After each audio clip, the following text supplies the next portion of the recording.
Chapter 2155. Oh, my heavens!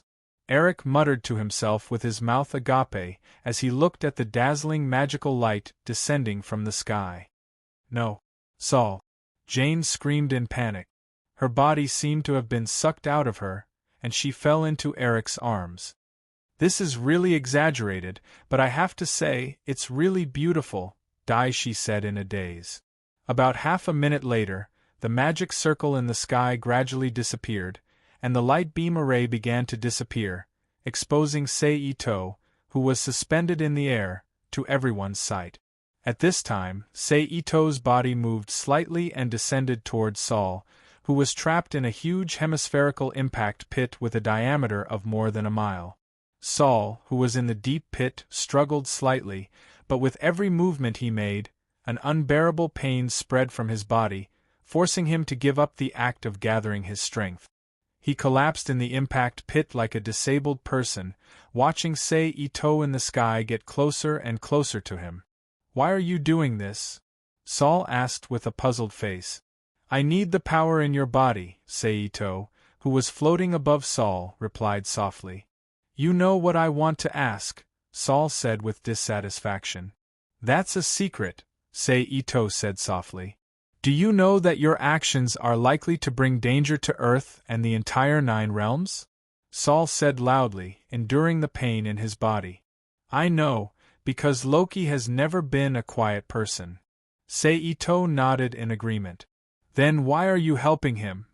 Saul asked in confusion. "Because what he's doing now is in my interest." Sei-Ito smiled. "You want to overthrow Asgard?" Saul's pupils shrank, and he asked with an unfriendly expression. "Well, who knows?" Sei-Ito shrugged. "Okay, I've said too much. In order to avoid being turned around by you like the villains in the TV series, I'm going to sleep. You can sleep now." Sei-Ito stretched out his glowing hand and pointed at Saul. "But don't worry. The impression you gave me is not bad, so as long as everything goes smoothly, your life will be guaranteed." After saying those words, the sword in his hand lit up, releasing a dazzling white light. Creak, at the same time, along with a strange sound, the destroyer's body that should have been resting suddenly exuded a powerful aura. Then, it stretched out its hand and grabbed Sunset Red, who was closest to it. Sensing the danger, Kurenai Red moved. A piece of wood replaced her and appeared in the destroyer's hand. The destroyer's hand crushed it into even more pieces. Then Uchiha Miko, Shinya, and Hellable moved together and jumped away from the destroyer, looking at him with vigilance as he got up from the ground. "What happened?" Zhenyi asked. "I don't know. It suddenly activated," Kurenai replied. "It seems that we're in trouble," Mayo said softly. As if in response, as soon as Zhenyi's voice fell, a blazing plasma energy beam ejected from the destroyer's head and shot straight towards Zhenyi. With a tap of his foot, Zhenyi leaped back without hesitation. Then, the destroyer, whose attack failed, turned its head and swept the beam to the others next to it. Like Shinya, Uchiha Miko and Hellable, who were the targets of the attack, also dodged from the spot. "Miko, you take the woman he wants and leave first. We'll deal with this guy," Zhenyi ordered loudly. "Okay." Uchiha Miko agreed, then turned her gaze and fell on Heave, who was unconscious on the ground not far away. She didn't seem to have done anything, but Sif's body suddenly disappeared from the spot in a ripple of space. She appeared in front of Uchiha Miko and was caught in her arms. Then she moved her feet. She quickly retreated. "Do it!" Seeing that Uchiha Miko had succeeded, Zhenyi immediately shouted. With a wave of his arm, a large flame exuding a golden glow immediately emerged from the void and quickly covered the destroyer's body. At the same time, Hellable raised his palm and shot a blue light at the destroyer. It was Void Flash. The next moment there was a loud explosion, and the destroyer's body was immediately thrown back high. After flying for more than 10 meters, it fell heavily to the ground with a bang, stirring up a large cloud of dust. But then, the destroyer, still surrounded by flames, got up from the ground and ignored Zhenyi and Hellable, who had just attacked it, and strode towards Sei Ito and Sol. Seeing this, Zhen Yi and Hellable looked at each other, then moved together and caught up with the destroyer in front of them, using Void Flash and Fireball attacks to intercept it. But at this time, the destroyer seemed to be furious, and its body burned with blazing plasma flames. Ignoring the attacks of the two, it strode towards Sei Ito and Sol. The destroyer could not be killed or injured. Except for the physical impact caused by energy attacks, it could not achieve any other effect. After a while, the destroyer finally came to the edge of the impact crater where Sei Ito and Sol were. But at this time, Sei Ito had already knocked Sol out with a special method and transferred him into the magic cube world. What's going on? Sei Ito looked at the destroyer with a stunned expression and asked Zhen Yi and Hellable, who appeared next to him. I don't know. It suddenly activated and rushed to you without stopping, Zhen Yi replied. Huh! Sei Ito was stunned when he heard this, and he looked at the destroyer with a thoughtful expression. As for the destroyer, who was being observed, it seemed to be searching for something as it turned its head back and forth to explore its surroundings. As expected. Seeing this, how could Sei Ito not understand? Odin, who had inexplicably entered Odin's rest, must have discovered Sol's trouble, so he sent down his divine power to reactivate the destroyer. The purpose was to let it help Sol escape, just like when Sol was killed by the destroyer controlled by Loki, Mjolnir suddenly flew away. Sure enough, Odin's rest this time was just a good show to make Loki feel numb. In that case, even without Sol now, Loki in the divine realm probably won't have a good time?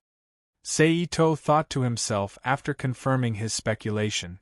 The next moment, the destroyer, who had not found its target, expanded its body and erupted with a terrifying power that was many times stronger than what Sei Ito had seen before. It shot a blazing plasma beam at Sei Ito. Sei Ito, who bore the brunt of the attack, stretched out his arm. Under the influence of spatial power, an invisible spatial barrier formed from high-density spatial particles appeared in the void in front of him and collided heavily with the plasma beam shot out by the destroyer. Boom! In the dazzling white light, the surrounding space began to distort and emit a terrifying heat. The air evaporated, making the surrounding environment seem like a volcano. Hellable! At this moment, Sei Ito shouted in a low voice. Suddenly, the Zanpakuto around Hellable was raised, and a large amount of water gushed out from under the destroyer's feet, turning into a water pillar that shot the destroyer into the air. Then, Sei Ito, who had removed the spatial defense barrier, moved his palm again. A large amount of cold air appeared out of thin air and came into contact with the water pillar created by Hellable. The water pillar quickly froze into ice crystals, and even the destroyer was frozen in the ice pillar. Zenyi, you go up, I'll go down. Separate the destroyer from the ice. At this moment, Sei Ito ordered Zenyi beside him. Got it, Zenyi agreed. After saying that, the two of them moved and appeared at the top and bottom of the frozen destroyer. Each of them held a long sword in their hands and slashed at the ice pillar in front of them. Then, two rays of light flashed, and the part where the destroyer was instantly separated from the entire ice pillar. Then, Sei Ito sent the frozen destroyer into the Rubik's Cube world. Whoosh! Immediately afterward, the missing part of the ice pillar began to collapse, breaking into countless ice crystal fragments of varying sizes and falling to the ground. Almost at the same time as the entire icicle collapsed, the ice crystal outside the destroyer, which was taken into the Rubik's Cube world, also shattered fiercely, revealing the destroyer with surging energy inside. But immediately it seemed to have lost the support of its power. It fell silent and crashed to the ground like a dead object. Okay, let's get out of here, Sei Ito, who had captured the destroyer, said. Then, with a thought, he appeared beside Uchiha Yoshiko and Kurenai with Zen Yi and Hellable. He sent the four of them and Heave, who was being held by Uchiha Yoshiko, back into the Rubik's Cube world, and disappeared in a flash. Wait! Jane Foster shouted, but unfortunately, she was too slow to stop Ito Seiji before he was about to reach Seiji. Jane, Eric called softly, looking at Jane's face full of disappointment. I'll leave them to you. In the Rubik's Cube world, Seito, who had put down Sol and Heave, whose energy was imprisoned, turned his head and said to Akagi Ritsuko, Anwei, Nina, Royd, Lakshata, Erika, Celine, Yoshikawa Kikyo, Bushu Tashin, Book of Night, Plesia, Shia Atsuko, Scarlett O'Hara, Zola, and other elite scientists from various worlds. Chapter 2156. On the other side, in the room where Odin was sleeping, the frost giant with blue skin and only his pupils that were strangely red walked to Odin's sleeping pod. He stretched out his hand and pulled open the eyelid of Odin's remaining left eye. He said softly in a proud tone, "It's said that you can still hear and see what's happening around you even when you're sleeping. I hope it's true. Only then will you know. You died in." At this point, the frost giant gently lowered his empty right hand and condensed a crystal-clear sharp icicle in his palm with frost magic power. "I'm in Laufey's hands." After saying that, he raised his arm and stabbed down at Odin below. However, at this moment, there was a piercing sound, and a golden energy beam flew over and heavily bombarded the back of the defenseless frost giant Laufey. "Ah!" Laufey cried out in pain and rolled down from Odin's body. "And you died in the hands of Odin's son." At the door of the sleeping cabin, Loki, who was dressed in a dark golden armor, slowly put down the scepter in his hand and looked at the frost giant who had fallen to the ground and could not move. "Loki!" Laufey called out with difficulty. The next moment, the golden light appeared again, and Laufey's body immediately exploded under the bombardment of the golden light, turning into a pile of energy star fragments and completely dissipating from the room, leaving only a few wet traces to prove that he had existed. "Loki, you saved him."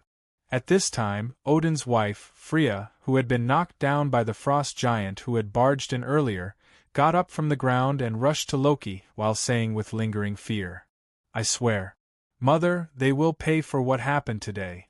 I will use the power of Bifrost to destroy Jotunheim." Loki hugged Freya and said, "No, Loki.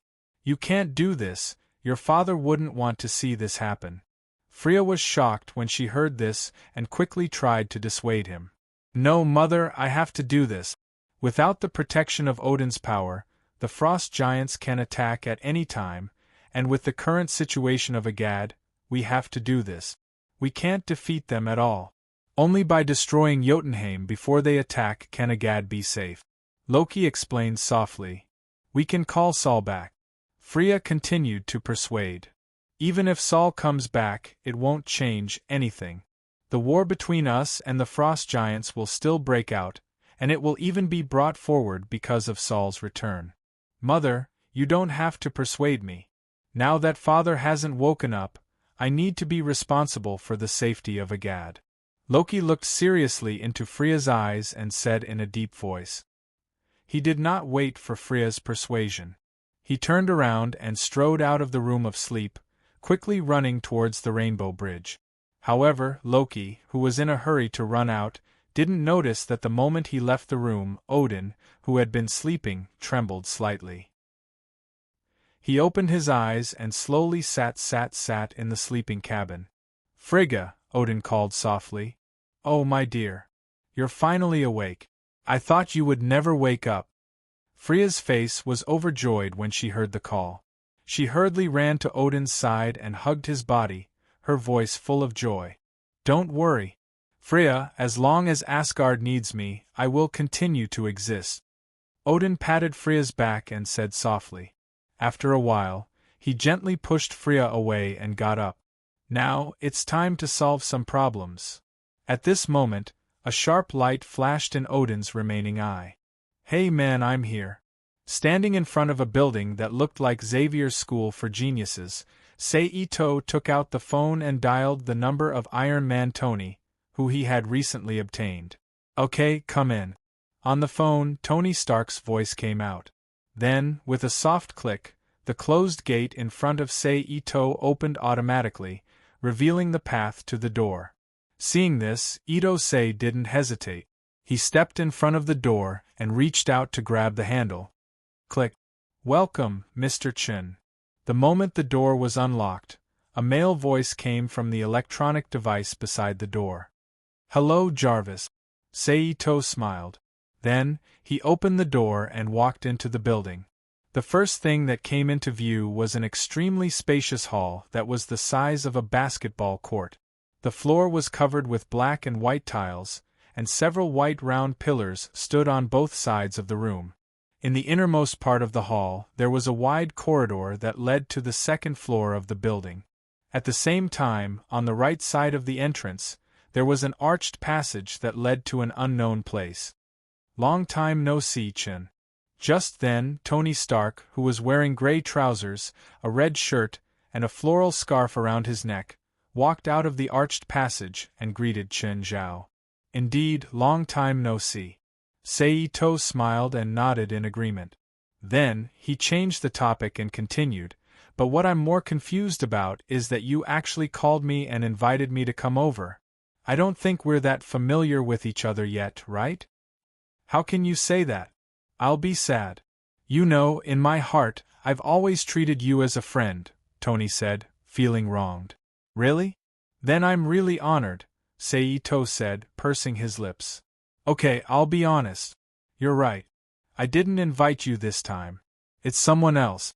Seeing Ito's reaction, Tony surrendered helplessly. "Who? Shield?"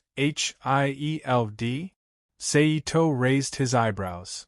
"How did you guess?" Tony said with some surprise. "The only guy who can make you, Iron Man, put down your identity and help, except for some people in the club, is Shield. And judging from my current situation, although the guys in the club want to know me, they will never find me through you. At least in terms of identity, White Queen and Black Queen are more confident, so only Shield is left," Ito explained in a low voice. "I see," Tony suddenly said. "Come on, I'll take you to see the guy who wants to see you." With that, Tony took Ito to the interior of the building until they finally stopped in a room similar to a lounge, with a TV, a sofa, books, and a fireplace. Then, the figure of a black man with a big bald head, one eye, and wearing a dark blue Shield uniform came into Ito's eyes. "Okay, you guys talk. I still have something to deal with, so I won't bother you." Tony, who led the man, casually found an excuse and left the room without participating in either of them. "Hello, I'm Nick Fury, the commander of Shield. Nick Fury introduced himself. "I know." Ito went straight to the sofa and sat down, crossed his legs, and looked up at Nick Fury opposite him. "I didn't expect Mr. Chen to know me." Nick Fury also sat down on the sofa and said, "I know a lot." Ito shrugged. "Why did you ask Tony to ask me to come over?" "I need to know your attitude," Fury said. "You? Shield, or the U.S. government? Or just yourself?" Ito asked with interest. "Both," Fury said softly. "Want to know my attitude?" Ito asked again. "Your attitude to this world. And your purpose for coming here." Fury looked at Ito with deep eyes and said with an expression that said he knew everything, "You first appeared in the desert 100 miles south of Town X in New Mexico. At that time, we detected a small-scale spatial rupture, and then you appeared. And if I remember correctly, you discovered our monitoring at that time and used a special electromagnetic wave signal to block our tracking. Then, you appeared in the Dome prison and slaughtered all the criminals in the prison with absolute strength. Along the way, you also made the 2 agents we sent to organize you disappear. Then, you appeared in the prison island and fought with the King of Myriad Powers. You saved Tony Stark, Hank Pym, and Janet Van Dyne. And in the days that followed, you also did what Tony Stark and others were doing, showing a strong sense of justice until you joined the Hydra organization and became their behind-the-scenes controller. But to my surprise, you didn't control them to do anything wrong. Instead, you uprooted AM Creative the next day and destroyed most of their traces in the world. Then, you joined the Hellfire Club and became the Black King. Then, 5 days ago, you went to New Mexico and fought with a guy who fell from the sky and disappeared in the same way. Am I right? Fury said. No. I have to say that S.H.I.E.L.D.'s intelligence ability is really powerful. Even if you can't directly lock onto me with satellites, you can still grasp my movements through other means and what I have done. It's really scary, Seito said with a sigh. It's just that there are two things I don't understand. Fury ignored Seito's sigh and turned around. What? Seito raised his eyebrows and asked. First, there were so many agents who went to the Dome prison to stop you. Why did you only take Hawkeye and Black Widow in the end? Second, how did you know the location of the Dome prison and the island prison? Fury asked. Because I know a lot, Seito said with an inscrutable look on his face. As for the other question, I'm sorry, I have no comment. Chapter 2157. P.S. Thank you to Zhang Xiaozhong, AK-56, and Nickfanny for their precious monthly vote. Fury quietly looked at Seito for a while, then nodded and said, Well, let's get back to the topic. What is your purpose for coming to Earth? It's not just to be a superhero, kill the villains and criminals in your eyes, and destroy 1 or 2 towns, right? What if it's that simple? Seito asked with interest. Then I can only say that you can stop. The villains will be dealt with by the police, and the terrorists will also be dealt with by the army. Even if we encounter superpowered criminals and aliens, S.H.I.E.L.D. will not stand by and do nothing. We are much more reliable than an unstable factor like you. At least we won't destroy a town and kill hundreds of people, Fury said in a deep voice. In the end, it's just that I overdid it in Mexico and made the guys above you nervous. Seito sneered. It's not just that. You also have Hydra in your hands, and you have mastered all kinds of weapons and technology developed by HM. You have even become the Black King of the Hellfire Club. Your strength has reached the point where you can shake the country, so you must show your attitude to Earth and the U.S. government. Fury's sharp eyes were fixed on Seito's face as he said, Since you want an attitude, then I will give you an attitude. Seito put down his crossed legs, leaned forward, stared at Fury with a smile on his face, and said softly, As long as the U.S. government doesn't look for trouble, I have no interest in playing any terrorist ideas or changing dynasties. What kind of hegemony is this?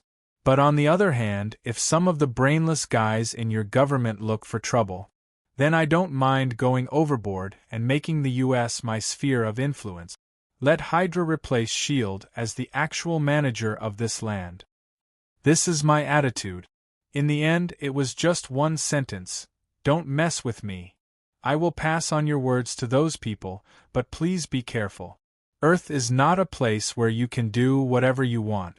If you go too far, there will be people with the ability to deal with you, Fury retorted. I know more about Earth than you do. Seito leaned back on the sofa and crossed his legs again. He said indifferently, Thank you for your cooperation. I hope we can get along well in the future. Fury stood up from the sofa and said. Seito chuckled and said nothing. Seeing this, Fury didn't want to embarrass himself anymore. He turned around and walked to the door. But just as he was about to open the door and leave, he suddenly stopped. He turned his head slightly and looked at Seito, who was still sitting on the sofa. Hawkeye and Black Widow are still alive, right? Maybe, Seito replied noncommittally. Crack, Fury, who had gotten the answer he wanted from Seito's answer, twisted his hand. He opened the door and walked out of the room in a flash. Boom! Then, the door was gently closed again. But it didn't take long for the door to open again with a soft click, and then Tony Stark, who had left earlier, reappeared in the room. "How did it go?" Tony asked. "It was okay. As for the next result, it depends on the reaction of the US government." Seito replied indifferently.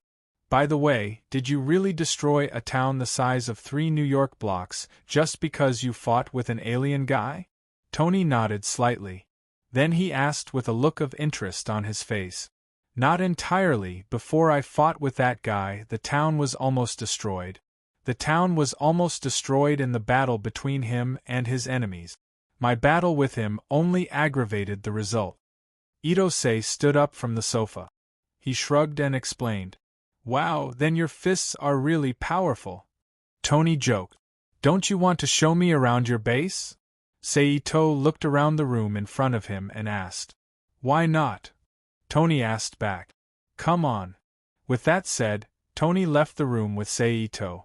They wandered around the castle-like building that originally belonged to Tony's grandmother and had now become the headquarters of the Avengers.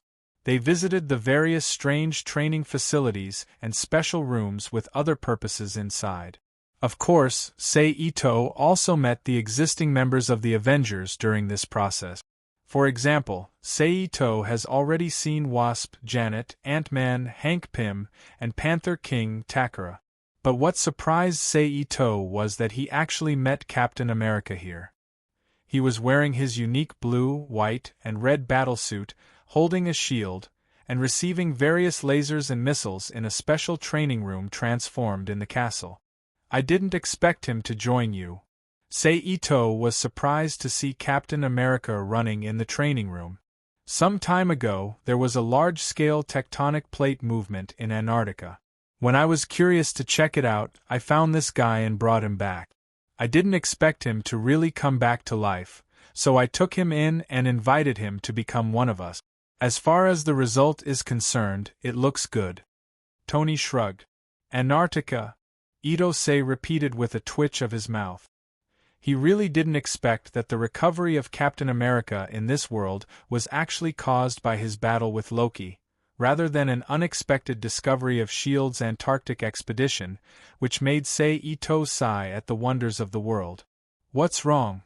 Tony, who noticed the change in Seito's expression, asked. "It's nothing." Seito shook his head slightly. "Let's go, I'll take you to meet him." Tony nodded and didn't ask further. Seito didn't hesitate and stepped forward to follow him. After a while, the two appeared in the training room that had been shut down and stood with Captain America. "Captain, let me introduce you to a friend, this is Chun." Tony introduced him to Captain America. "Hello." Captain America reached out and said, "Hello. Captain America, nice to meet you." Seito shook hands with Captain America. "Chun is not an Avenger. He just came to the headquarters because of some matters. I'm showing him around now and I happened to see you training, so I brought him over to meet you. If it's possible, I don't mind you using your charm to make Chun join us. You have to know. You know, I've been inviting him, but he rejected me." Tony explained to Captain America, who was looking at him. "So you're also a superhero?" Captain America said. "I can only be considered as such. After all, I'm an amateur, not as professional as you." Seito looked at the missile launcher next to him that was destroyed by Captain America and smiled. "There is no distinction between professional and amateur heroes. As long as there is a brave and righteous heart, anyone can be a hero." Captain America said seriously. "You're right." Seito echoed. "Do you think there's a problem with my words?" Captain America frowned. "Some." Seito looked at Captain America in front of him and said softly, "Indeed, as long as there is a person who is not afraid of evil. Anyone who is willing to uphold justice can become a hero, but it also depends on the time and the situation. If you recklessly use your weak body and life to fight against evil when you know you can't win, that kind of behavior is not called courage. It's called stupidity, although it may cause miracles. But it's more likely that you'll lose your life, so I don't agree with irrational heroic behavior. What you said is generally correct. But it can't be denied that those who are willing to sacrifice for their beliefs, their actions may be stupid in the eyes of others, but to them, they stick to their beliefs and are admirable people. Captain America said seriously. I don't object to that. Saito shrugged. Okay, don't you two feel thirsty? How about going out for a drink? Tony, who saw that the two had come to an end, quickly changed the topic. Okay. Saito smiled. That's a good proposal. Captain America echoed. Then the three of them turned around and walked out of the training room. But the moment they turned around, a dazzling white light burst out from the dimly lit training room, attracting the attention of Saito, Captain America, and Tony. Immediately afterward, the light formed a ball of light, and a strange figure emerged from it. Hello, Avengers. The figure stood up from the strange chair he was sitting on and looked at Saito and said in a hoarse voice, "Jarvis, get Mark 8 ready." Tony said, "But sir, that's just an experimental product. There are safety hazards and it can't be put into use immediately." Jarvis replied, "Those are all small problems. Do as I say," Tony insisted. "Yes, sir." Jarvis replied. Immediately, a cabinet in the warehouse somewhere in the basement of the Avengers Alliance headquarters building lit up, and the Iron Man armor stored inside was activated. Tony Stark only needed to wear it before he could immediately go into battle. "I'm Kong." At the same time, the figure who emerged from the light introduced himself. The guy who called himself Kong was about 1.8 meters tall. He was wearing a strange armor, but it was not as obvious as Tony's Iron Man armor. Instead, it was closer to the state of a spacesuit. He was wearing a square closed helmet on his head, protecting his blue face. He was standing on a strange metal chair that looked like an EVA pilot's seat. At this time, Saito, who heard Kang's self-introduction, immediately recalled his information. The so-called Kong, nicknamed the Conqueror, is actually a man from the future. He came from the Galaxy Empire in the 30th century and was the ruler of the future Galaxy Empire. Because of the collapse of a certain timeline, his body collapsed, the Empire was destroyed, and his beloved woman was about to die tragically. So in order to avoid this situation, he used technology far beyond the era to use a time machine to jump to various points in time and parallel universes to find the source of all problems. Hard work pays off, and he found Captain America of this era in this world. According to his investigation results through countless timelines, Captain America should not have lived in the 21st century, but should have died as early as World War II. It was precisely because he survived in this world in the 21st century that the entire timeline collapsed and he died in the future. So he decided to go back to the past himself and erase this mistake, which led to the current situation. Of course, this was only the reason why Kong appeared here, and not all of his information. Therefore, if they really wanted to investigate in detail, it would be an extremely huge project. First, they would have to trace back the history of Egypt in the 14th century and trace back to the mutants in the Apocalypse era. At this time, Kong stretched his right hand to the side and a strange passage suddenly opened, swallowing Kang's hand. But the next moment, he retreated again, but there was a very futuristic energy rifle in his hand. He said casually, "I'm from the future era. I'm here to deliver a message to Captain America." The moment he finished speaking, the front end of the weapon in Kang's hand flashed, and a circle of circular shock waves gathered into an impact ray, blasting towards Captain America. Captain America instinctively raised his shield and blocked the front of the ray. "Ah!" Then, Captain America screamed as he was sent flying. "Churn, I might have to change my clothes for the banquet. Can you help me take care of Captain America?" Tony, who knew that he could not help much in his current human form, said helplessly, "Do you need me to help you?" Saito asked. "What?" Tony asked in surprise. But in the next moment, Tony understood what Saito meant by helping him. Suddenly, Tony felt dizzy and he appeared in the warehouse where the Iron Man armor was stored. This kind of help is really uncomfortable. Tony shook his head, suppressed the nausea in his heart, and whispered to himself. JARVIS, activate Mark 8. Then, Tony ordered. Yes, sir, JARVIS responded. Then the sacred cabinet sealed with the Iron Man armor opened, revealing Mark 8, which had already been activated in the training room above. Seito, who had sent Tony away, stretched out one hand and supported an arc-shaped psychic shield in front of him, protecting himself and Captain America behind him. Captain, are you okay? Seito asked without looking back. On the opposite side, the front of the weapon in Kang's hand flashed and shot out impact rays one after another, bombarding Seito's psychic shield. Chapter 2158. In fact, if he really wants to fight, with Kang's current swaggering and defenseless appearance, Seito has many ways to kill him in exchange for the power of the world. It's just that although this is a profit, it conflicts with the goal of getting another thing from Kang. Therefore, even if Kang is now a big fat meat in the eyes of Seito, Seito has to endure for the time being and watch Kang's performance there. This article is first, but fortunately, this kind of thing did not last long. Soon, with the activation of the defense system of the entire building, a large number of small missiles and training weapons attacked Kang on the opposite side. Boom! A large amount of thick black smoke emerged, enveloping Kang's figure in the middle. Are you okay, Captain? Taking advantage of this brief, quiet opportunity, Seito turned his head and said to Captain America, who had climbed up from the ground. I'm fine.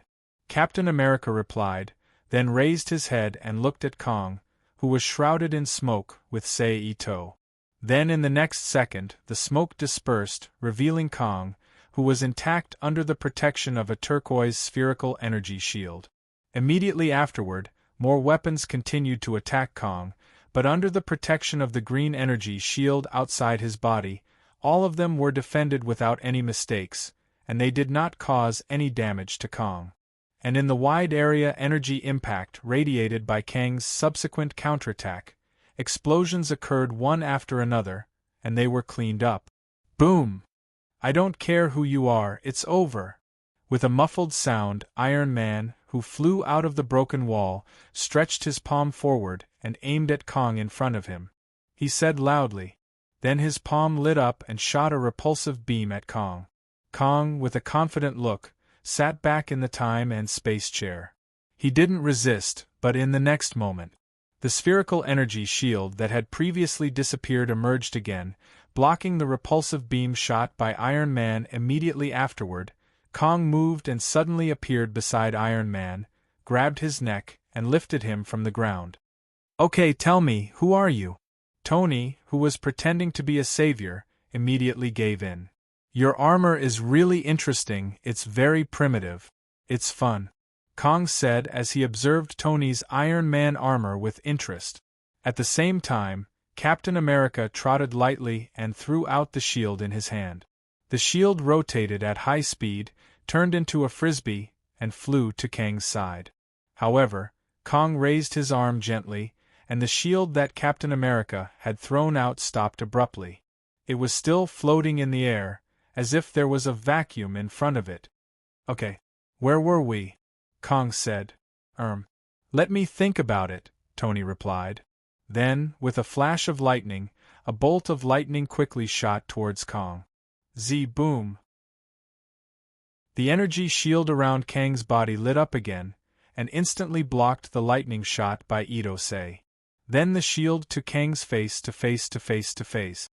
Captain against the side, Captain, Captain, Captain and Captain to the side, Captain and hit to the wall of Captain to the side of the wall, of the. And then Kang turned around and threw. He also threw Iron Man heavily to the side like a shot put. Boom. Ah! In the huge recoil, Iron Man, who felt that his internal organs were not in the normal position, let out a groan subconsciously. At this time, Seito waved his arm again. The wreckage of the weapons scattered around seemed to be blessed by some kind of energy, and it spontaneously floated from the ground. They turned into sharp arrows and shot towards Kong, who was standing motionless in the same place. Kang's way of dealing with it was also very simple. His whole body lit up, and a wide range of shock waves erupted from his body. All the wreckage that flew in front of him was blown away, and the remaining force was not reduced at all as it rushed toward Ito-sei. Sei-Ito moved his mind and supported a telekinetic barrier in front of him. Boom! Whoa, what's going on? At this time, accompanied by the sound of an airlock, the palm-sized wasp and Ant-Man, who still maintained their normal body shape, appeared in the broken training room. "Little Wasp, be careful," Captain America reminded. But it was a little too late. Kong, who was in the training room, pointed at Little Wasp and Ant-Man with one hand, and a baby fist-sized turquoise energy beam instantly blasted out of Kang's palm and flew towards Little Wasp. Ant-Man's expression changed when he saw this, and he quickly dodged in front of Little Wasp and crossed his arms in front of him. Boom! In the next moment, a painful groan was heard, and the Ant-Man's huge body immediately flew backward. "Hank!" Little Wasp exclaimed. At this time, a blurry black shadow flashed and quickly rushed behind Kong. It crossed its arms and left a cross-shaped scar on Kang's back. The attacker was Black Panther King, who was wearing clothes made of special light-absorbing materials. And this was the first substantial injury that Kong had suffered so far. "How dare you?" Kong said angrily. Then, he reached out and grabbed behind him. An invisible force like psychokinesis quickly enveloped the panther who had just dodged. It carried his body and quickly threw him toward the little wasp that was flying not far away. Bang! Ah! In the blink of an eye, the two of them collided and fell heavily to the ground. Sei-Ito, who saw an opportunity, flicked his finger and shot an orange-yellow electromagnetic beam at Kong. Boom! However, the result was the same as the previous attack, and the energy shield around Kang's body easily blocked it. Captain America, who was on the side, quickly ran forward and punched Kang's body. While punching, he asked loudly, "Who the hell are you? Why are you attacking the Avenger?" It's not just the Avenger, Captain. It's you." Kong, who was under the protection of the energy shield, looked at Captain America's futile efforts and said softly, "Let me answer your question. I am Kong the Conqueror. I came from the distant 41st century. The reason why I returned to this era is for a very simple reason. I want to eliminate you from the timeline." Captain America's body trembled, and he subconsciously took 2 steps back. Then, Kong stretched out his hand forward, and a turquoise energy beam instantly hit Captain America's chest, knocking him out. JARVIS Concentrate the energy on your chest and use the beam attack with all your strength. Immediately afterward, the blue triangular light jade on the chest of the Iron Man armor lit up, and an energy beam as thick as an adult's thigh flew quickly towards Kong on the opposite side. In cooperation, Sei-Ito also fired a super electromagnetic gun at Kong again. Boom! However, the result was as expected by Sei-Ito, and it was also blocked by the energy shield around Kang's body. How is this possible? Tony was stunned. "Kong, you said you came from the future, why did you get rid of Captain America?" Then Tony asked. "To save the world," Kong replied in a deep voice. As soon as this statement came out, Captain America, Black Panther, Ant-Man, and Iron Man, who had just climbed up from the ground while enduring the pain, stopped in their tracks, and their faces under the mask and helmet showed a look of astonishment. They really couldn't figure out why Captain America, a great hero who saved the world, would become the culprit who destroyed the world. "What's going on?" Tony asked. "In my era, everything was ruled by me, but there was a sudden interruption in the space-time continuum, and my entity was destroyed, and all existence was destroyed. So I searched in the flow of time, trying to find the reason for the interruption of the flow of time, and found that there was an entity in the 21st century that shouldn't exist: Captain America. Kong looked at Captain America with hatred and explained.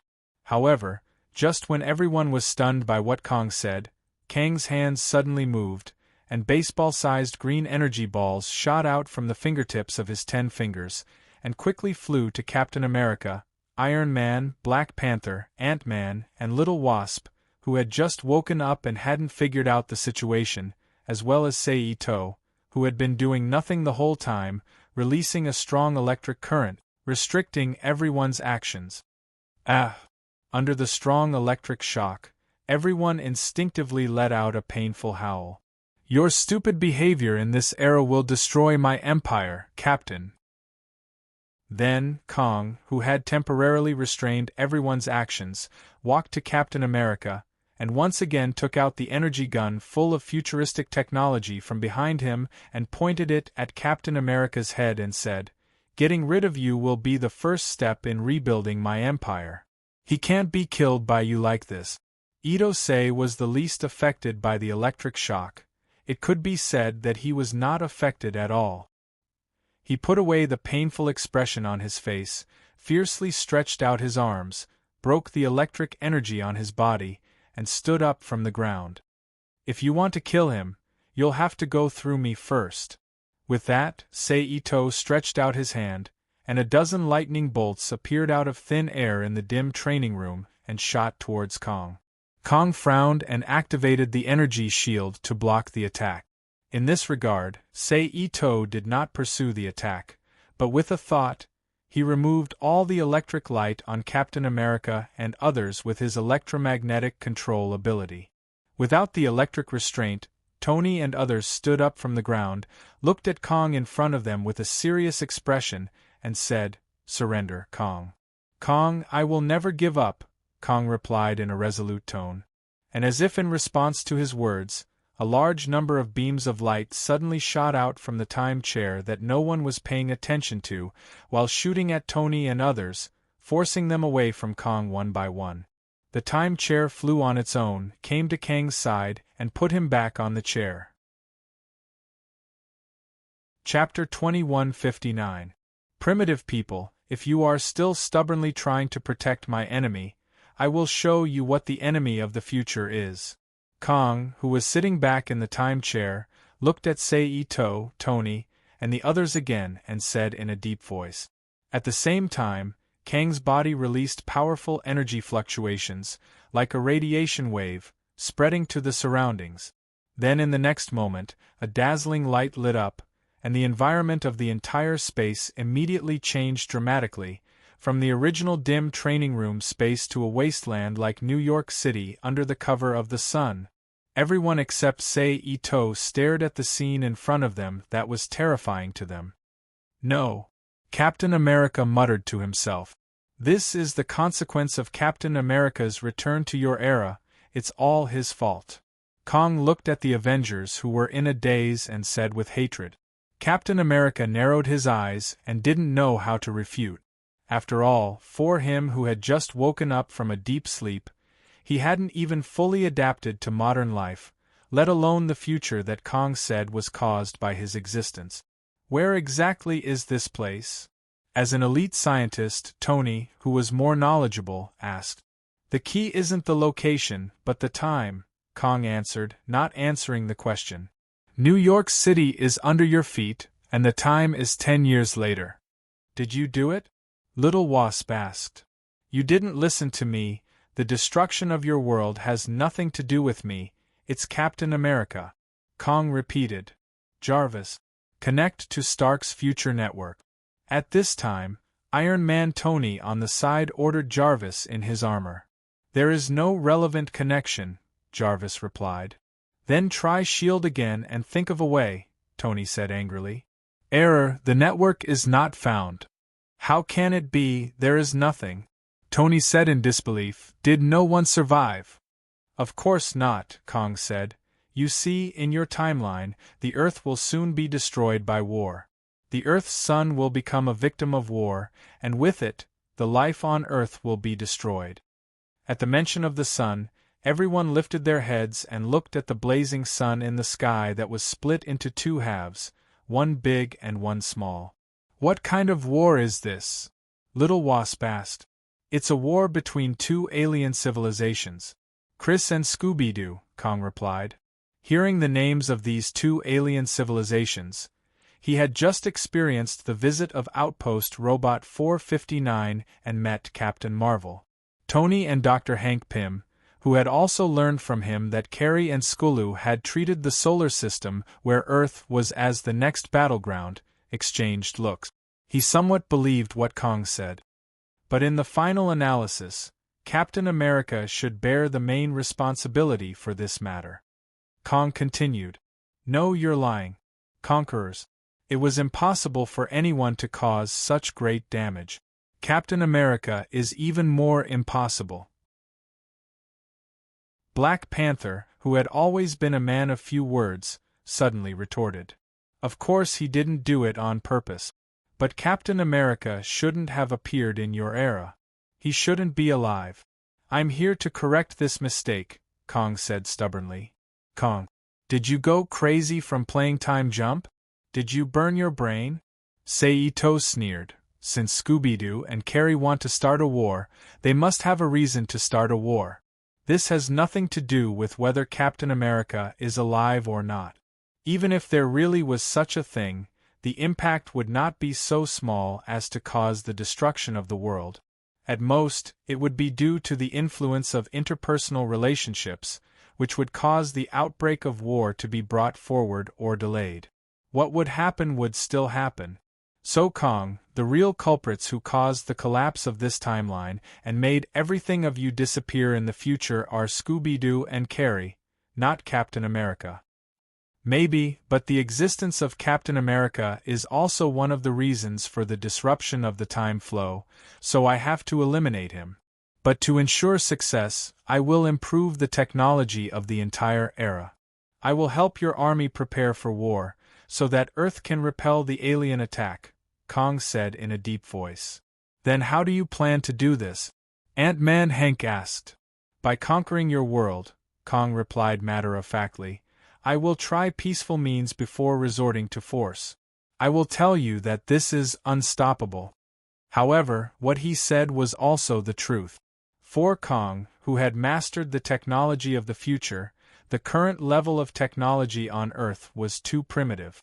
It was not a match for him at all. As long as his army arrived, he could conquer the entire Earth in the shortest time possible, just like in the original novel. At the same time, Kong the Conqueror was the only villain boss in the entire Marvel Universe who had actually conquered the Earth. Although in the end, he failed and was whitewashed. "Hurry up and give me Captain America." Kong, who had lost his patience, ordered, "Don't hinder my plan, or I'll be angry. If I really have to be responsible for all of this, then I have to say goodbye, because this is a matter of great importance." Captain America, who had been silent during the entire conversation, suddenly turned his head and said to Tony and the others. His whole words were full of fearless sacrifice. "But the rest is up to you, Tony. After all, you are a future scientist." "Tony, are you really going to?" Little Wasp was worried. "We know that the Carrie people are coming, and we have seen how powerful they are. Kong has mastered the technology that I have never even thought of. He may be the only hope in the world," Tony stated. Hearing this, a victorious smile appeared on Kang's face. But in the next moment, Tony's tone changed, and he said in a voice that sounded disgusting to Kong, "But his behavior is too much of a bastard. Avenger, catch him." In the next moment, everyone except Saito moved together and attacked Kong. "Well, although I'm not the Avenger, I'll take it for now." After saying that, Saito's figure moved and appeared above Kang's head. "Everyone, get out of the way!" Saito shouted. Then, all kinds of metal objects in New York City broke free from the ruins and spontaneously flew into the air. Under the control of Saito's will, they formed a huge steel dragon about 100 meters long and more than 10 meters thick. It roared and crashed into Kong below. Boom! Oh my God, I hope Kong won't die from this attack. Little Wasp patted his small chest with his small hand and said with a frightened look on his face, I'm starting to believe what Fury said. He does have the ability to destroy a city in one hit. Tony's voice was full of surprise. At this moment there was a strange creaking sound, and the mountain of steel that covered Kang's body suddenly collapsed and flew in all directions like arrows with a terrifying whistling sound. Then, Kong, who was in perfect condition, appeared in front of the Avengers who were dodging the steel arrows. I hope you have a good time on this dying planet. I will leave you here, the reappearing voice said softly, and then he activated the time chair under his butt and activated the time jump function. However, just as he began to turn into light and was about to leave this time, a large group of ants suddenly gathered on his body and the time chair, interrupting the time jump process. Yes, I know this trick, Little Wasp said. I felt them as soon as I got here. The vitality of a cockroach is strong. Ant-Man joked in a relaxed tone. At this time, Sei-Ito's mind moved, and the scattered steel around him was reabsorbed into his palm, and then with a wave of his arm, the steel once again shot towards Kong, who was drowned by the sea of ants. Be careful, don't destroy that chair, it's our only hope to go back, Captain America reminded loudly. Got it, Sei-Ito replied.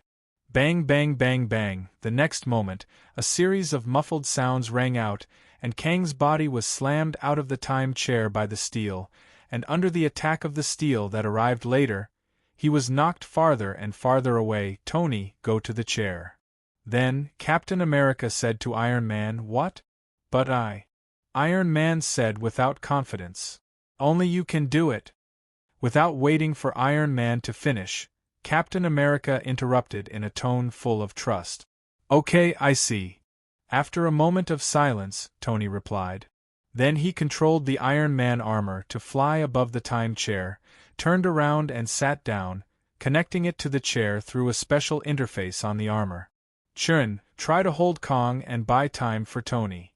Then, Captain America said to Sei-Ito, who was controlling the Iron Man armor to hit Kong around like a ball. I'll try my best, Sei-Ito replied. But in the next moment Kong, who was bombarded by a large number of steel, screamed angrily, and a strong energy shock wave gushed out from his body, knocking all the steel flying in front of him away. How dare you! Then Kong, who had regained his balance and unfolded an energy shield outside his body, said angrily. There's nothing to be afraid of, Sei-Ito said, and with a thought, the steel that had been bounced out was once again under his control, and then it bloomed with amazing electric light, turning into electromagnetic beams that shot towards Kong again. Kong stretched out his hands and used the ability that seemed to be telekinesis to suspend all the attacks in midair, and then he raised them up, and all the electromagnetic steel spun violently and flew back to Sei-Ito under the action of a reverse thrust. Sei-Ito's figure flashed, and he used instant transmission to appear above Kang's head. He raised his arms high, and a huge ball of light and thunder gathered in the sky and fiercely bombarded Kong below. Chapter 2160. Boom! Lightning flashed violently like countless silver snakes, flying in all directions. Read the latest novel, it's useless. Kong, who had an energy shield around his body, said lightly as he blocked the lightning attack. Then he raised his hands and shot 2 turquoise energy beams at Sei-Ito in the sky. In the face of the attack, Ito-Sei activated an electromagnetic force field around his body, using the force field to forcibly bend the 2 energy beams that were shot at him, and they slid past his body on the left and right. Sei-Ito, who had defused the attack, moved and appeared in front of Kong. Kong raised his hand and a powerful energy shock wave was launched from his palm, but before the shock wave really fell on Sei-Ito's body, Sei-Ito slipped again and slid to Kang's side, spun around, swung his leg, and kicked Kang's body fiercely. Kong, who sensed the danger, hurriedly set up the protective shield with his mind. But in the next moment, Sei-Ito stood on his feet in vain, His palm gently pressed on the shield outside Kang's body, and with the repulsive force of the counterattack, he jumped back and flipped his body back to the ground. Okay, it's done. It was at this moment that Tony's voice sounded in everyone's ears. The familiar light of the time-back passage once again appeared in front of everyone's eyes, but this time, it was Iron Man Tony Stark who activated it, not Kong the Conqueror. No. Kong, who noticed all this, shouted. A wise man once warned me that forgetting history is destined to let history repeat itself. Your technology is extremely advanced, but some of the physical systems are based on very, very basic technology, Stark industrial technology. Tony, who had grasped the whole picture, said proudly. Activate the time-back passage. Quick. Then, Tony ordered loudly.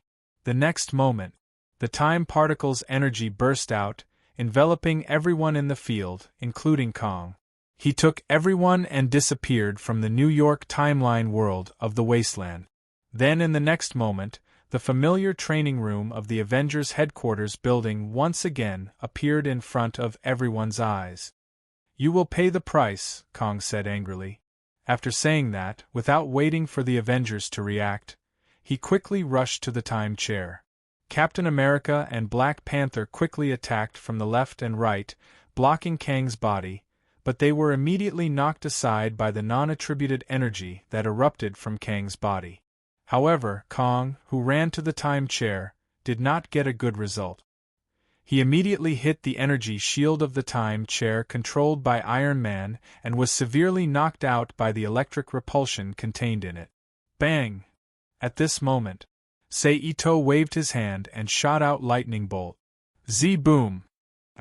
Kong involuntarily let out a painful scream in the midst of the violent electric shock. It's not over yet. After the electric shock, Kong said in a deep voice. His clothes were torn, revealing the metal armor he was wearing underneath. Although I often disagree with you, Captain, now we have the same goal, Iron Man Tony said. At the same time, he raised his left arm. He aimed the weapon that popped out of his vambrace at Kong, who had almost no strength to resist. Damocles, return immediately, Kong, who completely ignored the threat of Iron Man, said in a deep voice. Just when everyone was wondering what Kong meant by this, Kong and his time chair turned into a pile of energy particles and disappeared from everyone's eyes in an instant. Well done, Captain America praised. Thank you. Tony accepted Captain America's praise unceremoniously. He will come back, right? Am I right? Captain America asked. The future is not good, we have to face it anyway, Tony said with a relaxed tone. Let's go, let's celebrate. Then, the mask on Iron Man's face opened, revealing Tony's face. He looked at the others and said. In this regard, everyone naturally did not object. They took off their superhero costumes and enjoyed a delicious lunch together in the cafeteria of the Avengers headquarters building. On this morning, just as the citizens of New York, or the residents of the Earth, got up as usual, went to work, went shopping, and dated, a strange golden disc-shaped flying saucer suddenly appeared over the world's countries. The surrounding edges were wide open, and like a baseball bat, it ejected golden spheres with a diameter of more than 3 meters out of the spaceship, allowing them to fall to the ground below in free fall. Boom! Boom! Boom! Boom! It was as if meteorites had descended, and intense explosions rang out in the skies above various cities on Earth, causing great destruction and chaos. However, in the next moment, these golden spheres that were projected to the ground stretched out, and several metal legs that looked like limbs bounced off the sphere, supporting the golden sphere to stand up from the ground, transforming into a huge machine about 5 meters tall. With a heavy and swift pace, it launched an indiscriminate destruction of the entire city. Almost in an instant, the Earth had become a huge battlefield where the flames of war were raging. At the same time, the countries that reacted quickly mobilized their troops and launched a fierce counterattack against the huge robot invaders. #$, somewhere in a majestic underground space, a melodious sound of a mobile phone rang out from the space. White Queen, wearing only a set of white sexy underwear with lace, picked up the phone from the table beside her, and handed it to Sei Ito, who was sitting on the sofa and watching the stripper dance. Sei Ito reached out and took the phone, pressed the answer button without looking at it, and put it to his ear. "Hello. It's me, Nick Fury." Nick Fury's voice came from the phone. "I didn't expect it to be you calling me." "What's the matter?" Sei Ito stretched out his arms and hugged White Queen next to him. His right hand clasped her plump chest dishonestly, and he gently kneaded it while asking with a light smile on his face. "What are you asking me? Don't you know what's going on outside?" Fury said in a deep voice. "Sorry. In response to the call of your Homeland Security Agency, I have been an otaku for a few days. I don't know what's going on in the outside world." Sei Ito shrugged. "I don't have time to joke with you now." Fury suppressed the anger in his heart and said, "Now the Earth is facing an alien invasion, and we need you to take action. Save New York from the alien attack." "What about S.H.I.E.L.D.?" Sei Ito raised his eyebrows and asked. "We're resisting," Fury replied. But just as his words fell, a faint explosion came from the phone, letting Sei Ito know that S.H.I.E.L.D. is not in a good situation. "Aren't you afraid that I will destroy New York?" Sei Ito asked again. "New York is about to be destroyed, and it doesn't matter if you destroy it again, but remember, don't hurt civilians. This is my only request." Fury's voice was full of seriousness. "For the sake of your sincerity, okay? I will take action this time," Sei Ito said in a low voice. After that, he moved his finger and hung up the phone. "You heard the content of the phone call, so you stay here and don't go out without my notice," Sei Ito, who got up from the sofa, said to White Queen next to him after putting away the phone. "Okay." White Queen, who could hear that Sei Ito was doing this for her own good, nodded and agreed, and then for the first time, like a lover, she took the initiative to tidy up the clothes on Sei Ito's body. "Not bad. Wait for me to come back." Sei Ito, who noticed some changes in White Queen, reached out and pinched Emma's elastic buttocks and laughed. Then his figure flashed. He disappeared from Emma's eyes in an instant. In the next moment, Sei Ito's figure suddenly appeared in the sky above New York City. As expected of Kong, he is really domineering. He looked down at New York City, which was emitting thick black smoke everywhere. Sei Ito couldn't help but sigh. Then he turned his gaze and looked at the other situations in New York City. New York City is one of the absolute strongholds of the superheroes in the entire Marvel world. So if he wants to know how many superheroes have appeared at present, it is the best opportunity to observe in this chaotic situation. Let me see. The fireman over there should be Thunderbolt from the Fantastic Four. And that laser beam, it should be Scott from the X-Men. And there, it looks a bit like Scarlet Witch. Wow, it's She-Hulk. The one over there, could it be Hercules? It looks quite similar. I don't know if Athena has come to the United States at this time. Who is that woman? Forget it, who cares who she is? When I see her in the future, I will naturally know. In just a moment, Sei Ito discovered the figures of dozens of superheroes, both men and women, which made him sigh that New York was indeed New York, the stronghold of Marvel World's superheroes. But it is precisely because of this that New York in this world always suffers from disasters, right? Then Sei Ito put these temporarily useless thoughts aside, and began to prepare to deal with the golden flying saucer in the sky. In the next second, Sei Ito's hands were seen grabbing at New York City below. A large number of metal debris and damaged ownerless cars that had been splashed out from the explosion quickly floated up from the ground and flew to Sei Ito's side like a flock of birds. Then, under the control of his mind, they disintegrated and reconstructed, turning into slender steel spears that were more than 1 meter long, nearly 2 fingers thick, and sharp at both ends. They densely covered the sky for several miles. Then Sei Ito waved his arm downward, and the steel spears around him immediately turned into orange-yellow light and shadow as if soldiers had received the order to attack. With a strong whistling sound, they blasted toward the metal robots that were wreaking havoc on the streets below. Puff puff puff puff, with the enhancement of the orange-yellow electric light, the steel spears easily passed through the robot's body. Boom! Immediately after, flames rose and enveloped the metal robots that had exploded one after another. Then, Sei-Ito did the same thing and cleared out the metal robots that were wreaking havoc on the streets of New York City. It could be said that his might alone had saved a small part of New York City. However, Kang's alien robots seemed to have no end as they were continuously thrown into the city below. Knowing that it was useless to simply destroy the robots below, Sei-Ito's eyes turned and fell on the huge flying saucer flying in the sky. Then, with a single hand, he forcibly extracted all the steel from a severely damaged building.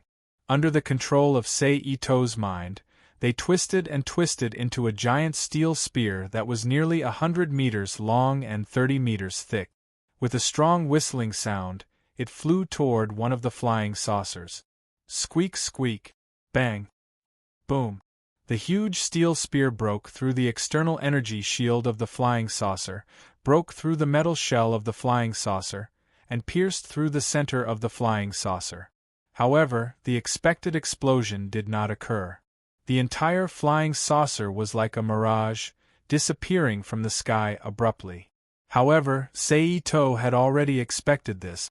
He clearly remembered that these battleships were directly transmitted from the future Milky Way Empire by Kang's spacetime jump technology, so after being destroyed, they would not be directly destroyed in this world. Instead, they would be transmitted back to the future world again because of the loss of the spacetime anchor, and then explode in that era. Then, without any hesitation, Sei-Ito waved the giant steel spear he created and continued to destroy the other flying saucers. At the same time, Sei-Ito also picked up steel and damaged cars from the smoke-filled New York City below from time to time, and used them to create new steel spears to join in the destruction of the flying saucers.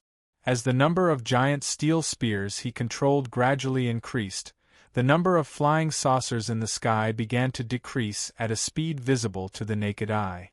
And because of his demonstration, the superheroes in New York City who could fly also followed suit and flew into the sky to attack the flying saucers. As a result, the number of flying saucers decreased at an even more rapid rate.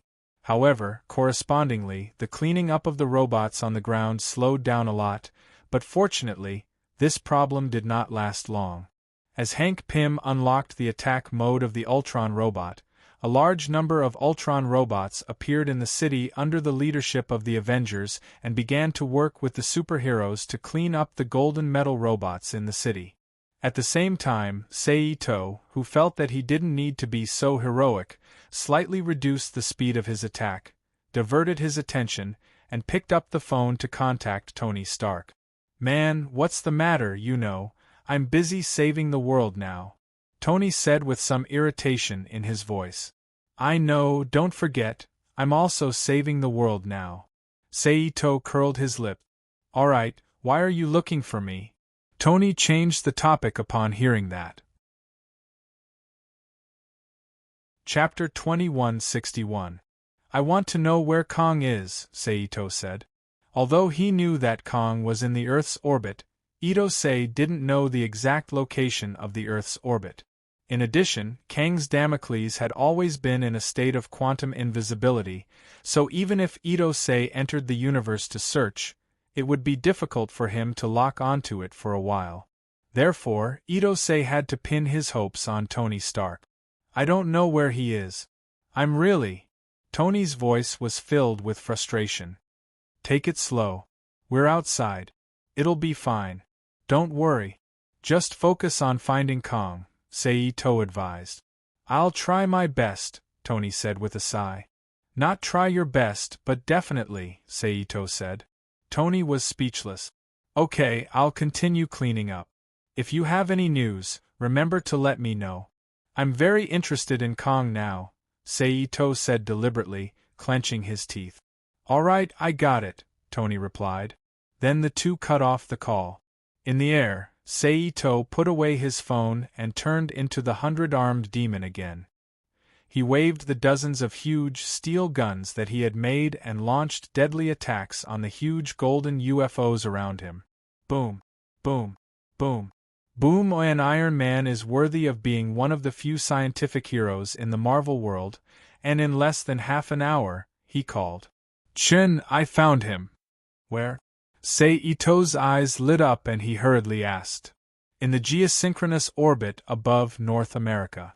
You should come to the Avengers HQ for the details. I'll tell you the details, Tony said. Okay, I'll go now, Seito answered. Then, he did not hesitate. He immediately cut off the call with Tony and fired the dozens of huge steel guns that he controlled in the form of electromagnetic cannons. Then, without looking at the result, he flew toward the Avengers headquarters. In an instant, Ito-sei came to the top of the building of the Avengers headquarters. He entered the building through the access channel opened by the Artificial Intelligence System JARVIS and saw Tony Stark, who was busy. Tony, Seito greeted. You're really fast. Tony was stunned when he heard the greeting. He turned to look at Seito as he walked into the house. I've always been fast. Seito smiled as he walked to Tony's side. He then looked up at the huge sword-shaped spaceship on the screen. Is this the spaceship that Kong is on? Yes, Tony, who didn't care about Seito, replied without raising his head. Do you have its coordinates? Seito asked. Jarvis, display the spaceship's coordinates, Tony ordered. Then, he turned to look at Seito in confusion. But what do you want it for? At this moment, a bunch of three-dimensional data representing the spaceship's coordinates were displayed on the screen. I'm going to cause trouble for Kong, of course. Seito chuckled. Buddy, are you sure you're not wrong? It's the universe. No matter how strong you are, as long as you're a human, you can't escape the fact that you can't survive in the vacuum of the universe. How are you going to cause trouble for him? Tony was shocked. Tony, humans have strong evolutionary abilities, Seito said as he turned to look at Tony after marking the spaceship. What do you mean? Tony frowned. Seito patted Tony's shoulder with a smile. He didn't say anything. Then, he thought of something. Activating his teleportation ability, he disappeared from Tony Stark's sight. Jarvis, track Chen's energy signal immediately and see where he went, Tony quickly ordered. Yes, sir. According to the probe, Mr. Chen was currently in space. The coordinates are x******, y******,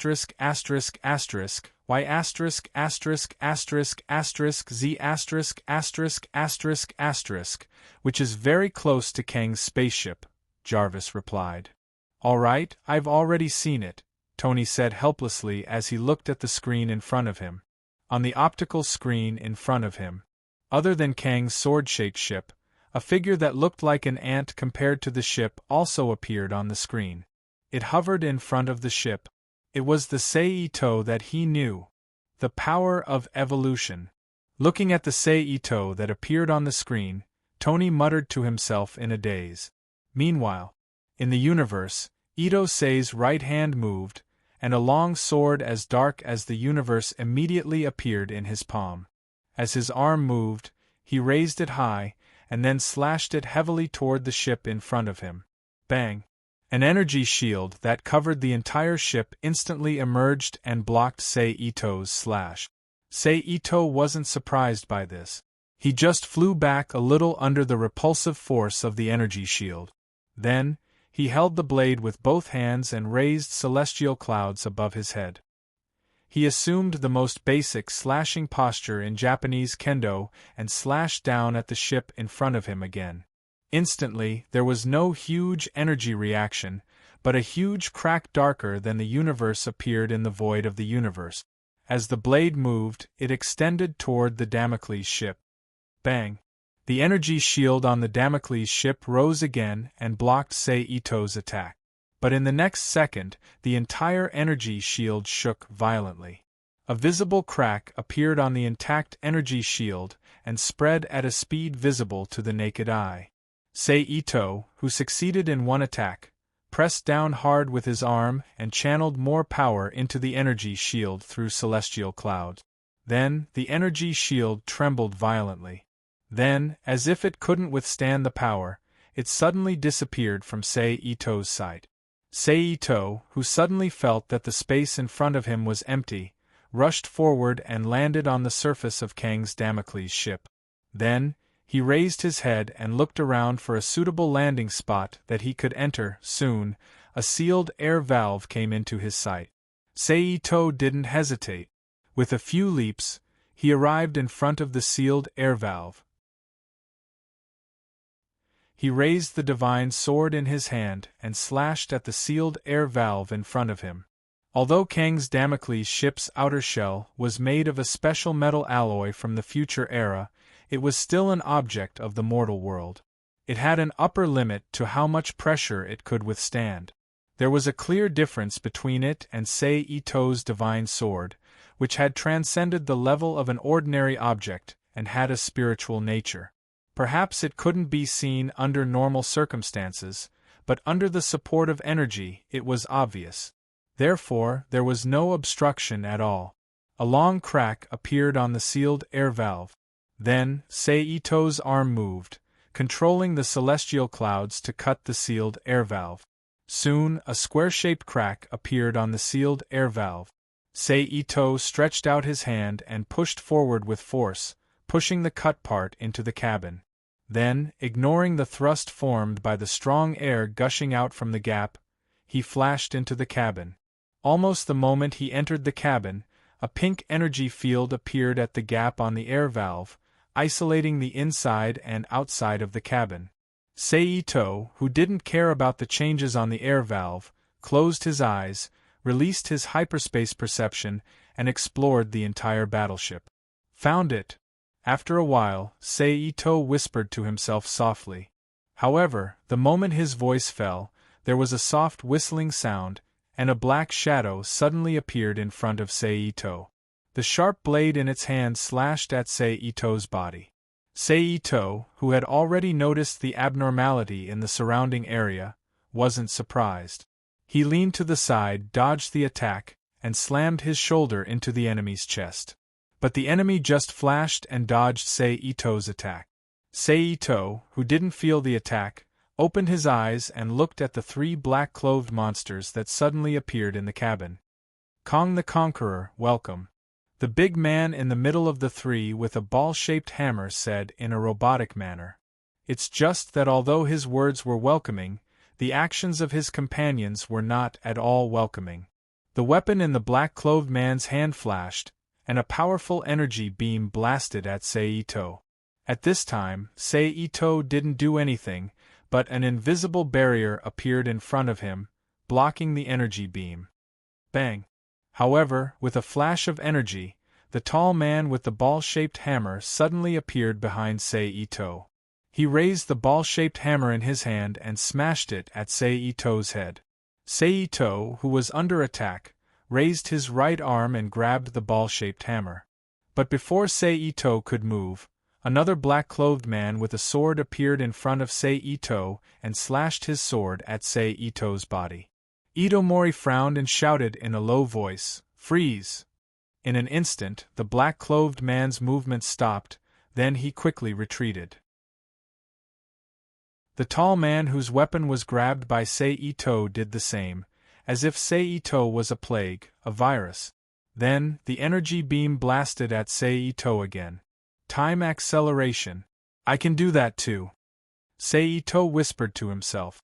In the next moment, the scene in the cabin suddenly changed, as if it had been slowed down by several dozen times. Whether it was the energy beam that was originally flying rapidly or the three black-clothed men, they were all moving as slow as snails. And I'm more proficient than you. After saying that, Seito slowly walked away from the energy beam and came to the side of the black-clothed man with a sword. He slapped the man's medulla oblongata on the back of his head. Bang! Chapter 2162.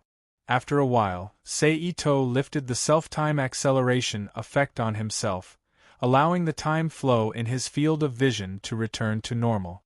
Plop! Immediately, the expressions of the three black-clothed men, who were originally vigorous and lively, froze, and they fell heavily to the ground.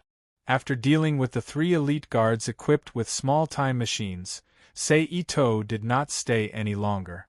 Following the path previously explored from hyperspace perception, he rushed towards Kong and the bridge where Kong was. Along the way, Seito did not hold back and knock down Kang's men who kept rushing towards him. However, just when he destroyed another machine guard, with a flash of energy, Kang's figure appeared in front of Seito. "Do you have to go against me, Avenger?" Kong looked at Seito and asked in a low voice. "Not completely. As long as you are willing to hand over Damocles, I can promise you that I won't go against you anymore." Seito spread out his hands and shrugged. And this is the main reason why he has kept Kong alive. In addition to respecting the original owner, he needs Kong to contribute to the future of this world, help them improve their technological level, and avoid destruction in the war between Skulu and Carrie.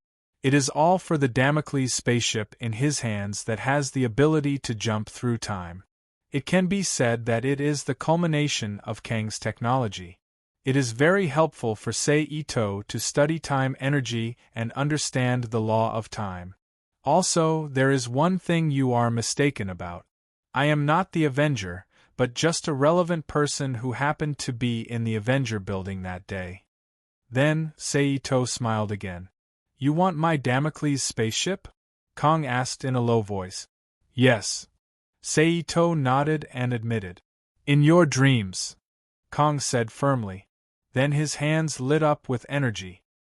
His body flew towards Seito. "You want a meat fight?" Seito looked at Kong, who was rushing towards him, in surprise. However, Seito didn't slow down at all. His feet slid lightly, dodging Kang's charging path. He came to Kang's side, stretched his arm forward, and grabbed Kang's arm. Like throwing a grenade, he threw Kong to the ground in the corridor. Bang! A huge muffled sound echoed in the corridor. Seito was unforgiving. He raised his foot and kicked Kang's head. Bang! However, an energy shield suddenly appeared around Kong, blocking Seito's attack. Kong quickly turned around and extended his arm forward. An energy beam shot out from his palm. Seito's expression didn't change in the face of the energy beam that was about to reach him. With a thought, the psychokinetic shield appeared in front of him and collided with the energy beam that Kong shot out. Boom! The energy exploded, forming a powerful shockwave that blew on Kong and Seito's body. Kong, who had climbed up from the ground with the help of the previous attack, waved his arm. The energy sword that appeared out of nowhere in his hand quickly slashed at Seito. Seito tapped his foot and jumped back. At the same time, the energy axe in Kang's left hand stretched forward. He shot an energy beam at Seito. Seito also stretched out his hand and shot a blazing white lightning at the energy beam. Both of them were very fast and collided in an instant. Boom! Then, a dazzling white light filled the corridor. At this time, Seito closed his eyes. He released his hyperspace perception and locked onto Kong, who was behind the light. Then, his body moved. She suddenly appeared in front of Kong in the form of teleportation. Kong was shocked. He punched him in the chest. Bang! An energy as thick as an arm instantly shot out from Kang's back. Puff! Kong, who was attacked, only felt pain in his internal organs. He couldn't help but spit out a large mouthful of blood. Although Kong was from the future, he was still an ordinary human. At the end of the day, he was still just an ordinary human. At most, his physique might be a little stronger than the current humans. His abilities and whatnot all depended on the set of magical armor on his body. Moreover, all of his attacks and defenses, except for his own fighting skills, all of them required him to operate. Therefore, without the defensive ability of the armor, he would inevitably be injured by Ito's attacks. But then again, people from the future were still people from the future. Their physical fitness was much stronger than modern humans. Coupled with the armor on his body and Ito's intention to hold back, although Kong was beaten to the point of spitting blood, the damage he received was not as high as Ito imagined. He still had enough mobility. Therefore, a light flashed around Kang's body, and just like Ito, he instantly disappeared in front of Ito's eyes. "It seems that you didn't hear what I said before." Ito chuckled as he watched Kong disappear. Then with a thought, Ito once again used the power of time on himself, increasing his own time and turning the surrounding environment into a slow-moving world.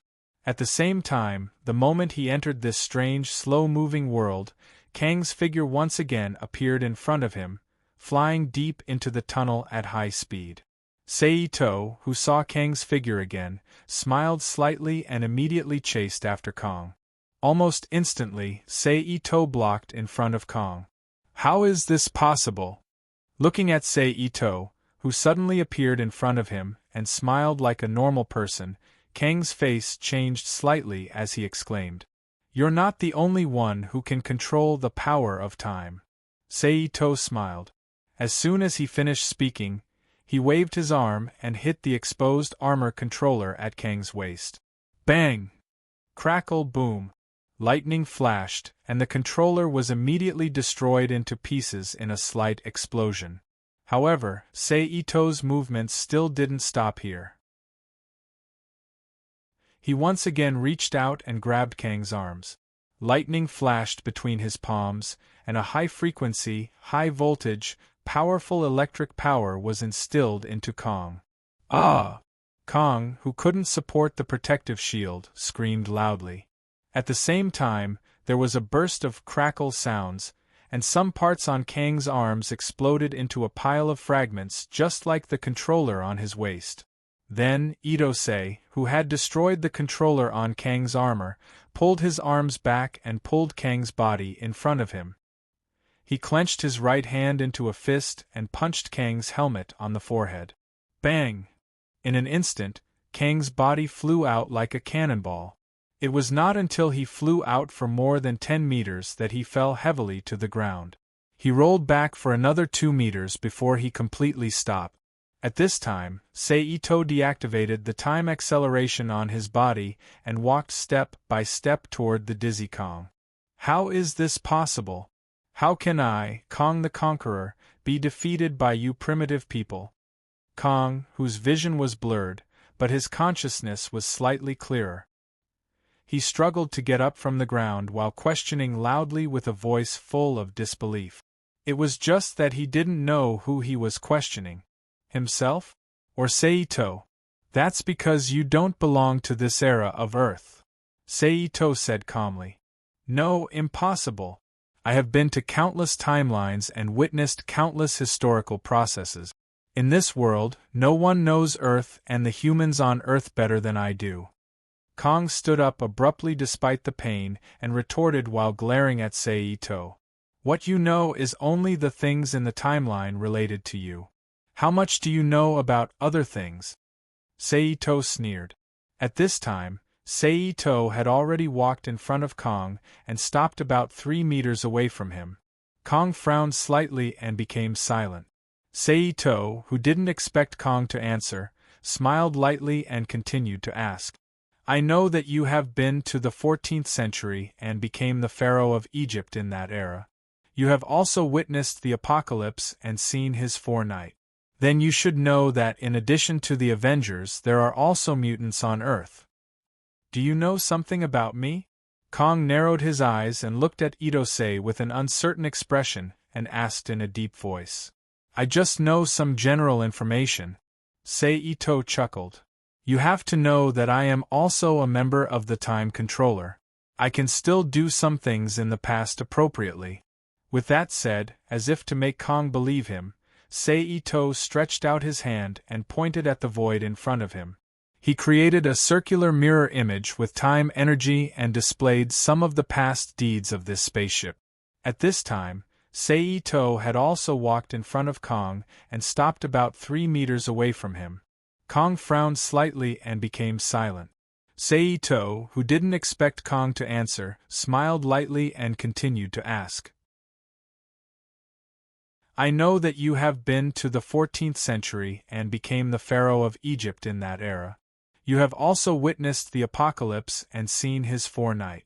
Then you should know that in addition to the Avengers there are also mutants on Earth. Do you know something about me? Kong narrowed his eyes and looked at Itosei with an uncertain expression and asked in a deep voice. I just know some general information. Sei-to chuckled.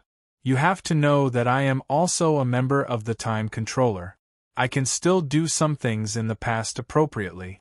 With that said, as if to make Kong believe him, Sei-to stretched out his hand and pointed at the void in front of him. He created a circular mirror image with time energy and displayed some of the past deeds of this spaceship. At this time, Sei-to had also walked in front of Kong. Chapter 2163. Quick, mobilize all the guard robots and elite guards to Passage X-78 to stop the intruder. In the central control room of the Damocles spaceship, Kong, whose armor was emitting electric light, ordered his subordinates loudly. Also, activate the main cannon immediately. I want to give these primitive people an unforgettable price and let them know who I am. Yes. A man who was dressed similarly to Kong answered. Immediately, all the guard robots and elite guards on the Damocles were teleported to the passage where Sei-to was and launched an attack on Sei-to, who was moving toward the main control room along the passage. At the same time, the edge of the hull of the Damocles lit up one by one like an energy indicator light. It lit up one after another until it reached the front of the Damocles. Then, it suddenly ejected from the Damocles and blasted straight toward Earth below. The energy beam was so fast that it flew across a large distance almost in the blink of an eye. It broke into the atmosphere and continued to shoot down at a slightly reduced speed, if no one stopped it. Even if there were a large number of superheroes stationed in the city at this time, all of New York City, and even New York State would be blasted into scorched earth by this energy attack and erased from the face of the earth. However, it was probably because they sensed this possibility that the superheroes hidden in the city finally stopped fighting on their own. They united in 2s and 3s and faced the energy beam flying down from the sky together. In New York City below, the muscles all over his body were knotted. Hercules, who only had a leather armor skirt around his waist and was dressed as an ancient warrior, waved his hand fiercely. Then, he forcefully threw the slender girl into the air. The girl's name was Circe, and she was the same as Hercules. She was a member of the Eternals born in Olympus, Greece, nicknamed the Witch. In addition to the basic abilities of immortality, super endurance, agility, and self-healing, she also had the ability to manipulate molecules. Moreover, she had no restrictions on the target, whether it was humans, animals, or inanimate objects. However, her personality was different from other Eternals who were used to hiding and being isolated from humans. Circe preferred to live in the human world. She was willing to use her abilities to help humans, so when she reached adulthood, after that, Circe ran down the Olympic Mountains, blended into human society, and came to the United States. Finally, she settled down in New York State. The reason why she was now with Hercules was some coincidence. It could be said that it was all thanks to this invasion. Under Hercules' terrifying strength, which was comparable to the Hulk, the ordinary-looking girl, Circe, immediately turned into a black shadow. She flew to the front of the energy beam. Circe's body trembled, and she stretched her hands. She frowned and activated her molecular control ability. In an instant, the high-speed energy beam paused. As if it was affected by some strong force, the entire beam began to tremble. It looked as if it was about to collapse. However, it did not collapse to the end. It continued to descend with terrifying energy fluctuations, and it was about to hit Circe's body. However, at this moment there was a soft whistle. In a sudden breeze, the girl's figure suddenly disappeared in front of the light beam. But the next moment, the Scarlet Witch, who was wearing a purple nylon tights, a red conservative swimsuit, and an M-shaped headband similar to Magneto's helmet, suddenly appeared next to the energy beam. She stared at the energy beam in front of her and silently activated her chaos magic. The so-called chaos magic was an ability that could distort reality. In the hands of a master, they could use it to modify reality and achieve their goals. But unfortunately, the Scarlet Witch's chaos magic was not learned by herself. Instead, it was given to her by the demon King Thon when she was born, so she was not very proficient in it. And under the influence of her own mutated ability, it often caused some terrible effects that made people tremble in fear. For example, in the original work, because of the illusion, she directly broke out with Omega-level power and wiped out all the mutants on Earth. Unfortunately, the chaos magic released by the Scarlet Witch this time did not achieve the expected result. The energy beam affected by her chaos magic trembled slightly, then it suddenly split into a dozen new energy beams that were much smaller than the original body. They shot in all directions and fell toward the cities of New York State below. But the silver lining was that the power contained in these energy beams had decreased a lot, giving the other superheroes a chance to resist. Then, all kinds of light, fire, energy, and robots came out together to meet the scattered energy beams. Boom! On the other side, accompanied by a roar, a small shuttle flew out of the river flowing through New York City and flew straight into the universe without slowing down. We have to speed up. In the small shuttle, Captain America, who was wearing a red and white metal spacesuit similar to the Iron Man suit, sat in a chair and said, "This is already the fastest speed," Tony, who was wearing an Iron Man suit, replied. "That guy is really something. Can't he wait and act with everyone? Why do you have to run around on your own? You're making us all unhappy," Wasp Jenny complained. "Maybe Chen is too impatient."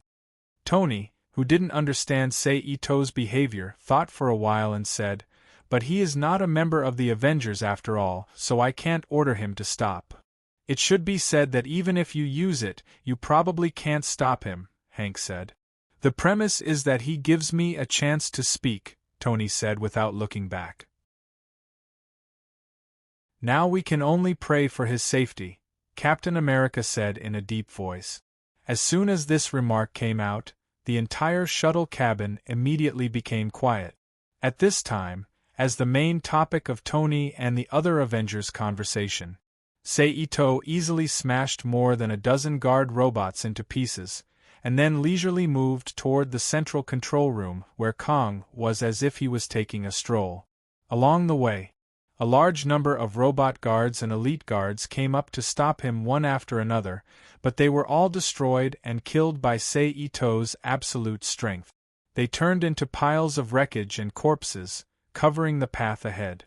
If all the robot wreckage inside were replaced with corpses of flesh and blood, this passage could be turned into a bloody tunnel in an instant. In this situation similar to the ancient swordsman who killed one person in 10 steps and left no trace for thousands of miles, it didn't take long for Sei Ito to finally finish his journey and come to the door of the central control room. But before he could do anything, a layer of energy network made of countless energy nodes appeared in front of the door, blocking Sei Ito's path. Seeing the energy network in front of him, Sei Ito smiled softly, turned his palm, and took out an antimatter grenade that he had not used for a long time. He pulled the safety bolt, threw the antimatter grenade forward, then quickly jumped back. The next moment, after a slight sizzle sound, a dark ball that expanded to nearly 5 meters in diameter appeared in front of the door in a blink of an eye. It was in a stalemate with the energy network in front of the door. Then the light of the light network flashed rapidly, showing a state of extremely unstable energy, but it was abnormally tough until the explosion time of the antimatter grenade passed. The light network still remained in front of the door in an uncertain state. However, immediately afterward, Sei-Ito swung his arm again and threw out another antimatter grenade. Then the third, the fourth. Hard work pays off. Just as the fourth explosion was halfway through, the energy network finally could no longer resist the invasion of antimatter energy. It suddenly disappeared in front of the alloy door, exposing the alloy door to antimatter energy. But the result was not very good. Just like how the antimatter energy did not corrode the metal walls on both sides of the door, the corrosion of antimatter energy only corroded a thin layer of the alloy door. Obviously, for the metallurgical industry of the future era, which already had the technology to jump through time, resisting the invasion of antimatter had become a very common thing. Sei-Ito was not surprised by this. After all, he clearly remembered that Mr. Miracle of this era, Dr. Richard, had mastered the technology to open up the antimatter space and built the prison in Area 42, which replaced the dome.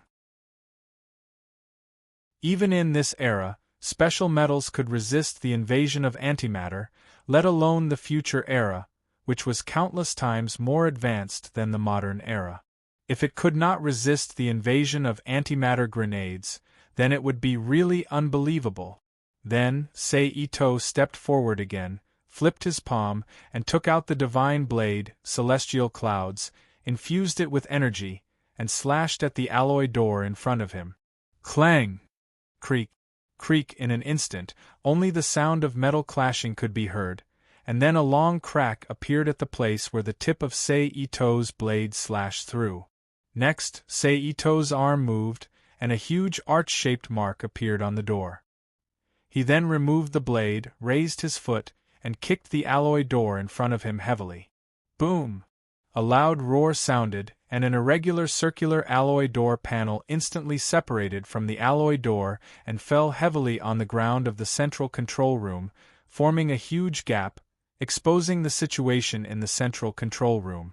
"Kill him for me!" Kong ordered loudly. Suddenly, the soldiers in the central control room rushed toward Sei-Ito. However, without seeing Sei-Ito do anything, the soldiers flew backward at a faster speed, as if they were hit by a speeding truck. They crashed into various instrument tables in the central control room, as well as the surrounding walls. Bang bang bang bang. Ah, Kong, are you still going to resist? Sei-Ito raised his head and looked at Kong in front of him. At this moment, he was not worried at all that Kong would escape, or even order Damocles to leave the current timeline. It was not that Kong did not want to, but that he could not, because when he brought Damocles to the current timeline, his lover, Princess Livina, was accidentally affected by the eruption of the flow of time and could no longer maintain her current state. Therefore, unless he completed his mission as expected and repaired the rupture in the flow of time, the moment he ordered Damocles to leave the current era, Livina's body would immediately dissipate. Just like her real body in the future, she would completely disappear in the river of time, losing her final chance of resurrection. Damocles, stop him! Kong ordered hatefully. As soon as he finished speaking, several energy beams as thick as an arm immediately appeared out of thin air, forming a cage that surrounded Sei-Ito. Sei-Ito moved and instantly disappeared from where he was, appearing behind Kong. The divine sword in his hand lightly chopped down on the square helmet on Kang's head. In an instant, there was a crisp clang sound, and Kang's helmet suddenly shattered with the blade as the center. Then, Sei-Ito's sword slid down, along Kang's neck and through his back. Tisk, a long and thin crack appeared on Kang's armor. Surrender and you still have a chance. If you are stubborn to the end, then I have to send you back to the original era together with Ravenna. Ito-sei held the long sword in his hand forward, pressing it against Kang's back, and said softly, "Don't even think about it," Kong said stubbornly.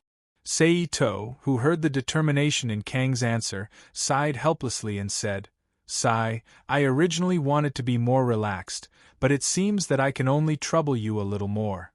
Then, he put away his sword, raised his arm, and smashed his left elbow hard on Kang's neck. Bang! In an instant, Kang only felt dizzy, and his vision immediately blurred. In the blink of an eye, he lost his consciousness and fell to the ground. Bang! Then, Sei Ito's mind moved and summoned the Book of Night. Lin, please take over the system of this battleship. Sei Ito, who sat on Kang's original seat, said to the Book of Night that he summoned. Yes. The Book of Night responded, then closed its eyes slightly and released its own information in a unique way, beginning to erode the entire Damocles. Warning, an external unknown program is invading the main control system. Warning, an external unknown program is invading the main control system. Almost at the same time that the Book of Night began to erode, an intense alarm sounded throughout the Damocles. Chapter 2164. Of course, when the Book of Night sky began to erode the Damocles in her way, Ito Sei did not stay idle. He also used his electromagnetic control ability to simulate electronic signals. With the help of his mental power, he invaded the main control system of the Damocles and began to erode the Damocles from the other side. This article was written by Starter. As for whether he could really control the Damocles with his own power, Sei Ito didn't even think about it. Not to mention his own power, the Book of Night Sky, which recorded the knowledge of the magical girl Naya's world from countless dimensions, although the technological system it mastered was not as developed as Kang's era, it still had its own uniqueness. Moreover, in terms of historical accumulation and advanced level of energy, it was even more astonishing than Kang's era. Therefore, even if he could not immediately crack the main control system of the Damocles and quickly rewrite it, it was only a matter of time. He believed that it would not be long before he succeeded. Besides, even if the Book of Night failed, there were still many scientists in the Rubik's Cube world. With their power, they could always crack the main control system of the Damocles. Just as Ito Sei and the Book of Night jointly invaded the main control system of the Damocles, the small shuttle that Tony and the other Avengers boarded finally flew across the vast universe. Without any obstruction, they landed on the hull of the Damocles very peacefully. "What should we do?" Tony asked. "Blast it open," Little Wasp said straightforwardly. What do you guys think?" Tony looked at the others and asked. "Do you have a better choice?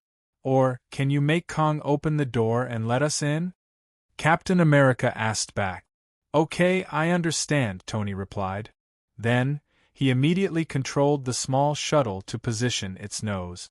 He pressed the attack button in his hand toward the airtight valve in front of him. In an instant, several scarlet energy beams flew out from the front of the small shuttle. They bombarded the airtight valve continuously, and then there was a flash of fire. A huge hole appeared on the airtight valve. Seeing the door appear, Tony did not hesitate and immediately flew the shuttle into the breach and landed in the spacious hall inside. The hatch in the belly of the shuttle opened, and Tony Stark, Captain America, Black Panther, Wasp, Hank, and the 4 Ultron robots walked out one after another. "It's safe." The Ultron robot glanced around with bright eyes and said aloud. "Looks like we're in luck," Tony joked. "What should we do now?" Hank asked. "Let's kill Kang," Captain America replied without hesitation. "Yeah, I almost forgot. Violence is number one," Hank said sarcastically. It could be said that ever since Captain America asked him to turn on the combat program of Ultron, turning the Ultron robots into an army to resist the invaders. Hank, who had always considered himself a pacifist, was filled with resentment. Although he also knew that this was the most suitable choice at the moment, he just couldn't let go of this matter in his heart. He couldn't accept that the robot he designed and built would become a tool of violence that he hated the most. "Aren't we going to look for the guy who came here without permission?" Wasp, who had shrunk at this time, asked. As long as we can defeat Kong, we can also save Chun, Tony said. Let's go. We must find Kong, Captain America decided. Wait, if we can find the time machine, we can end all of this. Once it's destroyed, the entire base and Kong will disappear. The war will be over. Hank, who was more willing to solve the problem with his own ability in a non-violent way than finding someone to solve the problem, spoke again. Okay, how can we find the time machine? Captain America asked. Ultron 5, scan for faster-than-light particles, Hank ordered. Ultron 5's electronic eyes lit up when it received the order. It emitted 2 strange detection light waves and quickly scanned the surroundings. Then, after less than 5 or 6 seconds, Ultron 5's head that was turning back and forth suddenly stopped. It reported, detected faster-than-light particle source locked on. After that, Ultron 5 also followed Hank's order and automatically moved toward the place where the faster-than-light particle source was spreading. At the same time, Saito, who had already cracked part of the management authority of the main control system with superpowers that did not belong to science and technology, and noticed the actions of the Avengers from Damocles' main monitoring program, frowned and used his mind to create a shadow clone. The shadow clone, which had already received Saito's memories and thoughts, did not hesitate and immediately added the time acceleration to itself. Then, it rushed in the direction of the Avengers and the others at a speed far beyond the speed of sound. In an instant, the shadow clone arrived beside the Avengers and the others. Warning: the time energy in a local area is abnormal. Abnormal life forms are approaching. At the same time, Ultron 5's warning also rang in the ears of all the Avengers. The Avengers' expressions froze, and they got into a defensive posture. Yo, Saito, who appeared silently in front of Tony and the others, greeted them. Chun, it's you? Tony was surprised. Are you okay? Of course, the enemy of a battleship can't stop me. Saito smiled.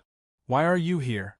Black Panther's words contained a certain kind of vigilance. I'm here to stop you. Saito looked up at Black Panther and replied calmly. What do you mean? Hank asked. It means that I'm cracking the main control program of this spaceship, and I've made some progress. Soon, I'll be able to obtain its ownership. At that time, even if you don't do anything, the war will end, Saito explained. Really? Tony asked in surprise. Of course, Saito affirmed with a smile. How did you crack it? You know, even I can't completely analyze Kang's system without a sample, Tony, whose heart was filled with disbelief, asked. After saying that, Tony realized that his words sounded like he was looking down on Chun Zhao, so he quickly explained, You know, that's not what I meant. I know, Saito shrugged nonchalantly. You just need to know that I have my ways. How much longer do you need? Captain America asked. No more than half an hour, Saito replied with certainty. Half an hour is too long. Captain America frowned. Then there's no other way. After all, this spaceship system is from the future. Even I need some time to crack it. Saito shrugged helplessly. Can you stop the time machine? Hank asked. I'm sorry, I can't. Saito sighed. And I advise you not to think about destroying the time machine. Why? Bumblebee asked. First of all, I'm taking over this spaceship. If you destroy the time machine, it's equivalent to breaking the time anchor of this spaceship in this era. It will immediately bring Kong and the others back to the future world. Secondly, if you destroy the time machine, several innocent people will die.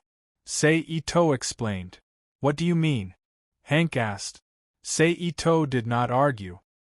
He told Tony and the others everything he knew about Kong and Ravenna, as well as Ravenna's current situation. The effect was indeed very good. Bumblebee, who was overflowing with emotions, was decisively moved. He took the initiative to persuade the others to give up the idea of destroying the time machine. I want to see the Ravenna you mentioned, Black Panther said. Okay. Come with me. Seito knew that Black Panther was still suspicious. He nodded nonchalantly and led Tony and the others to the hibernation chamber where Ravenna was. Along the way, they naturally saw the wreckage of the mechanical guards and the corpses of the elite guards. It gave them a glimpse of how powerful Seito was. A few minutes later, the group arrived at the hibernation chamber where Ravenna was. Then, a woman who was about 1.7 meters tall, had a slim figure and dark skin. She looked similar to a South African. She wore a pair of white trousers and a white halter top. Her arms were covered with gauze sleeves, and her face was covered with a thin veil. Needless to say, she was Kang's wife, Princess Ravenna. As for the hibernation chamber, it was actually a large space with nothing in it. There was only an energy generator in the center that could isolate the particles that traveled faster than the speed of light. Princess Ravenna, who was on the verge of death, floated in the middle of the energy generator's light barrier, maintaining a static state that would not be affected by time. Black Panther, Hank, Tony, and the other two scientists walked forward and circled around the energy generator. They carefully observed Princess Ravenna's condition. "By the way, where's Kong?" Bumblebee asked as if he suddenly recalled something. "I knocked him out and left him in the main control room. If you need him, you can take him away at any time," Seito replied casually. "Okay, we'll wait for you for half an hour," Tony said after a moment.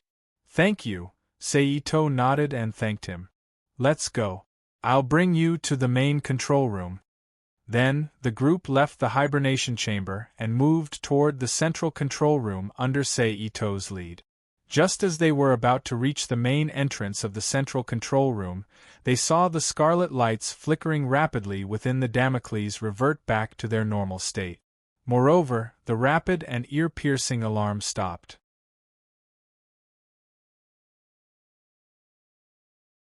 Chapter 2165. It seems to be a success. Seito, who saw the changes in the ship, chuckled. After that, he quickly walked into the central control room with everyone.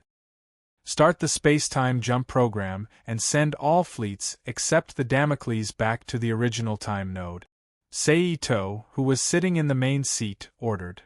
"Order received." Time jump program started. The main control program of the Damocles replied. Almost as soon as he finished speaking, streams of light flickered one after another. All the giant flying saucers and the metal robots that were still moving on the ground suddenly disappeared into the air, returning the entire Earth to the human governments of various countries. At this time, Seito, who had solved the crisis of the Earth, turned around and looked at Tony Stark and others who walked into the central control room. You guys?" Tony's exposed face was full of astonishment as he looked at Seito and the shadow clone next to him. Then he stuttered. "One of my abilities, shadow clone." Seito smiled. As soon as he finished speaking, there was a soft pop sound. The shadow clone Ito-say beside Tony and the others immediately turned into a light smoke and disappeared from everyone's sight. "Okay, the crisis of the Earth has been resolved. Do you want to stay on the ship for a while before going back, or do you want to go back now?" Seito asked. "What are you going to do with this ship?" Without waiting for Tony and others to speak, Captain America asked first. "Of course, I'm going to keep it," Seito replied in a low voice. "This kind of thing is very dangerous." Captain America stared deeply at Seito and said in a deep voice, "I know, but I have the ability to ensure its safety. And the problem of not letting it happen." Seito looked back at Captain America and said slowly, "Or, do you not believe me?"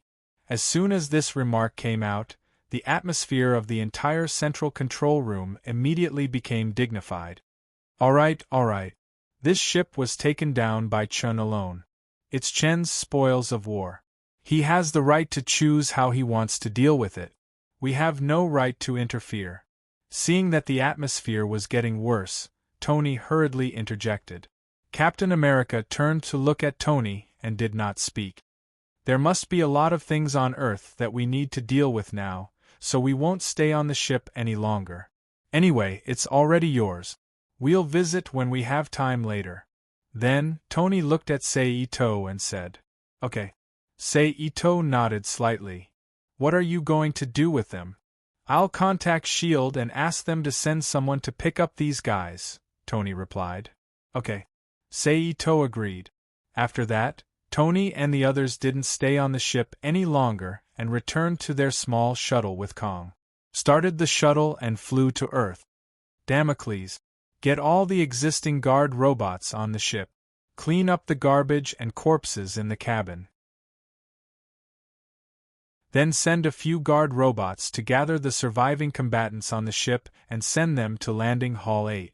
Seito, who saw Tony and others' shuttle flying away through the monitor, ordered again. Yes. Damocles responded. Then, all the remaining guard robots in Damocles were activated and cleaned up the wreckage and corpses in the battleship according to Seito's orders. They found all the combatants who were lucky enough to survive and the combatants who were hiding in other places and transported them to Landing Hall 8. It was not until about an hour later that a dozen shuttles painted with S.H.I.E.L.D. S.H.I.E.L.D. appeared on Damocles' monitor and flew straight towards the Damocles. This is the Blade Peak team of S.H.I.E.L.D. I am Agent Brand. I have been ordered to receive the criminals. Please allow me to land. At the same time, a clearly coded communication message was sent into Damocles. Brand? I didn't expect her to come. If I remember correctly, she seems to be the director of the Heavenly Sword Bureau established on Damocles in the future. She is a hybrid between an alien and an Earth human. Itose chuckled as he looked at the half-body image of the green-haired woman on the screen. But obviously, now because of his big butterfly intervention, she can no longer become the director of S.H.I.E.L.D. As for whether the Sky Sword Force will be formed to fight against aliens, Seito doesn't know. After all, that's an internal matter of S.H.I.E.L.D. or the U.S. government, and he doesn't care about it. Lin, turn on the guidance system and lead them to Landing Hall 8. Then, Seito ordered Book of Night standing aside. Yes, Linforth replied. Immediately, a permission message and a guidance channel composed of lasers were launched from Damocles. Brand and others who received the permission message did not hesitate. They accepted the power of the guidance channel and landed in Landing Hall 8, which was already filled with future people. Then the hatch opened and Agent Brand and others were released from it. All the prisoners on the ship are here. You can take them away. Just as Agent Brand and others stepped off the shuttle, Seito's voice sounded in their ears through the loudspeaker. It seems that the other party is very wary of us. Brand, with one hand on his waist and one leg out, said with a pair of sunglasses on his face. What do we do now? A male agent next to Brand asked. Do as the other party says and take them away, Brand replied. But, the man said with some hesitation. No buts. Don't forget, this is someone else's territory now. If you want to die, I won't stop you. Brand interrupted in a very rude tone. What about the orders from above? Another person asked. Who cares? If they are not satisfied, let them do it themselves, Brand said. After listening to Brand's statement, the agents looked at each other and did not object. They stepped forward to accept the prisoners. I am a senior agent of S.H.I.E.L.D., Agent Argby Brand. I have something to discuss with Mr. Chun. I wonder if Mr. Chun can meet with me. And just as the other S.H.I.E.L.D. agents were releasing the prisoners, Agent Brand suddenly raised his voice and shouted. But after waiting for a long time, there was no response. Seeing this, Brand frowned and did not do anything as indifferent as before. After 20 minutes, all the prisoners were escorted to the shuttle. Let's go. Brand, who returned to the shuttle, ordered. Then the shuttle that was stagnant in the landing hall shook and flew up from the ground again. It turned around and flew out of the Damocles. It flew back to Earth without stopping halfway. They're finally gone. Seito, who saw the shuttle belonging to S.H.I.E.L.D. through the monitor screen, exclaimed softly. Then he ordered, Damocles, remove all the emergency defense systems on the ship, and the self-generated defense force field. The entire ship will enter a state of hibernation. Yes. The defense system is lifted, the defense force field is turned off, the faster-than-light particle engine enters a low state of operation, and the entire ship enters a state of hibernation. Then, just as Damocles' announcement fell, a dark hole like a black hole immediately appeared in front of Damocles, expanding at a seemingly slow but fast speed, and swallowing the Damocles. Immediately, the alarm on the entire Damocles rang rapidly. At the same time, the intelligent main control system quickly reported, "Warning, an unknown space fault reaction has been detected ahead. It is recommended that the dormant state be immediately lifted and the defense system be turned on for protection." "Lift the alarm," Saito ordered. Yes. The alarm is lifted. In the next moment, the black hole rushed in and swallowed the entire Damocles in the blink of an eye, and then quickly condensed into a black spot, like a burst bubble, completely disappearing from this part of the universe. However, it didn't take long for the light and shadow to flash in the void, and Saito's figure reappeared in the universe, but then the figure flashed again and disappeared from the universe again. At the same time, on Earth, in the Avengers headquarters building somewhere in New York City, Saito's figure appeared. "Welcome, Mr. Chen." The voice of the building's artificial intelligence system, JARVIS, sounded. "Hello, JARVIS," Saito said. "Is Tony back?" "Yes, sir, he is currently in the lounge. Do you want me to call him?" JARVIS replied. "Call him." Saito nodded and agreed. Then, with a thought, the dismantled energy generator and Princess Ravenna, who was sealed in the energy shield generated by the generator, were brought out. JARVIS, "I'm leaving. That's what I want to give to Tony. He knows what to do with it." Saito, who took out Princess Ravenna, said loudly. "Okay, sir." Saito, who got the response, nodded, then launched instant transmission and disappeared from the Avengers headquarters building. Almost the next moment after he left, Tony Stark, dressed in home clothes, walked out of the side passage alone and came to the hall. "Where is he?" Looking at Princess Ravenna, who was left alone in the hall, Tony asked with a somewhat stunned expression. "Mr. Chen has left. This is what he wants to give to you. He said that you know what to do with him." JARVIS replied. "Oh, this guy is always giving me trouble." Hearing this, Tony raised his hand and patted his forehead helplessly and said with a headache, "JARVIS, help me contact Mr. Miracle." "Okay, sir." At the same time, in a forest somewhere in Norway, as a green energy light emerged, a blonde woman in a green skin-tight suit appeared from the energy light, looking at the strange world in front of her with interest.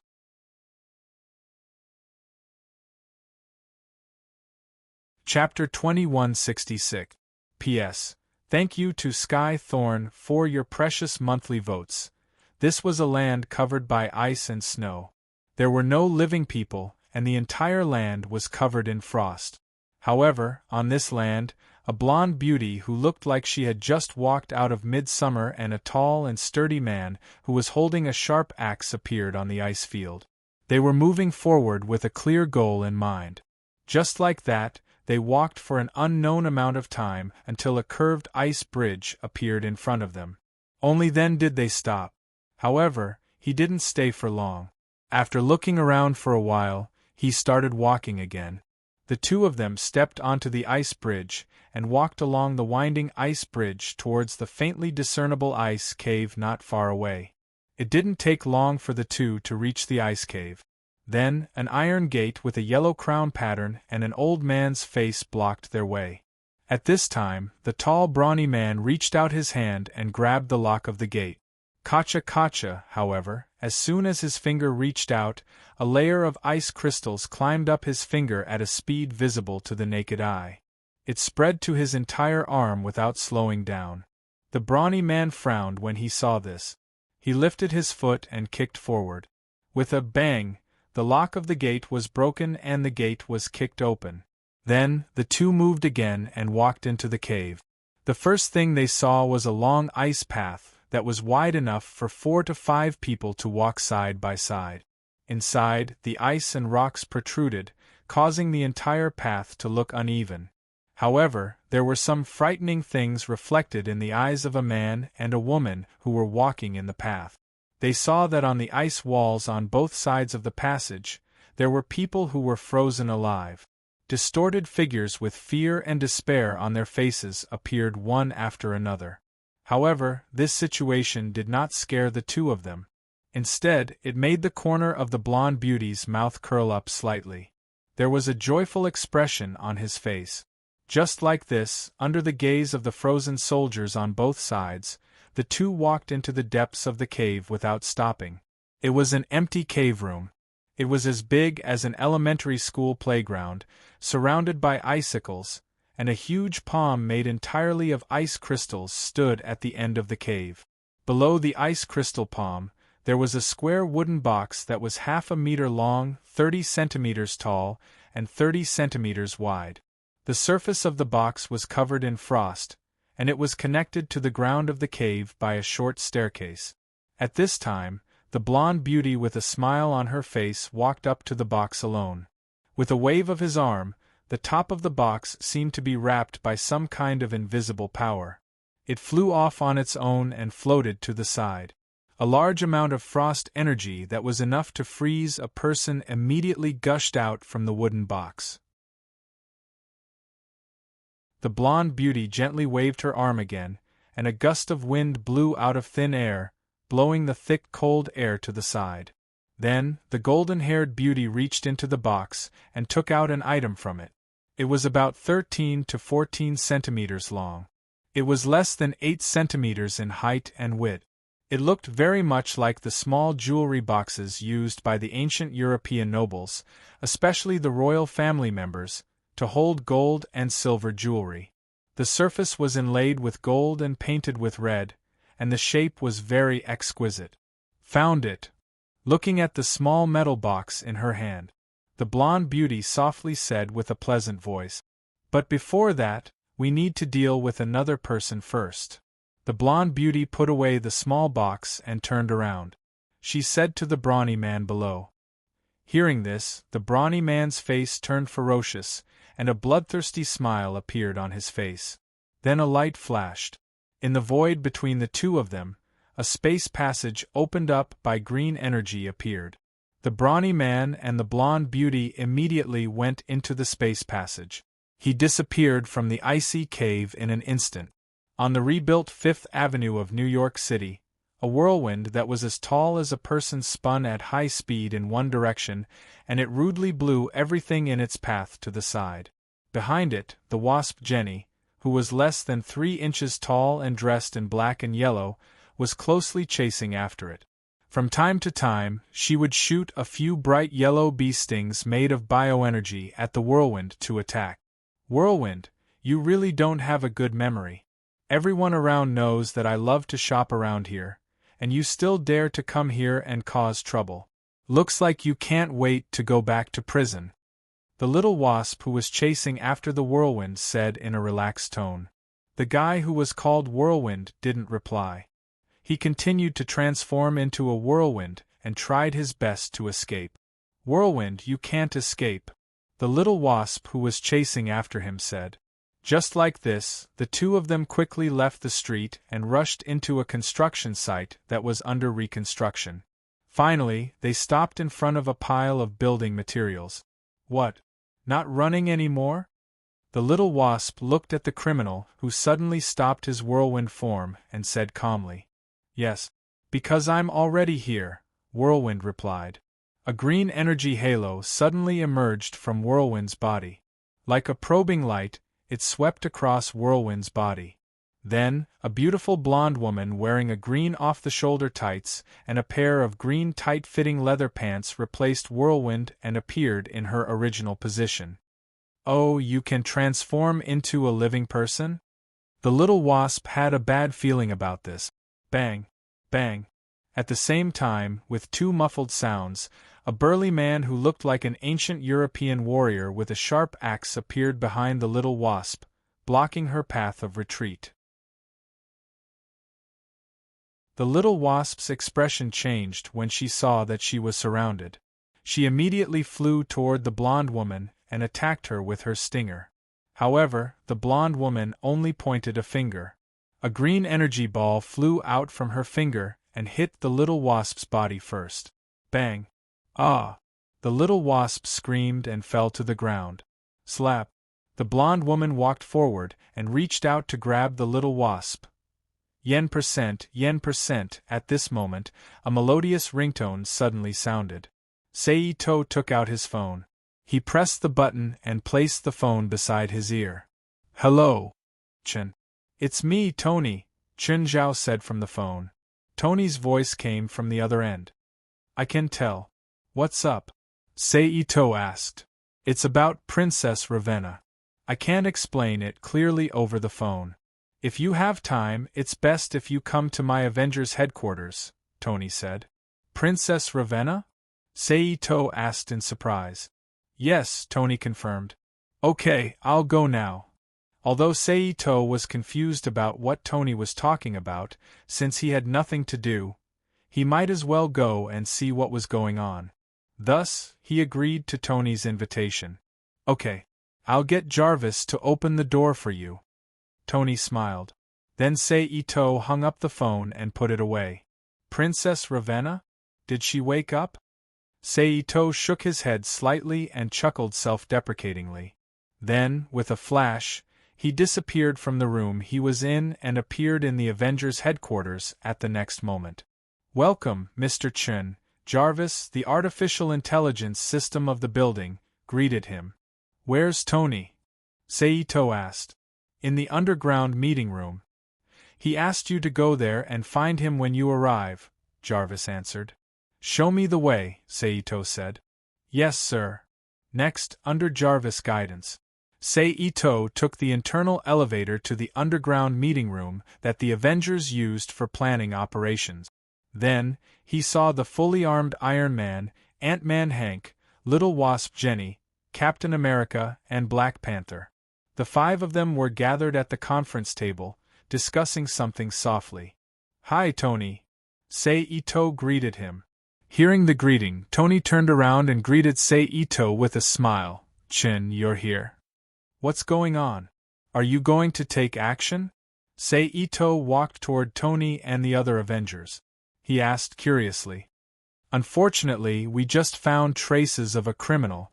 We're discussing how to deal with him, so we can't explain to you about Princess Ravenna for now, Tony said apologetically. It's fine. This won't make a difference, Seito said nonchalantly. Then, he raised his head and looked at the information in the 3D image above the conference table with a big A symbol. Criminal. Dr. Chen, China, an excellent physicist. In order to pursue power, he used experiments to turn himself into a radiation man. Degree of danger, means of attack. However, just as Seito was looking at the criminal's information, Tony Stark suddenly raised his hand and aimed at Seito's back. From the energy jet in his palm, a blue repulsive beam shot into the air. Bang! Seito, who was almost defenseless against these heroes of justice, could not dodge in time and was bombarded by the beam on the side of his arm. Do it! Then, Tony shouted. Then, Captain America swung his arm and the shield spun at high speed toward Seito. At the same time, the small wasp also flew to Seito's side and shot a bee sting, made of biological energy, at Seito. But in the next second, Seito did not do anything, but the shield that spun at high speed to his side suddenly stopped. Then, it flew back at a speed faster than it came and slammed into Captain America's abdomen, sending him flying. As for the stinger shot by the little wasp, Itose ignored it and turned directly to look at the Iron Man floating in the air. He reached out and grabbed it and took it into his hand. Like throwing garbage, He turned his hand and threw it at the fast-moving Black Panther not far away. Who? Panther, who did not dare to collide with the Iron Man with strong inertia, leaped and dodged from the falling line of Iron Man, causing Iron Man's body to hit the floor of the conference room heavily. Bang! Watch me. At this time, Hank, the Ant-Man who used the Pym particles to turn into a giant, smashed his big hand down at Saito. Saito turned his head and opened his mouth at the Ant-Man, exhaling a seed true text, and then the seed true text made a powerful electric shock, slamming into Hank's chest, sending his huge body flying into the distance. Hank then turned around and kicked Panther in the abdomen. Bang! With a muffled sound, Panther, like everyone else, was sent flying. Then Saito, who had done all this, flicked his finger and shot out a strong wind, hitting the small wasp that had been flying around him. What a bunch of trash! With the emergence of a green circle of light, the blonde beauty who suddenly appeared in the Avengers conference room said in a disdainful voice. Beside her, the burly man who was dressed like an ancient Viking warrior was still following her closely like a servant without a will of his own. Amora. Seeing the person who came, Saito raised his eyebrows slightly and said in a low voice, I was wondering why they suddenly attacked me. It turns out that they were controlled by your magic. You know me? The blonde woman named Amora was surprised. Of course, as one of the most powerful witches of the Asa gods, Saul's pursuer, Loki's lover, how could I not know the famous witch Amora? Saito chuckled. Since you know me, you should know what I'm capable of. If you don't want to die, hand over Saul.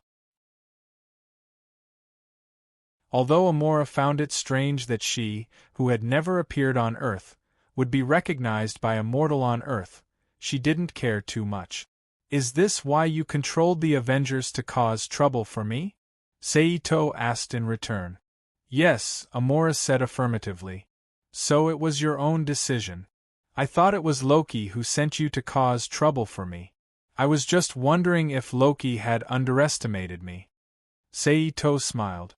I don't have time to talk nonsense with you, hand over Saul. Amora frowned. What if I say no? Saito asked with interest. Then I'll let you know how powerful I am. Amora said in a low voice as she raised her left hand. Her palm was burning with emerald magical flames. At this time, while the two were talking, the Avengers got up from the ground one by one and formed a circle with Amora and the strong man beside her, the executioner, surrounding Saito in the middle. Although I knew that there would be a day when I would meet them on the battlefield, I didn't expect it to come so soon. Looking at the Avengers who were controlled by Amora's charm magic, Saito sighed softly. But forget it, seeing that we've been getting along well during this period, I'll save you guys one more time. After saying that, he opened his mouth and spat out a sound that could repel magic.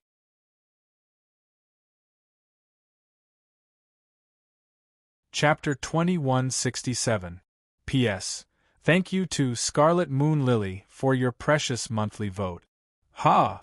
Suddenly, a golden light wave spread out rapidly with Saito as the center. It swept past Tony Stark and the others in the blink of an eye. Under the impact of the golden light wave, the green spiritual energy covering the heads of Tony and the others was instantly dispersed and disappeared from their heads. Then, Tony and the others felt a pain in their heads and recovered from their daze. What's going on with me? Tony held his head and shook his head as he spoke. Why am I here? Wasn't I chasing Whirlwind on the streets just now? Bumblebee looked at the familiar meeting room of the Avengers headquarters in shock. Also, who are you? Chun, why are you here? It looks like we're fighting against that Chun, Black Panther said. Jarvis, tell me what's going on, Tony raised his voice. Yes, sir, Jarvis replied, then opened his mouth and told him everything he knew. At 1:00 this afternoon, Miss Janet returned to the Avengers headquarters and headed for Mr. Hank Pym's laboratory. She then launched an attack on Dr. Hank Pym. Then, that lady and Sir appeared in the headquarters building and hypnotized Dr. Hank Pym.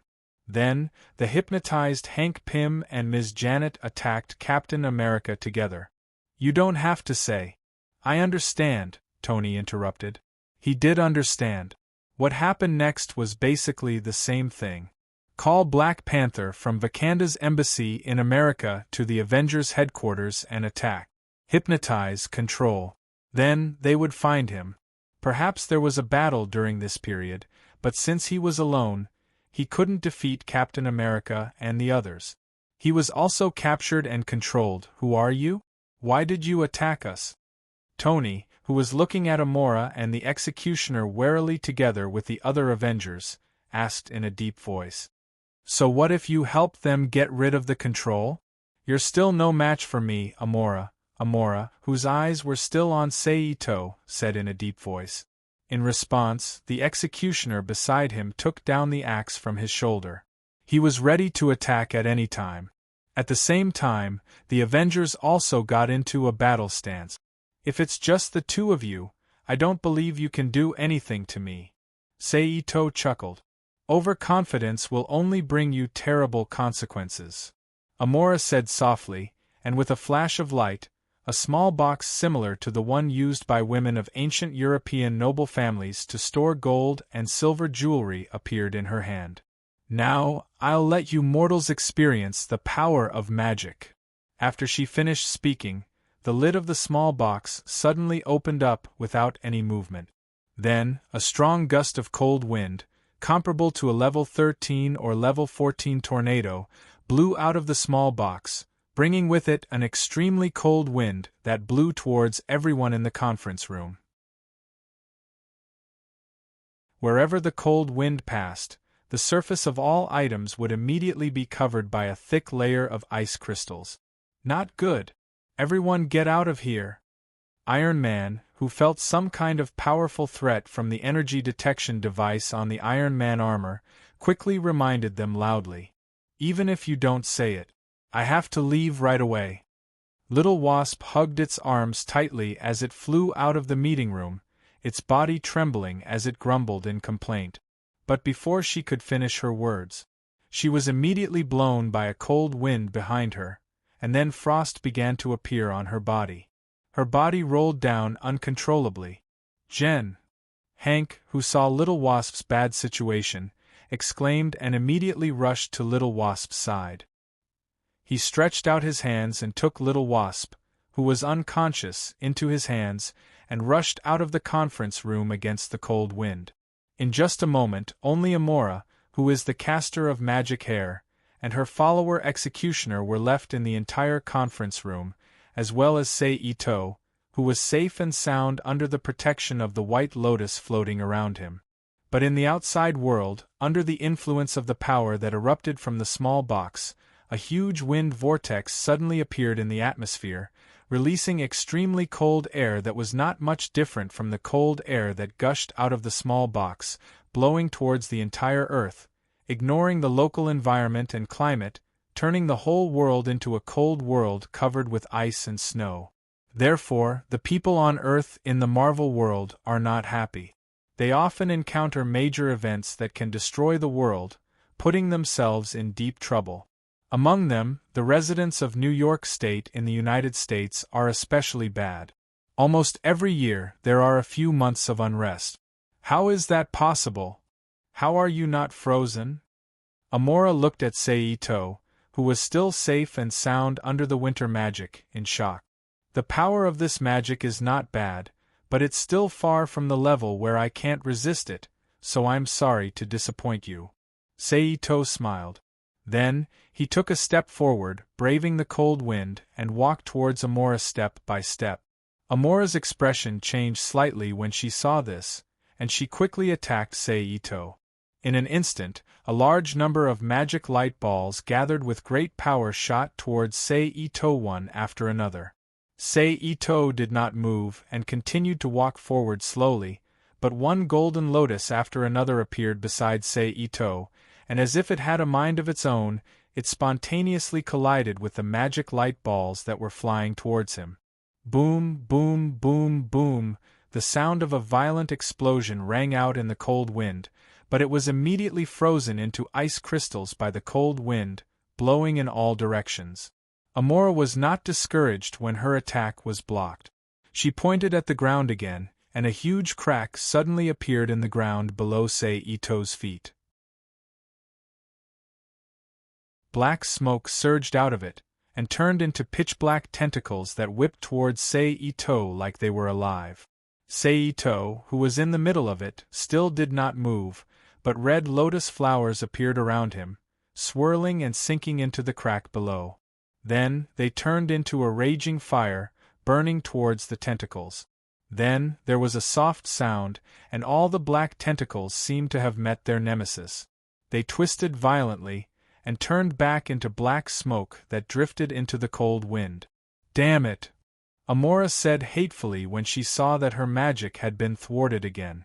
She then extended her palms and held the small metal box in front of her, which was constantly surging with freezing wind. In the next moment, the chaotic cold wind surged and quickly gathered into a thick ice tornado, rushing towards Seito, who was nearby. The white lotus flowers around Seito dispersed and turned into psychokinesis, forming a spherical invisible barrier that covered his body. He leaned forward slightly, blocking the rapidly expanding tornado. Whoosh! In an instant, Seito was completely swallowed by the tornado. Even though she had seen Seito being swallowed by the cold tornado with her own eyes, Amora still did not dare to relax. She continued to maintain the supply of magic from the treasure box in her hands, while staring closely at the cold wind in front of her, waiting to confirm whether the enemy had been frozen into an ice statue. After more than a minute, Amora still did not discover any other reaction from the enemy. She guessed that he had been completely frozen, and only then did she heave a sigh of relief. She slightly reduced the power of the freezing wind released from the treasure box in her hands. However, just as she relaxed slightly and was about to reduce the power of the treasure box, a hand suddenly reached out from the cold wind and landed on the treasure box in her hands, closing the lid of the treasure box with a "pa" sound. In an instant, the hurricane that was blowing in the entire conference room stopped, and exploded into a chaotic airflow that quickly blew away in all directions. At the same time, without the influence of the magic of the treasure chest, the huge wind eye that appeared in the atmosphere also disappeared one after another.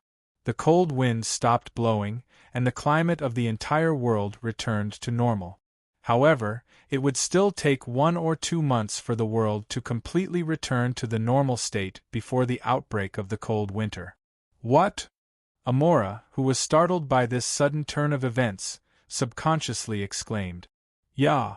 However, the executioner on the side reacted quickly. He immediately roared and chopped at Seito's arm with the axe in his hand. Seito withdrew his hand, grabbed the box, and retreated. Amora, who had recovered from her shock, shouted angrily as she released the magical hair chain to capture Seito. "Leave the winter treasure box." Seito chuckled as he flicked his finger and sent Amora's magical hair chain flying with a magic bullet. "This thing is called the winter treasure box, huh? That's quite appropriate. I'll gladly accept it." Then, with a flip of his palm, he put away the winter treasure box in his hand. "Bastard!" Amora, who saw the winter treasure box disappear, roared angrily. She released 2 huge magic wolves completely composed of energy from her hands and bit at Seito with a ferocious expression. At the same time, the executioner smashed the giant axe in his hand on the ground, and a sharp ice crystal blade made of ice magic appeared on the ground in an instant. It rushed along the crack created by the axe power and rushed towards Itose.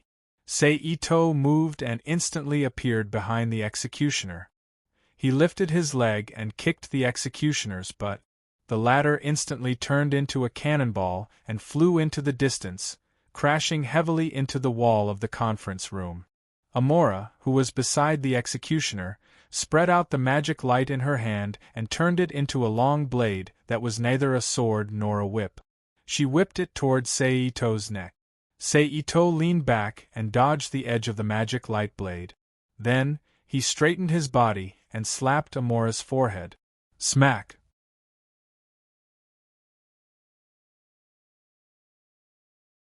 Chapter 2168. P.S. Thank you to White What for your precious monthly vote. Thud. Amora stumbled back a few steps. Ito was not going to let it go. He immediately stepped forward, grabbed Amora's arm, and pulled it back to him.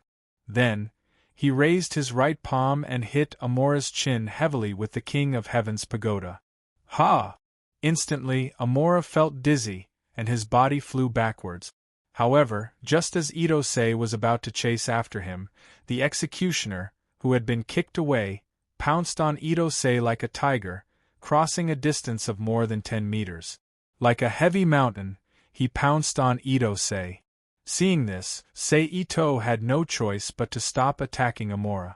Instead, he grabbed the executioner's arm before he could attack. Then, he twisted his body and threw the executioner away with a suplex. In an instant, the executioner once again turned into a meteor and flew out. It smashed through the glass of the conference room and flew into the underground rock space outside the conference room. Finally, it slammed into an irregular rock wall, deeply embedded into the rock like an inlay. After dealing with the executioner, Ito turned to look at Amora again. However, what he saw was the spatial tunnel that had completely disappeared like a bubble and the empty conference room covered in thick ice crystals. Luckily, I didn't get nothing. At least I got 2 magic items from this world's divine realm. Seeing that Amora had escaped, Ito sighed in pity. Then, he turned and walked to the magic axe that the executioner had thrown down. He bent down and picked it up, he thought. Chin, are you okay? Just then, Tony Stark's voice rang out. Iron Man, Captain America, and Black Panther appeared in the cold conference room. Ito, who had put away the magic axe, turned around and looked at Tony and the others with a half-smile. You still know to come back. Well, it's mainly because the cold air was too strong. We couldn't rush in at all. You know what I'm saying, Tony said with a rare hint of embarrassment. Understood. Ito pursed his lips. Where are the 2 guys? Captain America asked after looking around the conference room and not finding any traces of the enemy. Amora ran away. As for the man, I threw him outside. But I don't know if he's still there, Ito said as he turned his head and gestured to the window that the executioner had broken. I'll go take a look. After hearing Ito's explanation, Iron Man immediately flew from the broken window to the underground space outside and searched the surroundings. Until about half a minute, before he returned to the conference room. It seems that they've run away, Tony said as he raised the mask on the Iron Man's face. In that case, I won't stay any longer. Goodbye. Ito, who got the expected result, nodded slightly. He looked at the 3 Iron Man and said, I'm sorry about what happened today, Tony apologized in an apologetic tone. It's okay. You had no choice at that time. Ito waved his hand generously and said, but you should pay more attention in the future. Try not to let today's things happen again. You're right. I'll study how to prevent this kind of thing later. Tony nodded in agreement. Good luck. Ito smiled. After that, without waiting for Tony and the others to reply, he disappeared in front of Captain America and the others in a flash. In the middle of the universe, on an isolated island shrouded in dense fog, a green energy circle appeared. Amora, who was in a sorry state, and the executioner, whose face was bruised and swollen, walked out of the circle of light. Then the circle of light disappeared, and an invisible energy spread from Amora's body, covering the gray world with a radius of more than 10 meters and showing the original color of the surrounding plants. I'm sorry, Loki, we failed. Amora apologized to the slender man sitting on a chair made of wood opposite her. What happened? Loki asked with a frown. Aimola opened his mouth, and with some hesitation, he recounted what he had done on Earth. Didn't I tell you not to mess with that guy for the time being? After listening to Amora's story, Loki stared at Amora's beautiful face with a gloomy look and said in a gloomy voice, "Why didn't you listen to me?" "I want to save Saul," Amora said softly. "Saul, Saul, Saul. I said that after my plan succeeds, I will naturally save Saul and hand him over to you to deal with. Why did you have to act on your own?" Loki stood up from his seat like a lit-up rocket, the veins on his forehead throbbing faintly as he gritted his teeth and said, "I'm sorry." Amora, who knew she had made a mistake, lowered her head and apologized. "Damn it, because of your unauthorized actions, my entire plan was exposed. Damn it." Loki walked back and forth in front of the chair as he said hatefully, "Give me some time, I have a way to take the winter treasure chest back from him." Amora said in a low voice. "What way?" Loki asked. "Brunhilde." Amora looked straight into Loki's eyes and answered. The corner of Loki's mouth pulled back slightly, revealing a strange smile. "He can even defeat Saul. Do you think Brunhilde can beat him?" Loki then asked, "Besides, are you sure you can control Brunhilde? And you won't think about the failure of this operation again?" "I can give a part of Brunhilde's power to a mortal. It may be impossible to control Brunhilde herself, but a mortal with nothing but power can escape from the palm of my hand," Amora said confidently. "All right, I'll give you another chance. If you fail, you know what will happen to you." Loki looked at Amora quietly for a while, then sat back on the chair and said softly, "I understand." Amora replied. Then, the green energy circle reappeared, and Amora and her executioner disappeared from the dense forest. Along with Amora's disappearance, the original colors in the forest vanished once again, returning to its original grayness. Silence. Even though there were clearly crows cawing, there wasn't the slightest sound in the entire forest. This was the Silent Island, a silent world of terror, and also a world where Loki could no longer use his flowery words to deceive people. What followed was another period of calm. There were no alien invasions, no terrorist criminals, and the whole world, including New York, fell into silence and peace. Under the influence of this peaceful atmosphere, other than paying attention to the progress of Saul's divine energy extraction in the Rubik's Cube world, as well as the situation of Magong Athena, who had accepted the divine power of the goddess of winter, Skadi, he also began to enjoy life.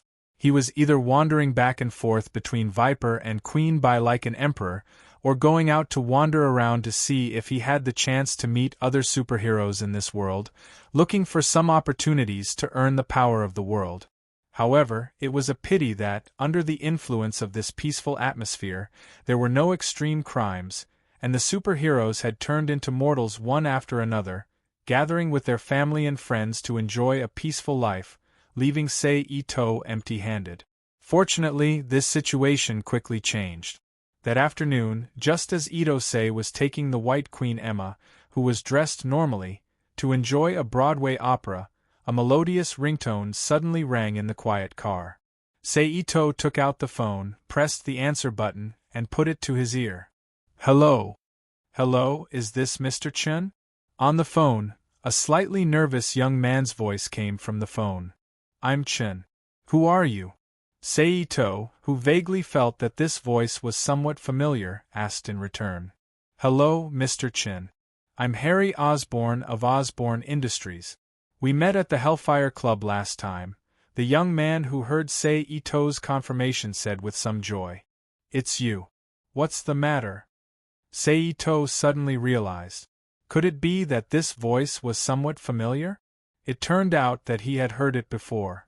"Here's the thing. I told you last time that our company is currently developing a new type of green and cheap energy. Now that it has been successful, I would like to invite you to the launch ceremony tomorrow." "I hope you can do me the honor," Harry said. "You mean the project led by Dr. Otto Gunther Octavius?" Sei-ito's heart skipped a beat when he heard this. He raised his eyebrows and asked. "Yes, that's the project," Harry confirmed. "Okay, I see. I'll attend." Later, you can ask someone to send the invitation to Foster International. Someone will collect it there, Seito said. All right, Harry replied. Then Seito hung up the phone and turned to Emma beside him. Remember to ask the company to collect it later. Okay, Emma agreed. Then they didn't say anything along the way. The two smoothly came to a small theater on 7th Street in New York. They bought tickets, cut the tickets, and entered the theater. They sat down in the box and began to enjoy the opera, Manhattan Memories, starring Mary Jane. You didn't read it wrong. The lead actress was Mary Jane, who became Spider-Man's wife in the future. It was still unknown whether she had become his girlfriend or not. However, Seito didn't care about this. After all, he came to watch the opera, not to flirt with Spider-Man's girlfriend. So after a little appreciation of Mary Jane's appearance, he listened to this fairly good opera performance with peace of mind.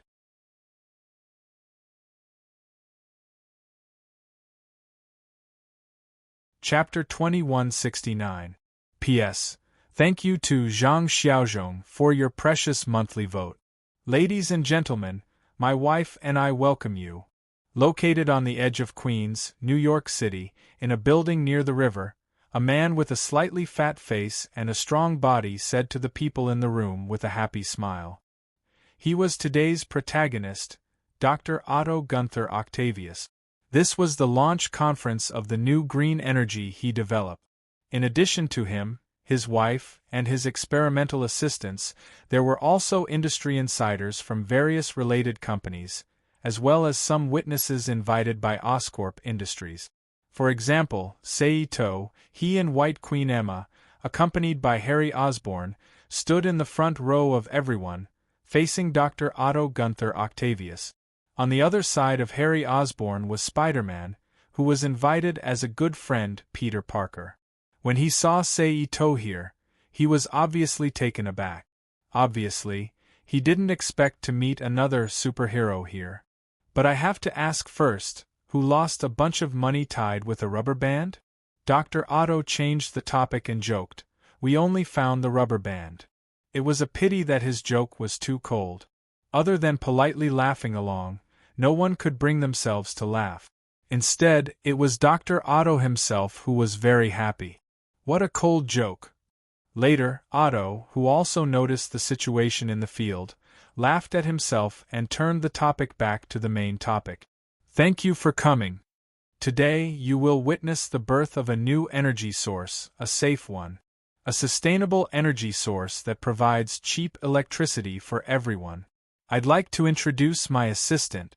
Speaking of this, Dr. Otto walked to the side of an item covered by a special protective cloth with a tin coating and raised his hand to pull the protective cloth off. In an instant, a weird machine composed of several metal tentacles appeared in front of everyone's eyes. These four-legged robotic arms are designed to handle nuclear fusion. Dr. Otto took off his suit, revealing his strong upper body, and walked to the table where the robotic arms stood. They can resist high temperature and magnetic forces. Then, with Dr. Otto's operation, the restraints of the robotic arm automatically clamped his waist and locked him in place. The sensor slowly tightened on his spine like an external spine until the crystal head at the top was pressed against the medulla oblongata under his brain. Then, the metal probe on the sensor pierced through the skin and deeply inserted into Dr. Otto's spine. It was mixed with his spinal fluid. The severe pain made Dr. Otto's face twitch even though he was prepared for it. Not to mention the ordinary people who were watching from the side. They all felt the pain and let out a low cry of fear. Fortunately, this was only a momentary thing, and then everyone turned their attention back to Dr. Otto, who was trying to control the robotic arm. At first, it was a little undetectable, but soon, the four-legged robotic arms seemed to have received the right signal. They pulled out of the shell one after another, like real biological tentacles, fluttering and opening under the control of Dr. Otto's mind. It was just that weird appearance. Everyone present couldn't help but take 2 steps back. My brain controls these robotic arms with artificial intelligence through a nerve connection, and the nanospirit wires directly transmit instructions. Let me use the robotic arms to control nuclear fusion in an extremely dangerous environment. Dr. Otto explained. These robotic arms have such advanced artificial intelligence, won't you be controlled by them? A woman asked. He's a reporter from Herald magazine. Rodelin Seiler. Harry Osborn whispered in Sei-Ito's ear. Herald magazine, a magazine specializing in new technology. New Technology, a rigorous science and technology magazine with new opinions.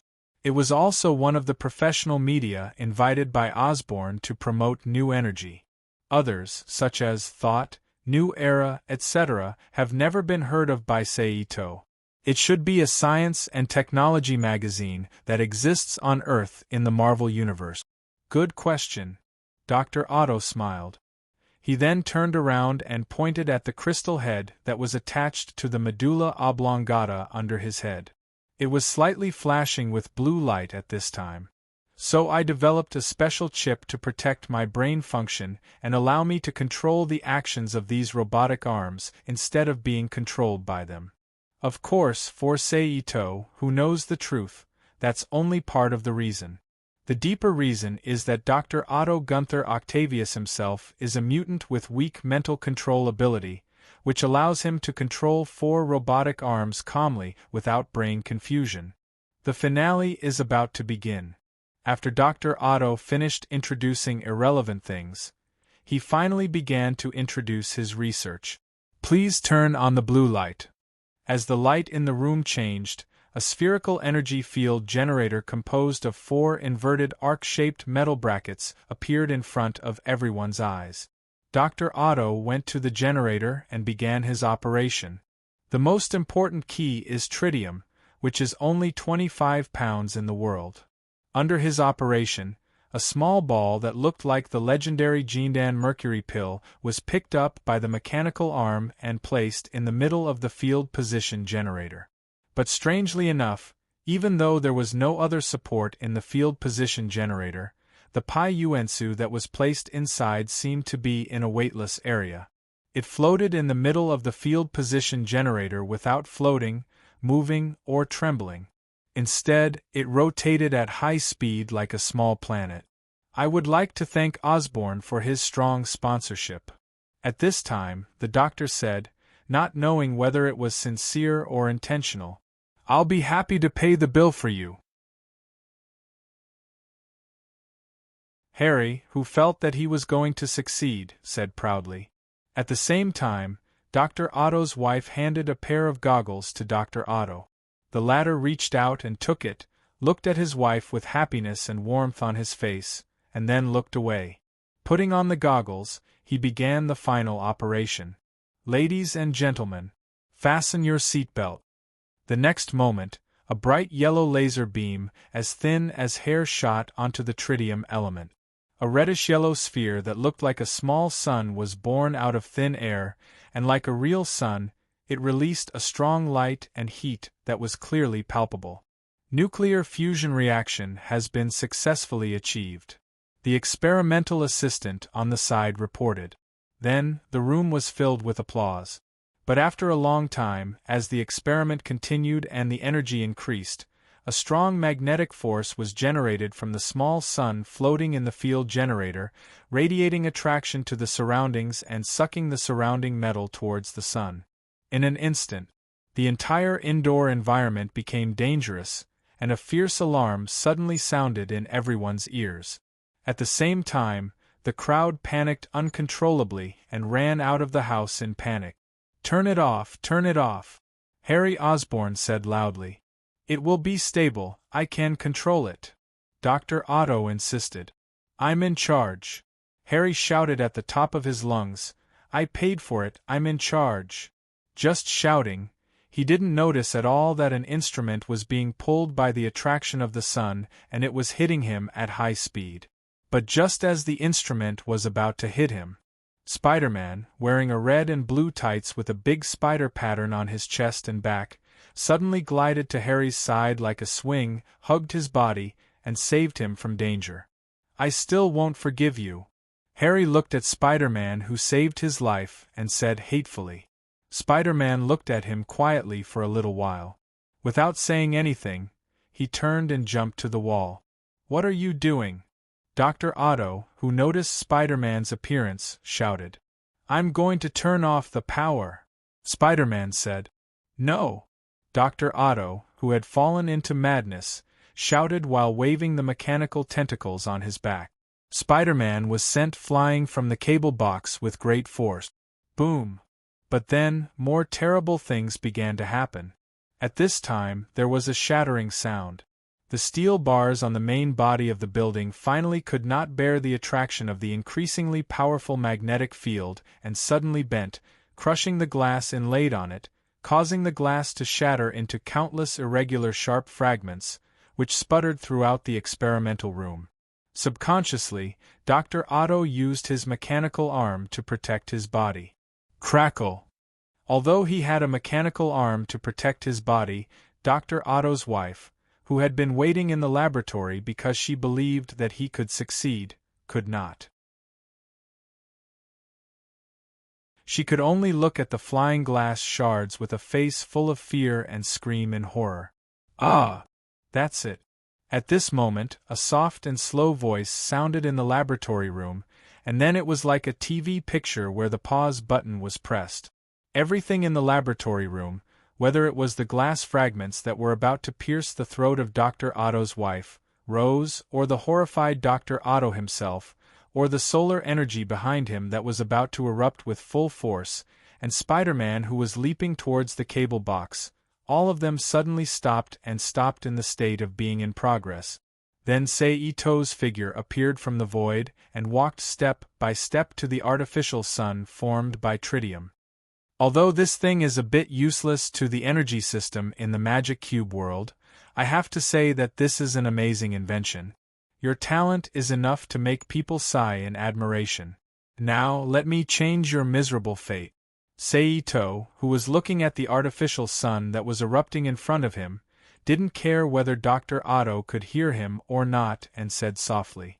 After that, with a thought, Dr. Otto and Ms. Rose, who was not far away, were put into the magic cube world. Then Seito, who took away Dr. Otto and his wife, turned around, walked to the cable box on the side, reached out, grabbed one of the cables, and tore the cable on it with brute force. Then his figure flashed and disappeared from the dangerous laboratory room. In the next second, time returned to normal. The shattered glass immediately crashed into the wall that Madame Rose was leaning on, shattering into a pile of even smaller fragments. At the same time, electric sparks burst out, cutting off the energy supply to the field generator, causing the artificial sun inside to expand and shrink.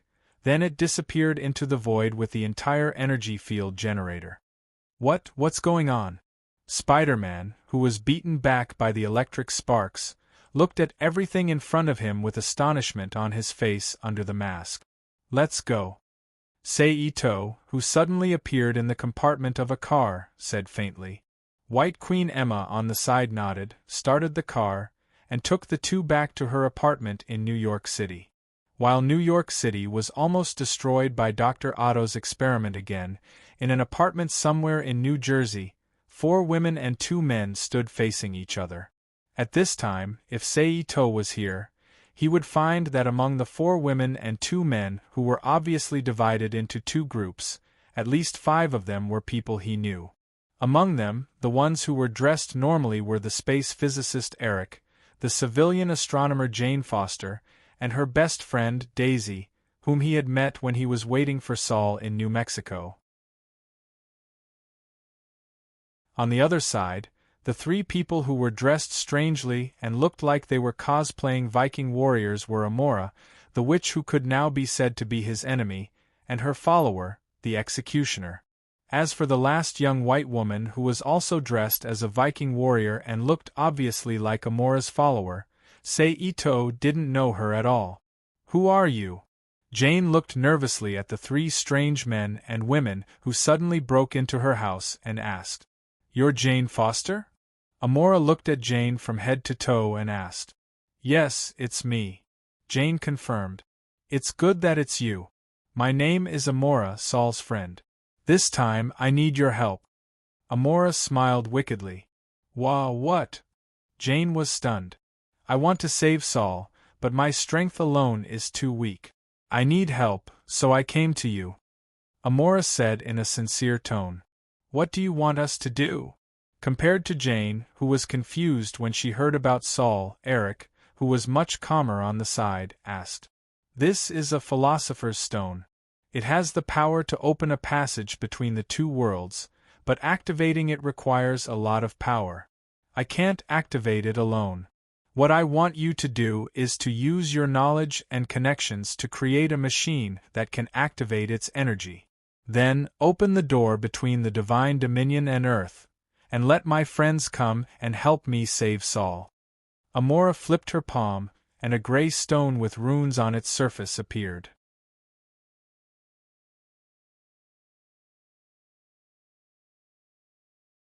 Chapter 2170. Don't you have the Bifrost? She interjected. You don't know, but because of Loki's rebellion, the Bifrost was destroyed. So before the Bifrost is repaired, all Asgardians can no longer use the Bifrost to travel through the 9 realms, Amora explained. What about you? How did you come to Earth? Eric asked.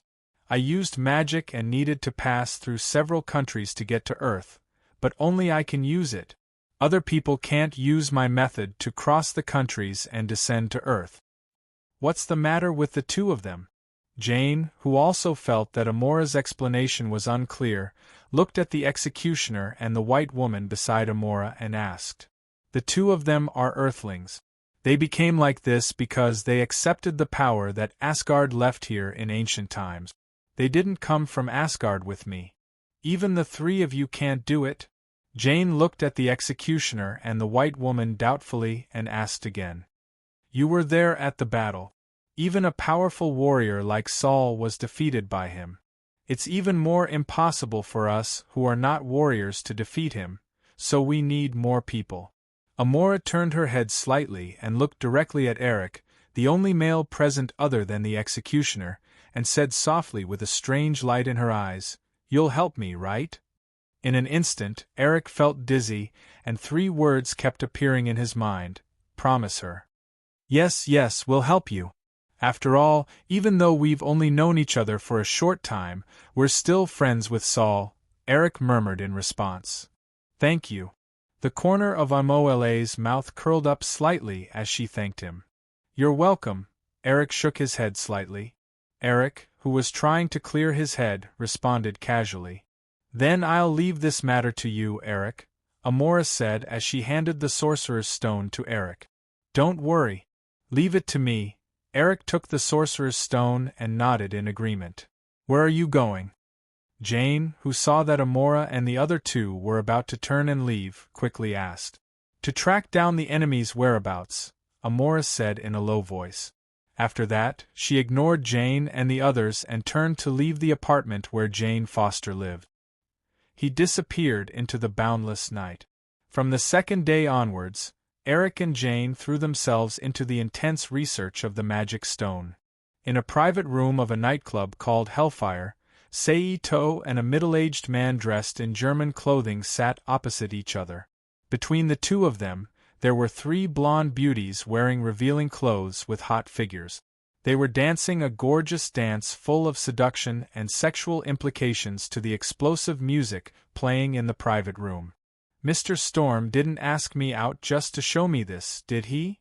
Itose, who was holding a wine glass in his hand and looking at the 3 blonde girls wantonly, said in a flat voice. Of course not. It's just a little entertainment to make our conversation less formal. Storm chuckled and snapped his fingers. Then, as though they had received an order, the sexy dancers stopped moving their bodies and walked off the stage one by one, swaying their fair buttocks as they exited the private room. Then, Storm turned around and picked up the remote control placed by the side. He pressed it with his finger and lowered the volume of the music playing in the private room. But in the next second, the music was so soft that it didn't affect the conversation. With a strange buzzing sound, the music in the private room was turned up to the maximum. This sudden, ear-piercing buzzing sound caught Seito off guard, and he instinctively tilted his head and closed his right eye. He revealed a look of discomfort on his face. In the face of this sudden, ear-piercing noise, Storm, who was an ordinary human, reacted even worse. He instinctively covered his ears with both hands. He instinctively covered his face with his hands, then fell onto the sofa with a pained expression. But this wasn't everything. At this moment, a figure flashed across the room. A figure clad in a red bodysuit flashed in the private room. A thin black man with two slender Japanese katanas in his hands suddenly appeared in the room. The katana in his hands flashed quickly and cut toward Ito-sei's body. The slashes transformed into an airtight blade screen that enveloped Ito's body. Ito-sei's pupils shrank as a warning sign appeared in his mind. Without thinking, he immediately unfolded an invisible psychic shield outside his body. Clang, clang, clang, clang. That the next moment, a series of clashing sounds echoed in the private room. Ito returned to his senses and grabbed the attacker behind him. However, the attacker dodged Ito's attack and appeared before Ito in an instant. He thrust the sharp blade in his right hand forward and aimed for Ito's head. But it was precisely because of this that Ito finally saw who attacked him. Deadpool? Ito was stunned. Boom. While he was distracted, Deadpool's long blade once again hit the telekinetic barrier around Ito's body.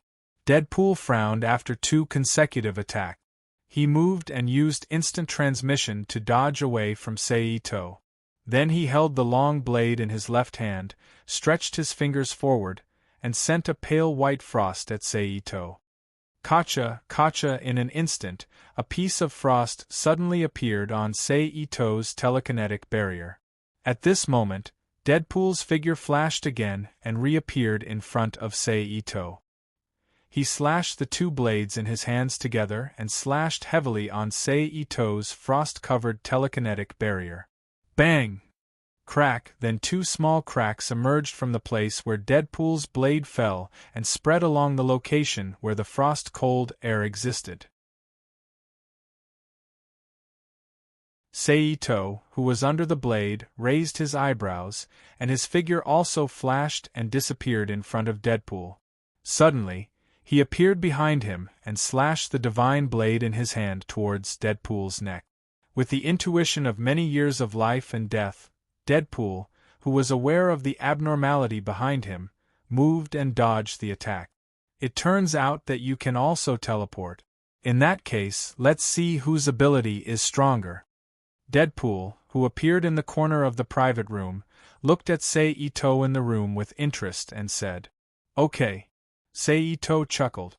Then the two figures moved at the same time, and a large number of images of Ito and Deadpool appeared in the private room. They appeared in every corner of the private room in different movements, filling up the private room the size of a bedroom. But in this process, although the two figures appeared with offensive movements, the weapons between the two did not collide. Both of them dodged the other's blade at the moment when the other's attack was about to fall, causing their own attacks to miss, and finally fell helplessly on the furnishings in the private room. As a result, one slender blade mark after another, long and short, appeared in the private room, cutting the originally magnificent private room into a mess. As for the ordinary villager Storm, he had already died in the battle between the two. He was cut into several pieces by either Ito's attack or Deadpool's blade. In this way, a few seconds passed in a flash while the two were chasing each other. "I'm going to speed up." At this moment, Deadpool's crazy voice sounded. In the next moment, the many Deadpool figures that appeared in the room condensed, and more Deadpool appeared in the room, and their blades surrounded and slashed at one of Ito. "Do you think I'm going all out?" Ito, who flashed under Deadpool's blade, chuckled. Then the long blade in his hand slashed forward and slashed at Deadpool. I can still speed up." Deadpool's figure moved and disappeared from the blade. "Me too." Seito laughed. Immediately after, the two of them used teleportation at an even faster speed than before. A violent whirlwind gradually formed in the private room, growing stronger and stronger, blowing in all directions. Boom! After a while, the wind accumulated in the private room finally broke through the barrier of the private room and blew away the door of the private room. Like a tide, it gushed out fiercely, divided into two relatively equal forces, and blew out along the passage of the nightclub to the left and right sides. "Let's go outside and fight," Seito suggested. "Okay," Deadpool responded. Then, the two figures flickered and appeared in the sky outside the Hellfire Club. "It seems that your taste is not bad. You also know that people can't see my incomparably elegant fighting posture in that cage-like broken house, so you specially found such a suitable place for me to perform. But let me say this first, I won't thank you. Moreover, your head is very valuable, so I won't let you go. Of course, if you can afford a higher price, we can still talk about it. You have to know that the financial economy is in a slump now. All kinds of second-generation machines, especially after the alien incident last month, have increased the price of many things in the market. I really don't know what the shit in the government is thinking. Did they put all their energy into mating with bitches?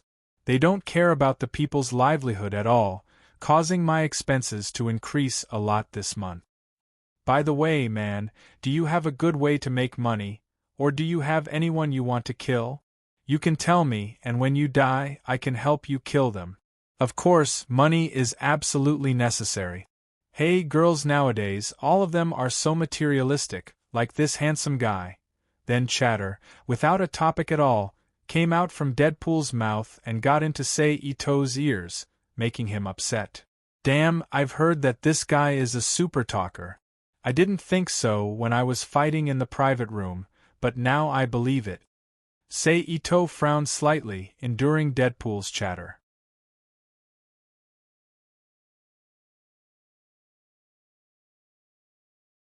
Chapter 2171. Deadpool, how about we make a deal? After another fight, Seito suddenly escaped from Deadpool's entanglement and said, "What? Have you thought it through? Are you ready to accept my proposal?" "No problem, say it, who do you want to kill? I promise to do it beautifully for you. But let's talk first, the money has to be paid first. Otherwise, when you die, I will ask for the money." Deadpool, who also appeared, said with a smile, "By the way, how much money do you have? My price for killing people is very expensive. If it's not enough, then I can't help you. But looking at your delicate appearance, I think you will be liked by many rich women. If you really can't afford it, I can be an intermediary and introduce you to a few rich women. As long as you can serve them well, the money is absolutely indispensable. Oh, I forgot to ask, are you good in that area? Don't be a silver wax spear, then my credibility will be ruined. But don't worry, I have medicine here, the price is cheap and guaranteed, you will definitely not take it." "Shut up." Seito, who was annoyed by Deadpool's words, frowned and shouted. Okay, you say it, I will shut up, shut up." Deadpool made an okay gesture with his right hand and drew a line in front of his mouth, and said as if he was zipping up, "Tell me, who wants to kill me? In return, I will grant you death." Seito said in a low voice. "Really? Can you really let me die?" As soon as Seito's voice fell, Deadpool's figure suddenly appeared in front of him, and his eyes were full of expectation as he asked repeatedly, "Say something, is it true or not? Don't lie to me, I am very smart. If I find out that you are lying to me, I will never let you go. Even if I don't have money, I will definitely kill you. I will divide you into several pieces, then throw you into a box and send you to the world by express." Just as he was talking, Deadpool's problem with words appeared again, forcing Seito to put his hand on his neck, and forced his words back into his stomach. The reason why he was so emotional was because he had fallen in love with the Lady of Death. The so-called Lady of Death one of the 5 gods in the Marvel Universe, is the embodiment of death in the Marvel Universe. It was the highest level of the Grim Reaper, the King of Hell, and the Demon King in all the legends of the world. It was like the god in the Bible. Normally, he couldn't see her. Only at the moment of death would he have the chance to come into contact with her. But what makes Deadpool feel crazy is that Deadpool himself has a super strong self-healing ability. That self-healing ability is so strong that even if he is chopped into minced meat, he can still be resurrected under that abnormal self-healing ability. Therefore, there were very few chances for him to meet the Lady of Death. Therefore, in order to allow himself to see the Lady of Death often, Deadpool transformed into a super mercenary, taking on all kinds of dangerous tasks that others dared not do or could not do to die, but as his strength grew stronger and stronger, he was getting more and more experienced, and even this kind of suicidal situation was becoming more and more difficult to encounter. Therefore, for the current Deadpool, anything can kill him. Having the opportunity to see the Lady of Death is a wonderful thing that he couldn't ask for, and it is worth Deadpool's sacrifice. You just have to tell me who took care of you. Don't say anything unnecessary. Otherwise, our deal is cancelled. Saito said coldly.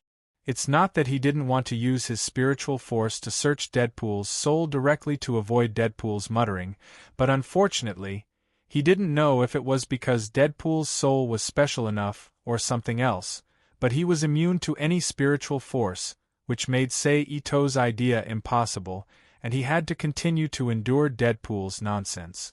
Okay, I'll listen to you, I'll do what you say.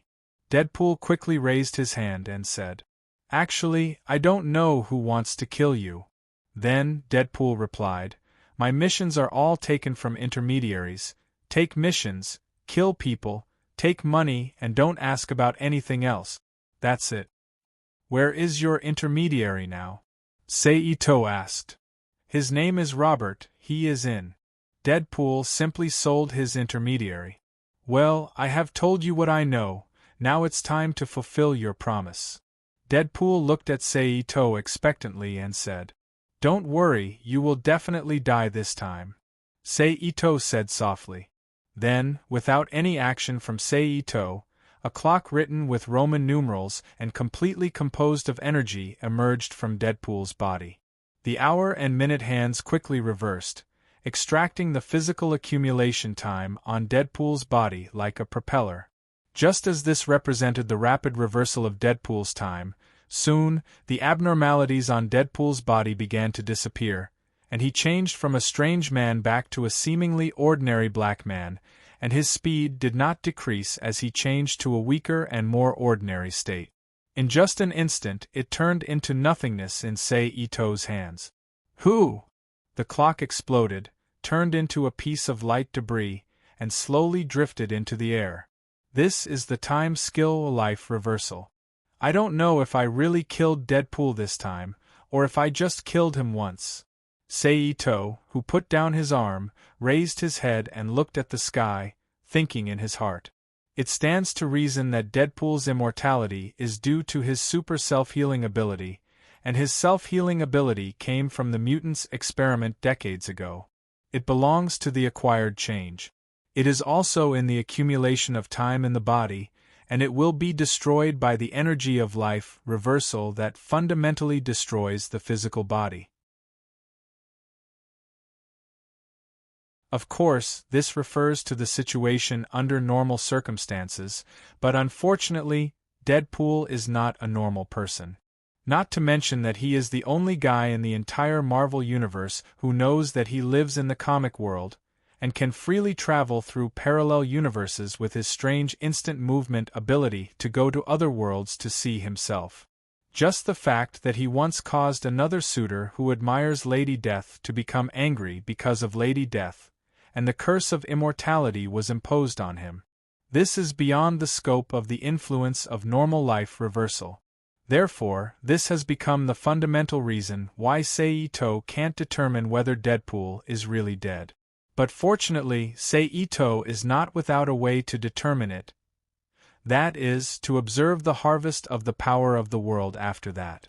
If it is a bumper harvest, then it proves that Deadpool of this universe was indeed killed by him. But if it is a trickle of water, then needless to say, Deadpool is only temporarily dead. It won't take long for this perverted guy to resurrect again, appear in this world, and even come to trouble him. In this way, Seito waited. In the next moment, with the arrival of the power of the world, Seito finally determined the current state of Deadpool: temporary death. This guy really won't die so easily. Seito, who waved his hand and put away the power of the world that fell from the sky, whispered to himself. Then he looked up at the void in front of him. Seito, who knew that Deadpool would reappear here soon, didn't stay any longer. He immediately launched instant transmission and disappeared from his original place, rushing to the location of the intermediary mentioned by him. Almost at the next moment after Seito left, with the gathering of a bunch of red light spots, a mass of flesh and blood appeared in the sky out of thin air, and like a magnet, it strongly attracted other scarlet light spots from the void to gather, then condensed, expanded, and turned into the image of a human body, suspended in midair. And the human body that gathered in this light spot was none other than Deadpool, who was killed by Seito once with life reversal. Finally, I see Lady Death again, Deadpool said with a happy look on his face. However, immediately afterward, he felt that there was nothing under his feet, and his limbs were like a drowning tourist as he fell to the ground below at high speed.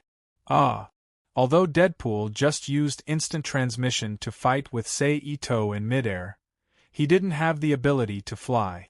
Therefore, after passing the initial state of suspension, Deadpool was inevitably pulled by gravity and fell to the ground. On the other side, after a few flashes, Seito appeared in front of an old house full of Western style, and then kicked the door in front of him without hesitation. Boom! Who are you? In the room, the fat white man who was startled by the sudden sound of the door stuttered.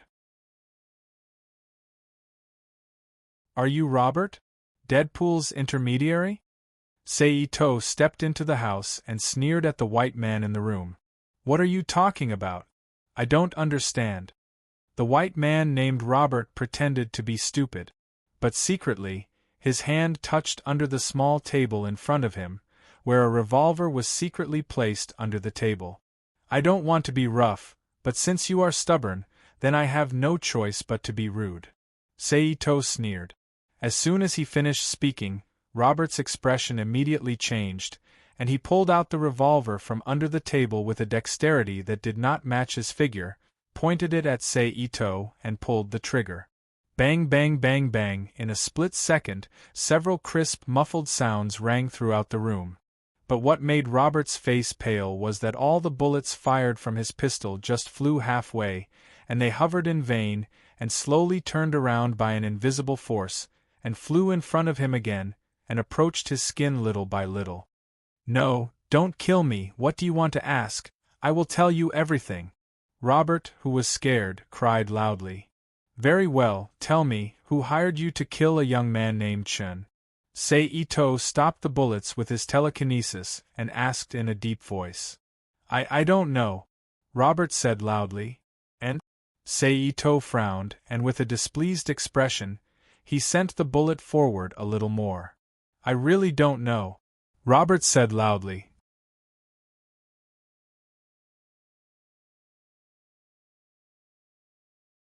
Chapter 2172.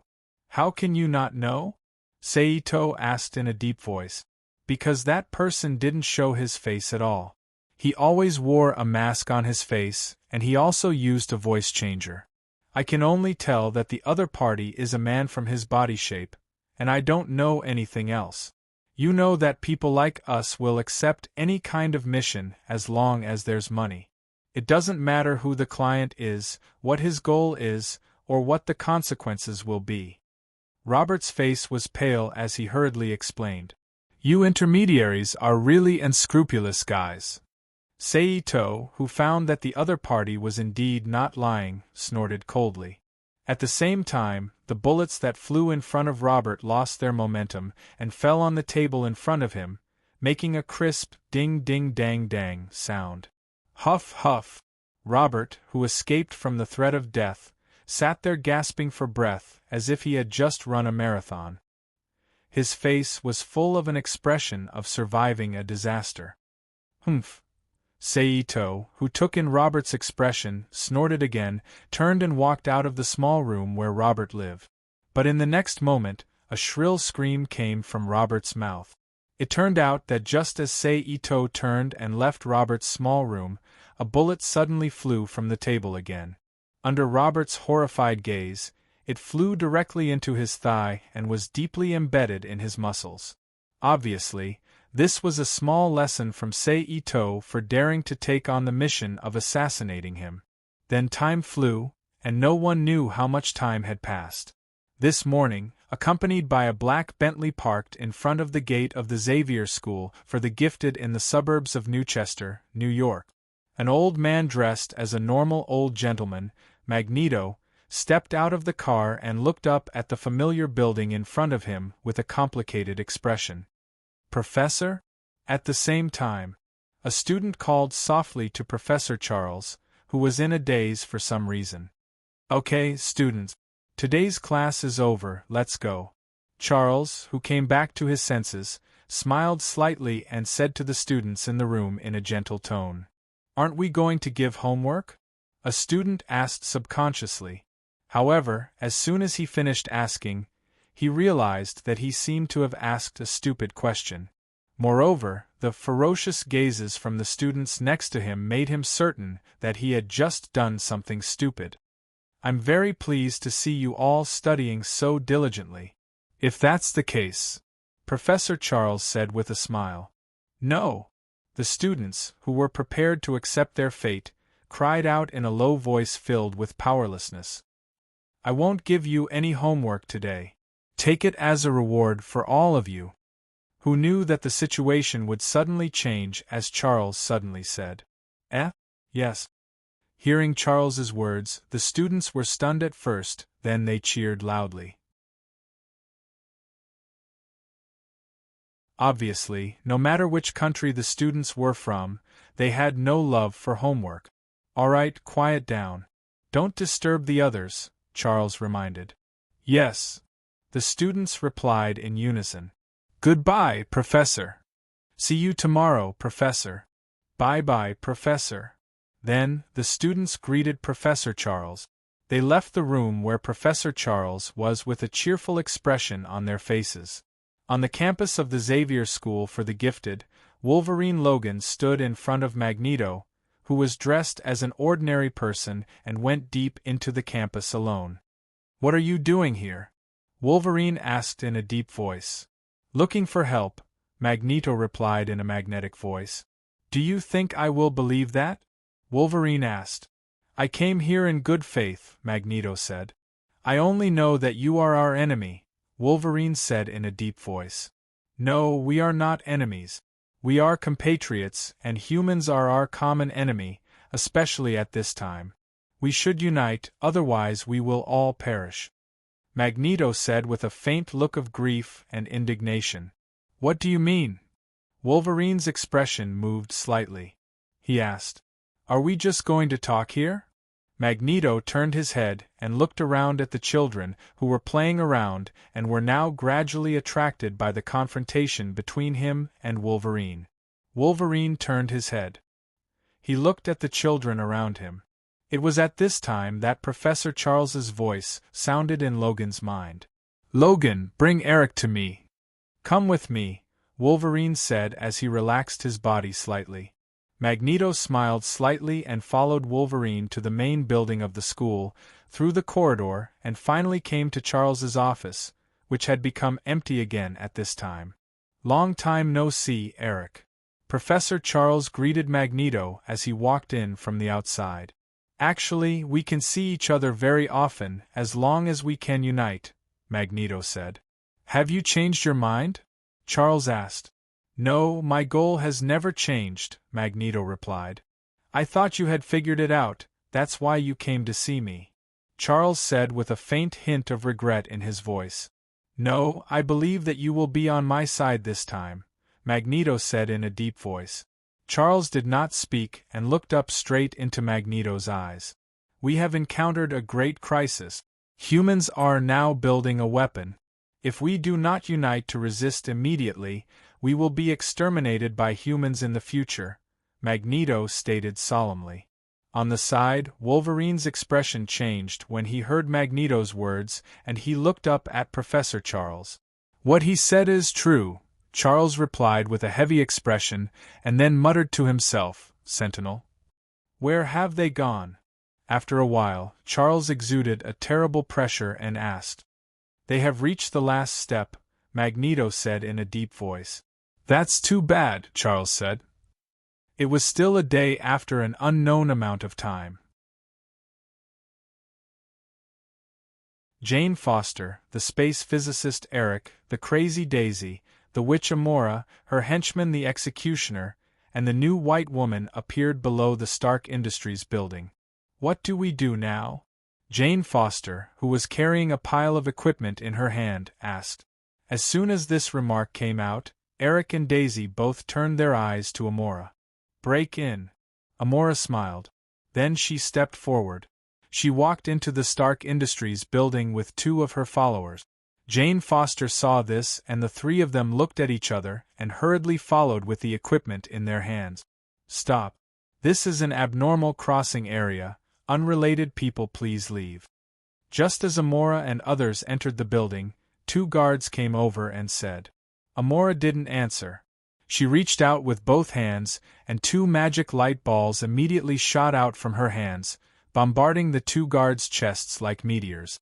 With a bang, they were sent flying. Plop! The two people who were sent flying did not fall heavily to the ground until they flew several meters away and fainted. Let's go. Amora beckoned. Are all the people in God's domain so violent? Daisy looked at the two unconscious guards. He complained. Most of them are. Amora replied without looking back. No wonder. Daisy curled his lips. Just like this, under the lead of Amora and her two followers, the six of them arrived at the top floor of Stark Industries almost unimpeded, right above the arc-shaped energy reactor. However, because of Amora and the others' violent behavior, the entire building's security system was activated, and ear-piercing alarms rang throughout the entire building. How long will it take to assemble the equipment? Amora asked Eric. Half an hour, at least half an hour. Eric, who had put the things in his hands on the ground, replied. Then let's do it as soon as possible. Amora decided. Knowing that time was of the essence, Eric and Jane Foster did not dare to hesitate. They quickly picked out the necessary components and began to set up the energy-generating equipment at the top of the Stark Industries building. Why can't we talk to Mr. Tony Stark directly? At least that person looks easy to talk to on TV. He should agree to our request. Daisy asked as he helped pass the things over. What should we talk to him about? Tell him that we want to use the arc-shaped reactor in your building as a power source and then open a big hole in the sky. Call in a few extraterrestrial visitors? Jane replied casually. That's right. He should agree to something so interesting. She nodded in agreement. I mean, Daisy, can you stop being so naive? Let's not talk about whether he believes us or not. Even if we barely manage to convince him. After knowing our purpose, whether he will still agree to our actions is another matter altogether. What's more, the most important thing is, how can we meet him?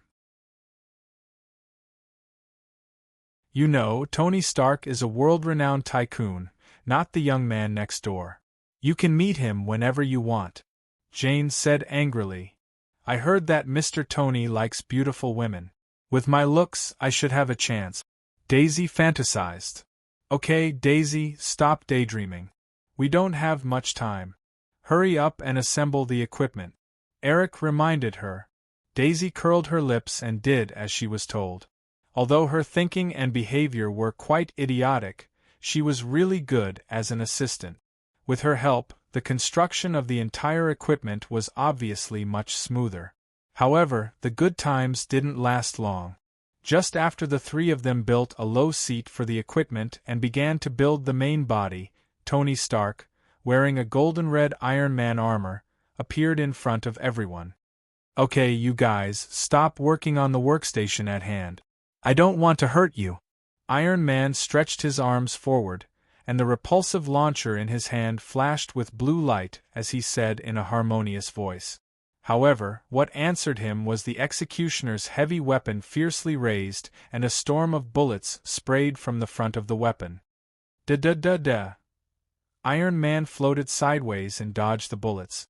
But then, a green energy ball suddenly flew out in front of him and hit his chest without any fancy moves.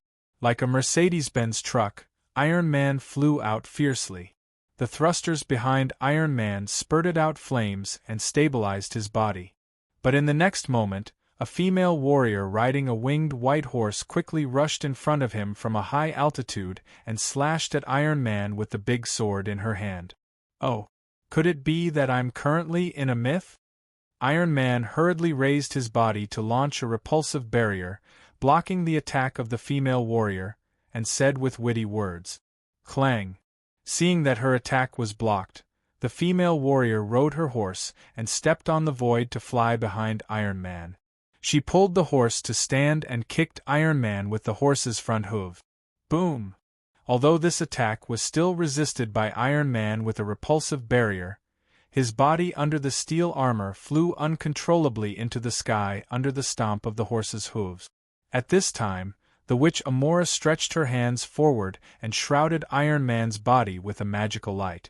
Almost instantly, Iron Man found that his battle suit was affected and his body became uncontrollable. Then Amora pulled her arm and threw Iron Man, who was shrouded in magic light, to the ground beside her. The executioner next to him saw this, and quickly jumped in front of Iron Man, turned over and straddled his waist and abdomen. His right hand clenched into a fist and hit Iron Man's face fiercely. Boom! Boom! Boom! Boom! Again and again, the huge force made Iron Man, who was out of it, feel dizzy. Executioner, remove his armor. Amora reminded when she saw that this was not going to work. The executioner, who received the order, did not hesitate and immediately stopped the blow of his fist and put his hands on Tony's Iron Man armor. With a bang sound, a part of the armor was forcibly removed from Iron Man's body. "Oh, is this guy a barbarian?" Tony said helplessly. "Contact the Avengers immediately and issue a summon order." Then, Tony ordered. Almost at the same time as Tony's order was issued, a rapid beeping reminder sounded in the Alliance ID cards worn by all the Avengers members. Avengers gather! Ant-Man Hank, Wasp, Captain America, Black Panther King, and others did not dare to hesitate and immediately gathered together and sat in the small shuttle that Tony had specially prepared for their Avengers. They took off and flew towards the location of the Stark Industries building. At the terrifying speed of the small shuttle, it only took a short while for the shuttle to appear at the top of the Stark Industries building. Then the laser weapon at the front of the shuttle fired several bright energy beams, attacking the executioner and the witch Amora.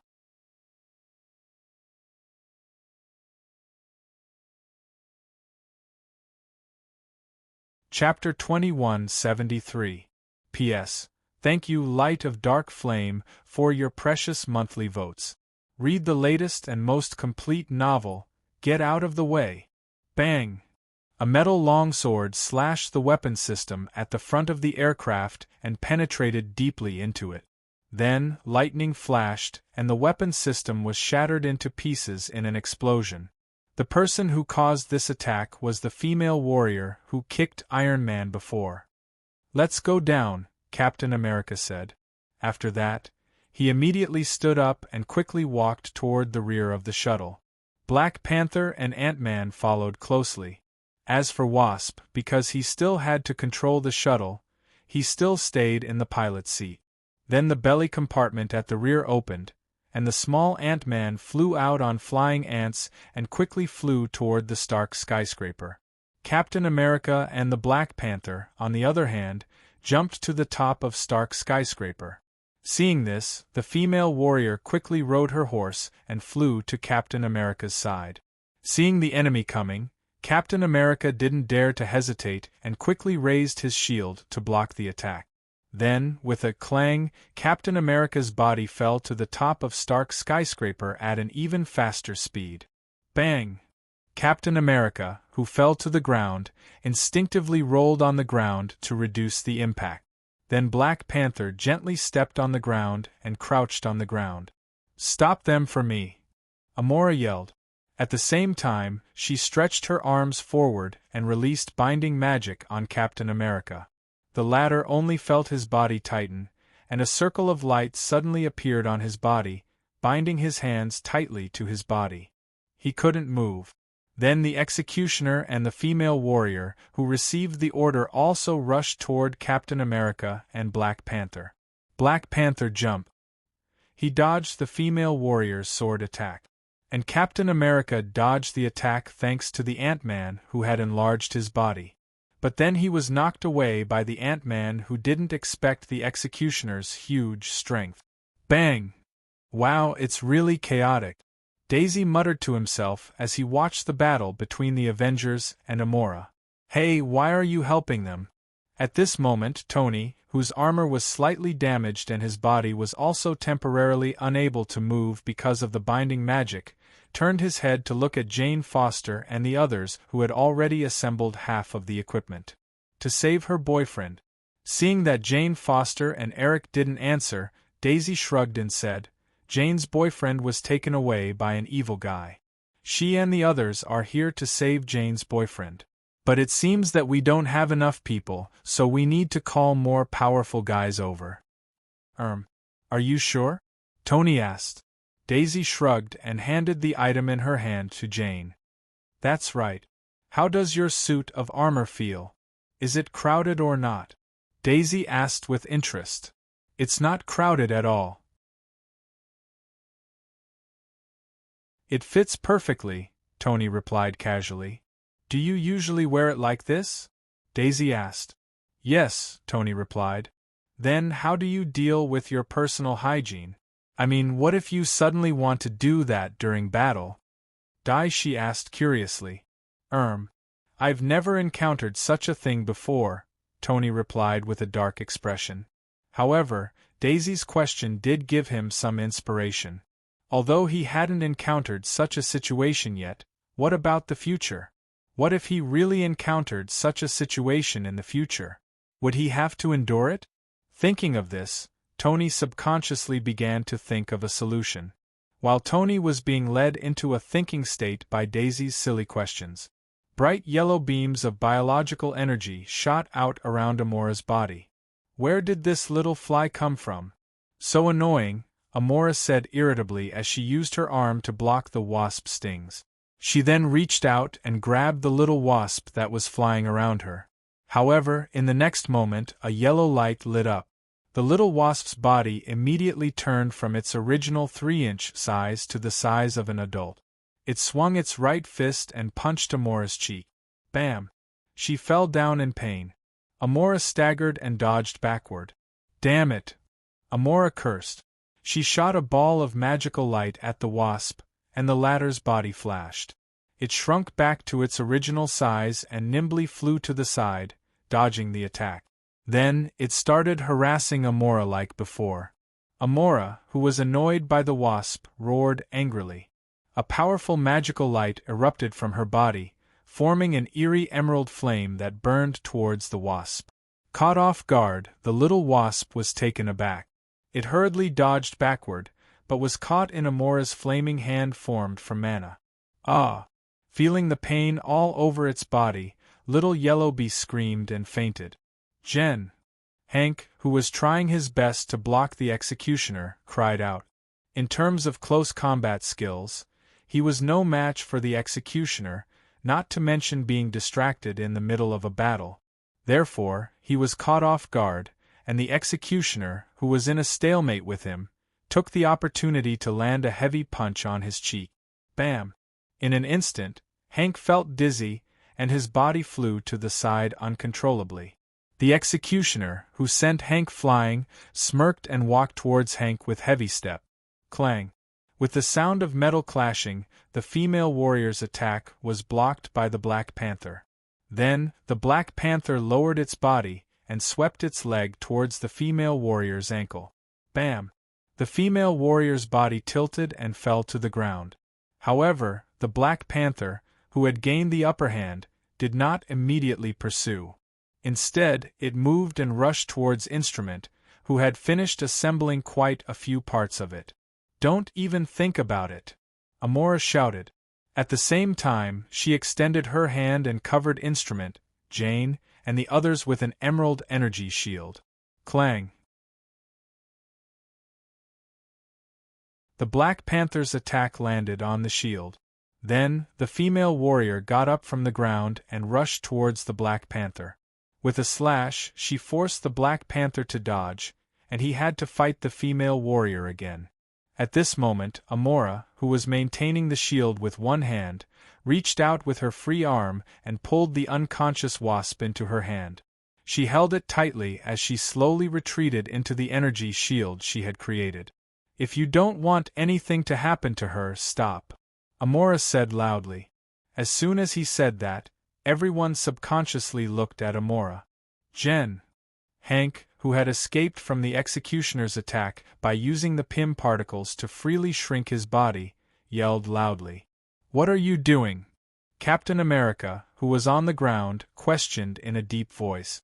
"Nothing, I just hope that you can behave before I finish what I want to do," Amora said softly with a victorious look on her face. "Executioner, capture that guy over there." Then, Amora looked at the Black Panther and said. The executioner smiled ferociously and walked to the Black Panther's side. The Black Panther looked at the other Avengers and the bumblebee in Amora's hand, and silently relaxed his body and dropped his guard, allowing the executioner to land a heavy punch on his cheek, knocking him to the ground. At this time, Amora extended her hand and cast a binding spell on the Black Panther. In an instant, the Black Panther, like Captain America and Iron Man, was tightly bound by the Emerald Magic Circle, unable to move. "You, go and watch him." Amora, who had finished off the Black Panther, ordered the female warrior. The female warrior did not say anything, and silently walked to Hank, who had maintained his normal posture, and pressed the sharp sword in her hand against his neck. She stuck close to him, and looked as if she would behead him if he made the slightest move. As a result, all the members of the Avengers were captured by Amora. "I heard from the girl over there that you want to save one of your friends. Can you tell us what's going on? Maybe we can help you." Seeing that all his companions had been captured, Tony started to transform into a righteous warrior and asked. "No need," Amora said calmly before Jane Foster, who was a little tempted, could speak. "When this is done, we can save him ourselves." "Then can you tell us who your enemy is?" Tony asked again. "The guy from last time," Amora answered with a slight smirk. "You mean Chun?" Tony and the others could not help but look at each other in surprise. "Yes," Amora said with certainty. "Your friend isn't a criminal, is he?" Tony asked with a strange expression. As far as he and Captain America knew, although Itosei's style was a bit ruthless and did not look like a righteous hero, at least he had not done anything out of line so far. On the contrary, he had saved the world twice and could be said to be a standard righteous person. Therefore, when he heard that Amora's enemy was Chin, Tony immediately made up his mind about Saul, whom he had never met before. "Saul is definitely not a criminal," Jane Foster argued. "We've been together since he came here.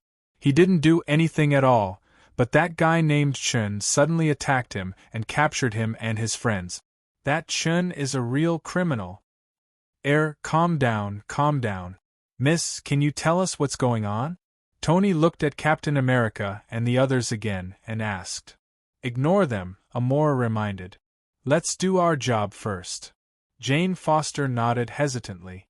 She turned around and busied herself with Eric again. I'll do it." But just as Jane turned around and busied herself, Daisy, who was a bystander, ran to the middle of the crowd excitedly and began to vividly describe Soul's story to the Avengers.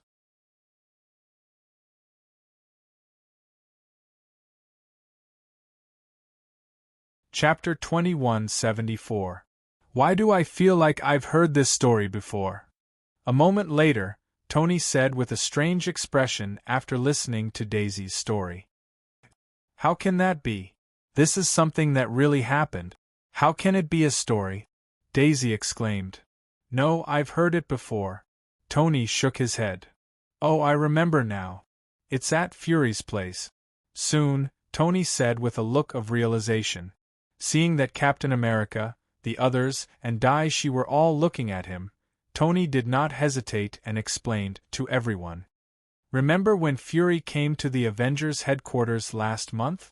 It was then that Fury told me that Churn destroyed a small town in New Mexico because of a battle with an alien.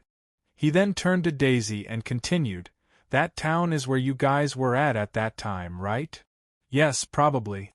Daishi nodded his head and confirmed with uncertainty. In that case, the visitor from the Outland is the Saul you're talking about? Tony asked. If we're all talking about the same thing, Daisy said. No wonder you guys are dressed so strangely and your powers are different from the system I know. You guys are just like that guy, aliens. Then, Tony looked at Amora and the others and said, So, what are you guys doing now? Opening the door to another world and summoning more aliens to conquer the world? Then, Tony continued in a half-joking tone. Maybe. Amora's lips curled up as he chuckled. Although the answer was not clear, all the Avengers who saw Amora's expression had a bad feeling in their hearts. It felt like Tony was Crow's favorite. Hey, you guys aren't really going to do that, are you? Tony's expression changed slightly as he asked. Amora smiled mysteriously. There was no answer. Jane, right? Stop it. That woman asked you guys to build the machine, not to summon her companions to save Saul, but to summon the army to destroy the world. You can't help her. Captain America looked at Jane Foster and tried to dissuade her. Is what he said true? Jane stopped her assembly and turned to Amora. What I want to say is, you really shouldn't listen to him, Amora said with a regretful expression. Then, he stretched out his hand and a green magical flame quickly fell on Jane Foster's body, knocking her out. Oh no, Daisy murmured as she looked at Jane who had fallen to the ground. However, Eric didn't seem to notice it at all. It was still frantically assembling the machine without any reaction. A spare part. 2 parts. 3 parts, Eric? Daisy called out. I think his consciousness has been controlled by that woman, so he can't hear you at all, Tony said helplessly as he recalled the scene of him and the others. What do we do now? Daisy asked dumbly. Unless you can remove the power she exerts on us, we can only watch from here, Tony replied. This really isn't good news, Daishi said helplessly. I'll give you a choice now, either you help him with the final assembly, or you sleep for a while like her, Amora said to Daisy who was chatting happily with Tony. I choose to sleep for a while, Daisy thought for a while and said weakly. As you wish, Amora said calmly and a magical light flashed in her hand. Daisy was like Jane Foster, lying on the ground with her eyes closed. This little girl is really interesting, Tony said. However, he was met with a cold silence. Eric, how much longer do you need? Amora turned around and asked. Right away, Eric replied. Hearing this, Tony and the others' expressions changed. They all had a solemn expression on their faces. Then, in the next moment, Black Panther's 5 fingers moved and 2 metal darts that looked like arrowheads emerged from between his fingers. With a slight shake of his wrist, he threw the darts at the flying shield on the side. Boom! In the next second, there was an explosion and the shield flew diagonally towards the female warrior's back under the impact of the explosion. Feeling the attack from behind, the female warrior spun around. She waved her sword to block the attack. Clang! Instantly, the female warrior felt her wrist shake and her body leaned back uncontrollably.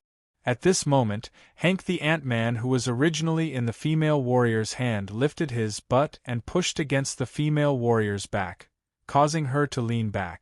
Then, he activated the PIM particles and quickly shrunk his body, dodging under the female warrior and allowing her to fall heavily to the ground. Bang! Then, Hank activated the PIM particles again to restore his body and turned himself into a giant. He stepped on the burly executioner who was running towards him. Bang! Well done, Hank, Tony praised. However, as soon as his voice trailed off, the executioner, who should have been stomped into the ground, abruptly emerged from the ground. He raised his arms high and sent the giant Hank flying with terrifying strength. Hank, who fell backward, immediately shrunk his body and sat on the ground with a bang. Then, his body shrunk again and he turned into an Ant-Man. He ran towards the machine that was almost completed but was blocked by a green light shield. No, there's an energy shield outside the machine. If I can't break it, I can't destroy the machine. Hank, who had failed in his surprise attack, said loudly. Jarvis, is it still not enough? Tony asked. The hand wiring has been reconnected. Sir, you can use it to launch an attack. Jarvis's voice sounded. Well done, Jarvis, Tony said as he raised his hand and shot a blue repulsive beam at Amora's energy shield. However, a figure suddenly appeared in front of the energy shield and blocked the repulsive beam attack with his own flesh. That person was the executioner. Under the impact of the repulsive beam, the executioner's body uncontrollably slid back a short distance. At this time, the Black Panther's palm moved again. Once again, 2 silver-white metal darts were shot at the energy shield. Boom! Then, there was an intense explosion above Stark's skyscraper. However, as the smoke from the explosion dispersed, the situation was not what the Avengers had expected. The energy shield shattered and the machine was exposed. Instead, it was as good as before. It was still in perfect condition, flashing with a faint green light as if it was mocking them. It's done. Then, Eric's voice sounded in everyone's ears. Activate it. Amora ordered. Yes. Eric responded loudly, then took out the magic stone from his arms and carefully placed it in the groove at the top of the multi-story metal tower. Then, he quickly walked to the computer on the side, entered the program, and pressed the start button. In an instant, the top of the machine lit up slightly and a blue light bloomed from the top of the machine. Oh man, you can't do that! The repulsive energy in Tony's hand kept attacking the magic halo on his body. Tony, who was trying to get away, said loudly with a chagrined face. However, as soon as his voice fell, the egg-like gray magical stone at the top of the instrument seemed to be full of energy, and suddenly burst into a dazzling light like a small sun, reflecting the surrounding sky. The magical brilliance immediately made the people around the building, who did not know what was going on, look up in surprise. Then, the light shot straight into the sky like a sharp light. Suddenly, as if a hole was opened in the sky, a rapidly expanding blue hole appeared in the sky, and in the blink of an eye, it expanded to a diameter of nearly 1 kilometer. Then, the light flickered, and strange alien aircraft flew out from it. If Seito was here at this time, he would recognize that the owner of these aircraft is none other than the Chitauri aircraft that wreaked havoc in New York in the Avengers movie. Of course, even if he doesn't know now, it won't take long for Seito to know about the appearance of these guys. After all, he is now living in New York and is one of the residents of New York. Oh no.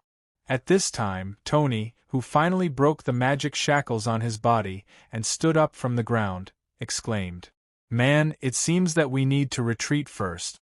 Looking at the Chitauri aircraft flying straight down, Tony couldn't help but say.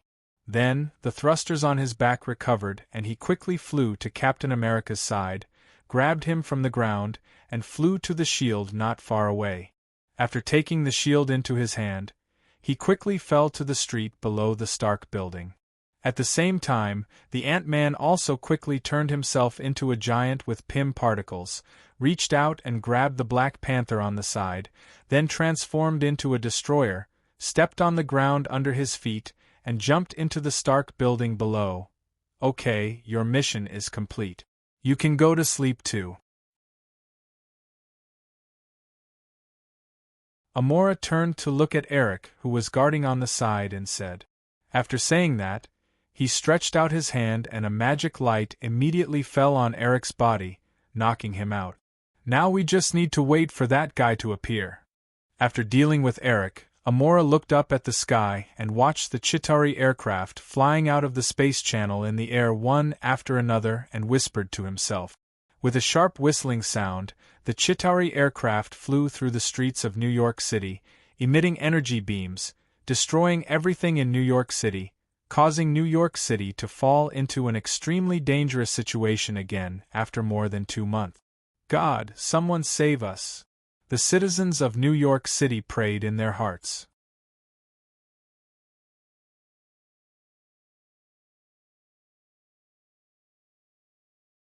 Chapter 2175. Hello? Seito put the phone to his ear. Chun, I have bad news for you. You're in trouble, Tony Stark said through the phone. What? Seito asked in surprise. Do you see those aliens wreaking havoc in the sky above New York City? Tony asked. I'm not blind, Seito said in annoyance. They're here for you, Tony said in a low voice. What? Seito asked in shock. He had now recognized that this group of crazy aliens in New York were the guys from the Kurita Empire summoned by Loki in the movie, The Avengers. Naturally, he thought that these guys were here to conquer New York and occupy the Earth. He never thought that these guys would have anything to do with him, because there was no intersection between them at all. But now Tony was telling him that they were here for him. Seito could not help but feel surprised. Do you remember the woman called Amora that you met at the Avengers headquarters? She brought these aliens here to save a guy called Saul, the guy you caught in New Mexico, Tony explained. She really doesn't give up. Itose, who understood the reason, couldn't help but sigh. He really did not expect that Loki, or Amora, Loki's subordinate, would still bring the Chirita Empire out even without Saul and the Tesseract. And the cause of it was actually Saul who was caught by him. Got it. I'll take care of the rest, Seito thanked him. Aren't you going to ask where they are now? Tony asked in surprise. No need. As long as I go out, they'll naturally find me. Not to mention, the cursor is clearly there, and if I can't find it, I'll have to. If I can't find it, then I'll be too stupid. Seito laughed. Good luck. Tony wished him well. Then, Seito hung up, put away his phone, and disappeared in a flash. The next moment, Seito appeared above New York City. Who? A Chirita Empire's aircraft rapidly flew towards Seito. Seito waved his arm, and an electric light immediately emerged from the void. It blasted straight at the Chirita Empire's aircraft. Then, with a loud boom, the entire Chirita aircraft suddenly exploded and turned into a pile of debris of different sizes. They shot out in all directions. After completing this casual attack, Seito didn't stay in the sky. His figure flashed again, and he appeared at the top of the Stark skyscraper, which was shooting powerful energy beams into the sky. I didn't expect you to go this far for Saul. Seito sighed as he looked at Amora, who was standing beside the instrument. I didn't expect it either. Amora replied. I'll give you one last chance. How about giving up? Seito said in a low voice. I'll also give you one last chance. Hand over Saul and the winter treasure box, and I can let you live. No one knew if it was the Chirita Empire's soldiers flying around that gave her enough confidence, but Amora said with the same tone and a face full of pride. It seems that it doesn't make sense. In that case, let's fight. Let me see what gave you the courage to trouble me. Seito shook his head slightly and said in a low voice. After speaking, without waiting for Amora's response, his figure flashed. He appeared in front of Amora and reached out to grab her neck. Amora, who had already seen Seito's elusive movement, narrowed her eyes and her whole body instantly dispersed. Like a cloud of smoke, she quickly disappeared in front of Seito. At the same time, the executioner and the female warrior quickly rushed forward. A pair of hands held together like a hammer and swung his arm. The sharp sword in his hand swept horizontally and slashed over. Seito, who was in the middle of it, dodged and immediately appeared behind the executioner. Seeing that the enemy disappeared, the female warrior whose attack was about to land on the executioner's body changed her expression. She quickly turned the blade of the sword with her excellent sword-controlling ability and stabbed downwards diagonally. It brushed past the executioner's body, who was involuntarily bumping into her under Seito's kick. Bang! Then, the two bodies collided heavily and fell to the ground together, rolling to the side like a gourd. At this time, Seito, who took the initiative, did not show mercy. He grabbed forward with one hand, and the executioner's body spontaneously flew back under the influence of an invisible force. It was as if the executioner was delivering goods to the door. He directly crashed into Seito's palm that was suddenly closed and tightened, with electricity flashing on the surface. Puff! Seito's palm sank deep into the executioner's body. No. Amora, who had reformed her body at some point, cried out loudly with a face full of grief and anger. But that was all. It could not change the executioner's fate. Then, Seito's arm trembled. Large amounts of electricity immediately appeared on the executioner's body, crackling and crackling as they rampaged through his body. The executioner's body began to convulse violently, as if he was an epileptic patient. "Female warrior!" Amora shouted angrily. The female warrior's body flashed as soon as she finished speaking. She suddenly leapt into the air, looking like a golden god of war under the sunlight.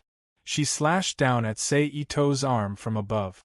Seito's free left hand grabbed at the air and threw.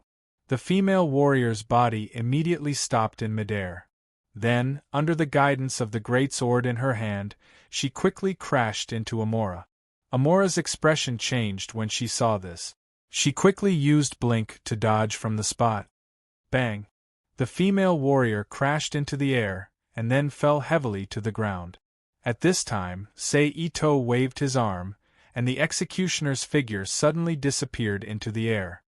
I was just thinking about where to find suitable test subjects for my subordinates to conduct the final instrument test. Who would have thought that you guys would come to me on your own? Just in time, I will use you guys as test subjects before I extract Saul's force. Then Seito turned around and looked at Amora and the female warrior who had climbed up from the ground. He said softly with a smile on his face. But his voice had just faded away. Two Chirita Empire's aircraft quickly flew above his head. The weapon system on the aircraft flashed rapidly. Several orange-yellow energy beams were shot at Seito. The beams flew extremely fast and arrived in front of Seito in an instant. But in the next second, two ripples emerged out of thin air. The beams that flew in front of Seito seemed to fall into another dimension and suddenly disappeared. Then, they appeared in front of the two Chirita aircraft that were passing by. The aircraft had no time to dodge and directly bombarded the aircraft. Boom! Boom! In an instant, the sound of an explosion rang out. The two aircraft immediately shattered in two dazzling flames, turning into fragments that filled the sky and shot out in all directions and below. In order to avoid being disturbed, let's change places now. Itosei didn't even look at the Chirita aircraft that was destroyed by him using the space power to replace the flowers with the trees. He said lightly. After that, the figures of Seito, Amora, and the female warrior flashed and disappeared from the top of the Stark building in an instant. In the next moment, in the vast desert of New Mexico, the figures of Sei Ito and the other two appeared. Immediately afterward, Sei Ito's mind moved, and an invisible wave immediately spread around with Sei Ito as the center. In the blink of an eye, it expanded to a range of a kilometer, forming a gray energy barrier. It separated the space where he, Amora, and the female warrior were from the real world. This was the unique space division barrier of the Baruka clan in magical girl Naya's world. In this way, even if Amora's magic power was strong, she couldn't use spatial magic to get away from the scene before cracking the magic code. And regarding the changes in the surroundings, as one of the few powerful witches in the Asgardian gods, Amora naturally noticed it quickly, and her face couldn't help but change slightly. Her eyes flickered as she looked at Sei Ito. Sei Ito smiled slightly, turned his hand, and flicked his finger. A golden light suddenly flew like a bolt of lightning, and without Amora's reaction, it suddenly flew to the female warrior's forehead. Then, like a drop of water, it sank into the female warrior's forehead. Immediately afterward, the female warrior's face changed, and she hugged her head with both hands, letting out a cry of pain with a face full of pain. Seeing the female warrior's change, Amora's expression changed again, and she quickly pointed at the female warrior, releasing a turquoise magic light from her hand. But before the magic light could really descend on the female warrior, she saw the female warrior's body flash slightly, and appeared beside Sei Ito. "Are you going to hand it over yourself, or wait for her to snatch it back?" Sei Ito said softly as he looked at Amora with a faint smile, whose expression kept changing. "Who are you?" Amora asked in a low voice. "Don't you know?" Sei Ito said lightly. "But the person I know shouldn't know about this," Amora retorted. "I can trace back the river of history," Sei Ito said without thinking. "Do you think I, Amora, am a fool?" Amora sneered. "Amora." Just as Amora's voice fell, an extremely cold and angry female voice rang out in the quiet enchantment space. Then, the female warrior, who was still in pain, stood up shakily, and looked at Amora with anger and hatred on her face. "You're Brunhilde? How is that possible? Aren't you supposed to be sealed by me?" Amora looked at the female warrior in disbelief. Brunhilde, a Valkyrie of the Marvel world, a member of the Asgardian gods, and a Valkyrie. Her divine power and combat strength were very strong, especially in terms of swordsmanship, and she could be called an Asgardian master. Of course, she was referring to Asgard in the Marvel world, and not the traditional Norse mythological world. She was once an ally of the witch Amora, but for some reason, Amora betrayed her and sealed Brunhilde in a crystal when she was completely unprepared. Amora carried Brunhilde around with her in an attempt to absorb Brunhilde's power to strengthen herself. It had been hundreds of years since that betrayal, but Amora still couldn't absorb Brunhilde's power, which showed how strong Brunhilde's will was, and how strong her resistance was. However, if it wasn't for this tenacious resistance, perhaps Brunhilde wouldn't have been able to wait for this opportunity today. "Then I have to thank you. If you didn't give my power to this mortal, I wouldn't have the chance to send my consciousness out, and I wouldn't have the chance to face you again, and have the chance to personally take back the debt from you," the female warrior, Brunhilde, said hatefully. Then the female warrior turned her head and said to Sei Ito beside her, "Although I don't know who you are, I still want to thank you. Thank you for saving me from her control. But I hope that you won't interfere. I want to deal with Amora personally and take back everything I have from her." "Okay." Sei Ito smiled and nodded in agreement. "Thank you." Brunhilde thanked him. Then she turned around and walked towards Amora step by step with the big sword in her hand. "Brunhilde, since I was able to seal your body back then, I still have the ability to seal your consciousness and this mortal body that has only received an incomplete portion of your power. You can't defeat me," Amora said loudly as if she was cheering herself on. "That's right. My current body isn't as good as my original body, and my strength isn't even 1/10 of my peak strength. But as long as I'm still me, even if I'm at my current level, it's enough to teach you a lesson, Amora." Brunhilde sneered. After saying that, she stomped her foot and exploded with a powerful force. At the same time, an ankle-deep crater appeared on the desert sand, and the powerful recoil made Brunhilde's body shoot towards Amora like an arrow. She raised the big sword in her hand and slashed at Amora's body. Amora's expression immediately changed when she felt the powerful attack that was different from the female warriors. Without thinking, she raised a magic barrier around her body to protect herself. Bang! After that, Brunhilde's big sword landed heavily on the magic barrier, causing the light of the magic barrier to tremble violently. Brunhilde wasn't discouraged when she saw that her attack was blocked. Using her left foot as the axis, she turned around 260 degrees and swung the big sword in her hand like a disc.